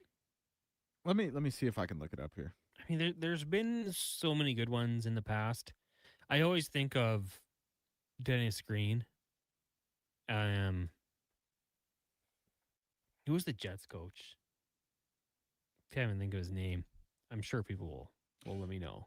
Ooh, it looks like it was after their first round exit against the Celtics in the playoffs that year. Herm Edwards, sorry. Okay. Well, see, I don't remember it being from that. But not questioning your research.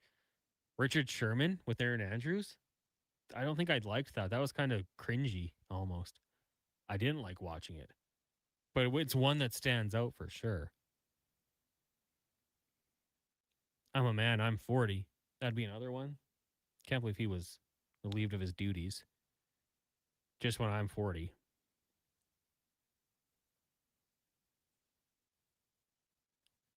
Rick Pitino. Larry Bird is not walking through that door.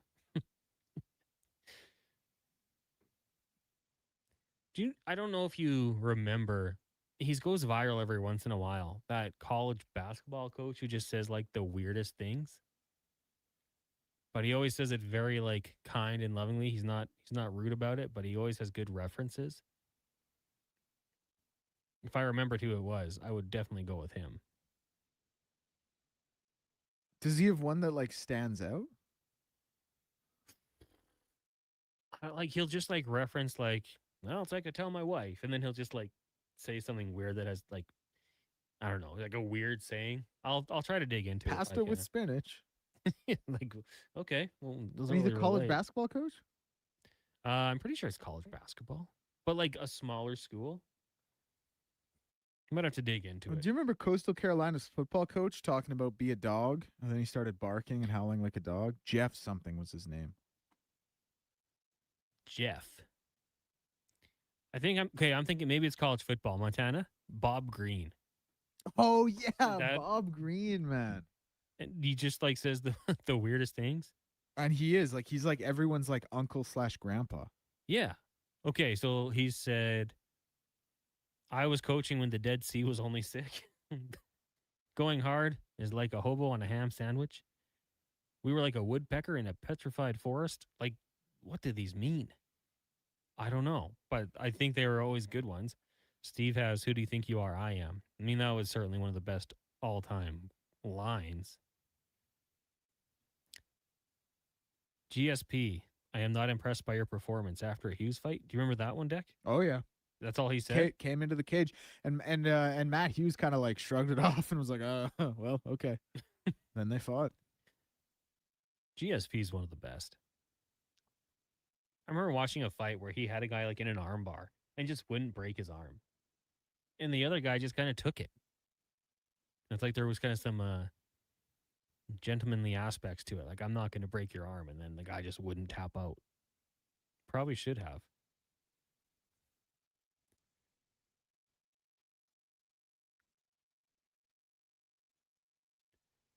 One 833-414-1440. Still just trying to see if Cam Tate has sent over his 2-minute warning. Doesn't appear so. That's okay. If you missed anything on the show today, let me just use this as a time to remind you. You can always check out Google, Apple, Spotify, wherever you get your podcast from. Head over to Sports 1440 AM on YouTube. Sign up there. We had Kevin Woodley on the show. Went through his rankings in the Atlantic Division. He had the Florida Panthers as the worst-ranked goaltending trio heading into the season, followed by the Toronto Maple Leafs, which I think would probably make a lot of people out in Edmonton happy. You can see the rest of his list. Also on the show today, we had Rick Walters joining us, taking a look around the CFL and the NFL. Dennis Bernstein, Mark Spector, Susie Wargen, Broncos sideline reporter. So go check that out, jasongregor.com as well, if you want to take a look at some of those things. Steve says Mike Tyson had some all-time crazy quotes. I mean, when he broke his back. Spinal. That was probably one of my favorite ones. I don't really know. I can't think of anything else, to be totally honest with you. Dude, he had some real crazy Wasn't ones. he going to eat someone's children? Yeah. Well, that was when he was in the ring talking about Lennox Lewis. He was like, "He's Alexander. I'm no Alexander. I'm a cock. I want to eat your children." And that was a crazy one. He also had a really, really crazy tirade. It was a press conference brawl between him and Lennox Lewis, like introducing their fight, where he went off and said like none of which I can repeat about a reporter in the front row. Go look that one up because it's an all-time crazy Mike Tyson moment. Yeah, thanks for not reporting it on air. He was going to rip someone's heart out too, wasn't he? Yeah, that was all in the same same one. My defense is impregnable. I want to rip his heart out. I want to eat his children. That was all talking about Lennox Lewis. By the way, you ever want to see a guy get knocked out cold? Go watch what Lennox Lewis did to Mike Tyson. I trained probably two or 3 weeks for this fight. I had to bring my best friend, and I dedicate this fight. I wasn't going to fight. I dedicate this fight to him. I was going to rip his heart out. I'm the best ever. I'm the most brutal and vicious and most ruthless champion there's ever been, and no one can stop me. Lennox, a conqueror? No, I'm Alexander. Oh, no, my computer scrolled down. I'm the best ever. There's never been anybody as ruthless. I'm Sonny Liston. I'm Jack Dempsey. There's no one like. I'm from their cloth. No one can match me. My style, impetuous. My defense, impregnable. And I'm just ferocious. I want your heart. I want to eat his children. Praise be to Allah. That's incredible. Not the best on the mic. I think I don't love what we've seen recently, but Conor McGregor on the mic back in the day was incredible. I'm only here so I don't get fined. Yeah. Marshawn Lynch was okay. I mean, really, it was kind of annoying. Like, just answer the questions. But Seahawks fans kind of rallied. Dennis Allen, crown him if you want to. How about Brock Lesnar's post-UFC fight interviews from JC? I don't know about those ones, Deck. Are those good too? He had a couple good ones. He had one where, it was either Bud or Coors was a sponsor. Oh, yeah. And, if it was Bud, he said, I'm going to go home and I'm going to drink a Coors Light because Bud Light won't pay me anything. And then I'm going to get on top of my wife. Peyton had a really good one about beer after the Super Bowl as well. I think they also paid him. That music means we're done. For Deck, Mackenzie, thank you guys for joining us on the show today. Check the podcast. Up next, it's Fox Sports Radio all night. Tom Gazzola back tomorrow morning at 7 a.m. But first, one final update with Declan, brought to you by Sean Cunningham of Remax Real Estate. Get the home team advantage for your next move in the Edmonton area. If you're thinking about buying or selling a home, call or text Sean directly at 780-265-0165. Good night. This is a Sports 1440 update. Scores from around the majors. Red Sox and Marlins tied 1-1 in the middle of the fifth. Rays lead the Tigers 3-1 in the top of the fifth. Rockies lead the Nats 1-0 in the middle of the fourth. And the Rangers lead the White Sox 2-0 in the top of the first. Up next on the dock, Guardians and Angels at 7:38. Cubs and Diamondbacks, Twins and A's, Phillies and Mariners, as well as the Pirates and Padres, all at 7:40, and the Reds and Giants at 7:45. WNBA action, 2 games, one get going in about 5 minutes. Valkyrie and the Lynx, the Atlanta Dream and LA Sparks will get going at 8. Toronto Tempo have signed guard Keanu Williams to a 7-day extreme hardship contract. Portland Trailblazers Shaden Sharp will miss 6 months with a meniscus tear, and Deshaun Watson has been named QB1 out in Cleveland. I'm Declan Kruger. This has been a Sports 1440 update. 1440.